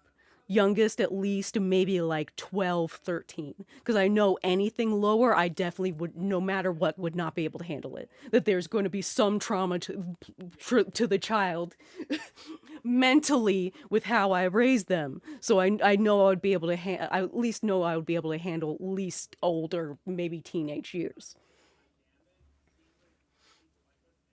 But again, either way, it would be best not to have them. So I'm like gonna not.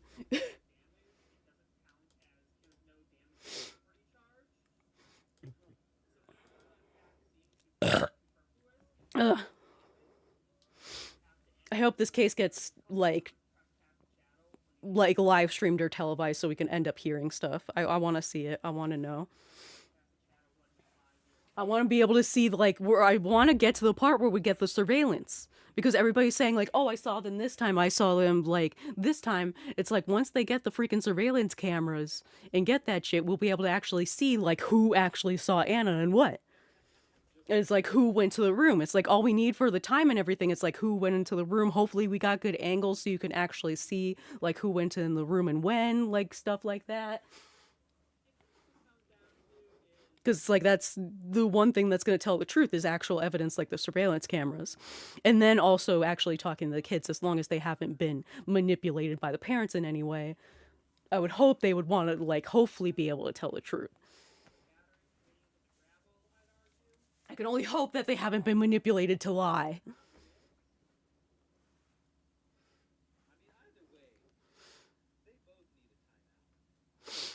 Oh, anyway, I have to end stream. I already have everything ready. I just need to feed the bunnies. Oh.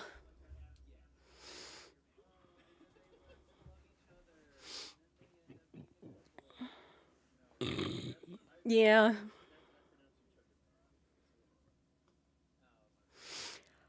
We can only wait and see.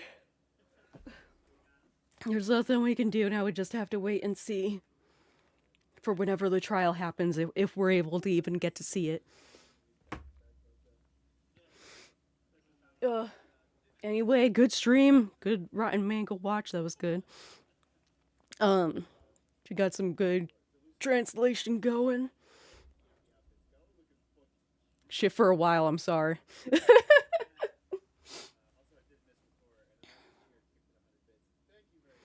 Hopefully we get some more find some more words and stuff next time. Send at me for part 2, yes. I mean, I wouldn't be surprised, like, if they do televise the case, not televise, but, like, live stream it or whatnot. Like, Stephanie will probably be, like, covering it. I would hope.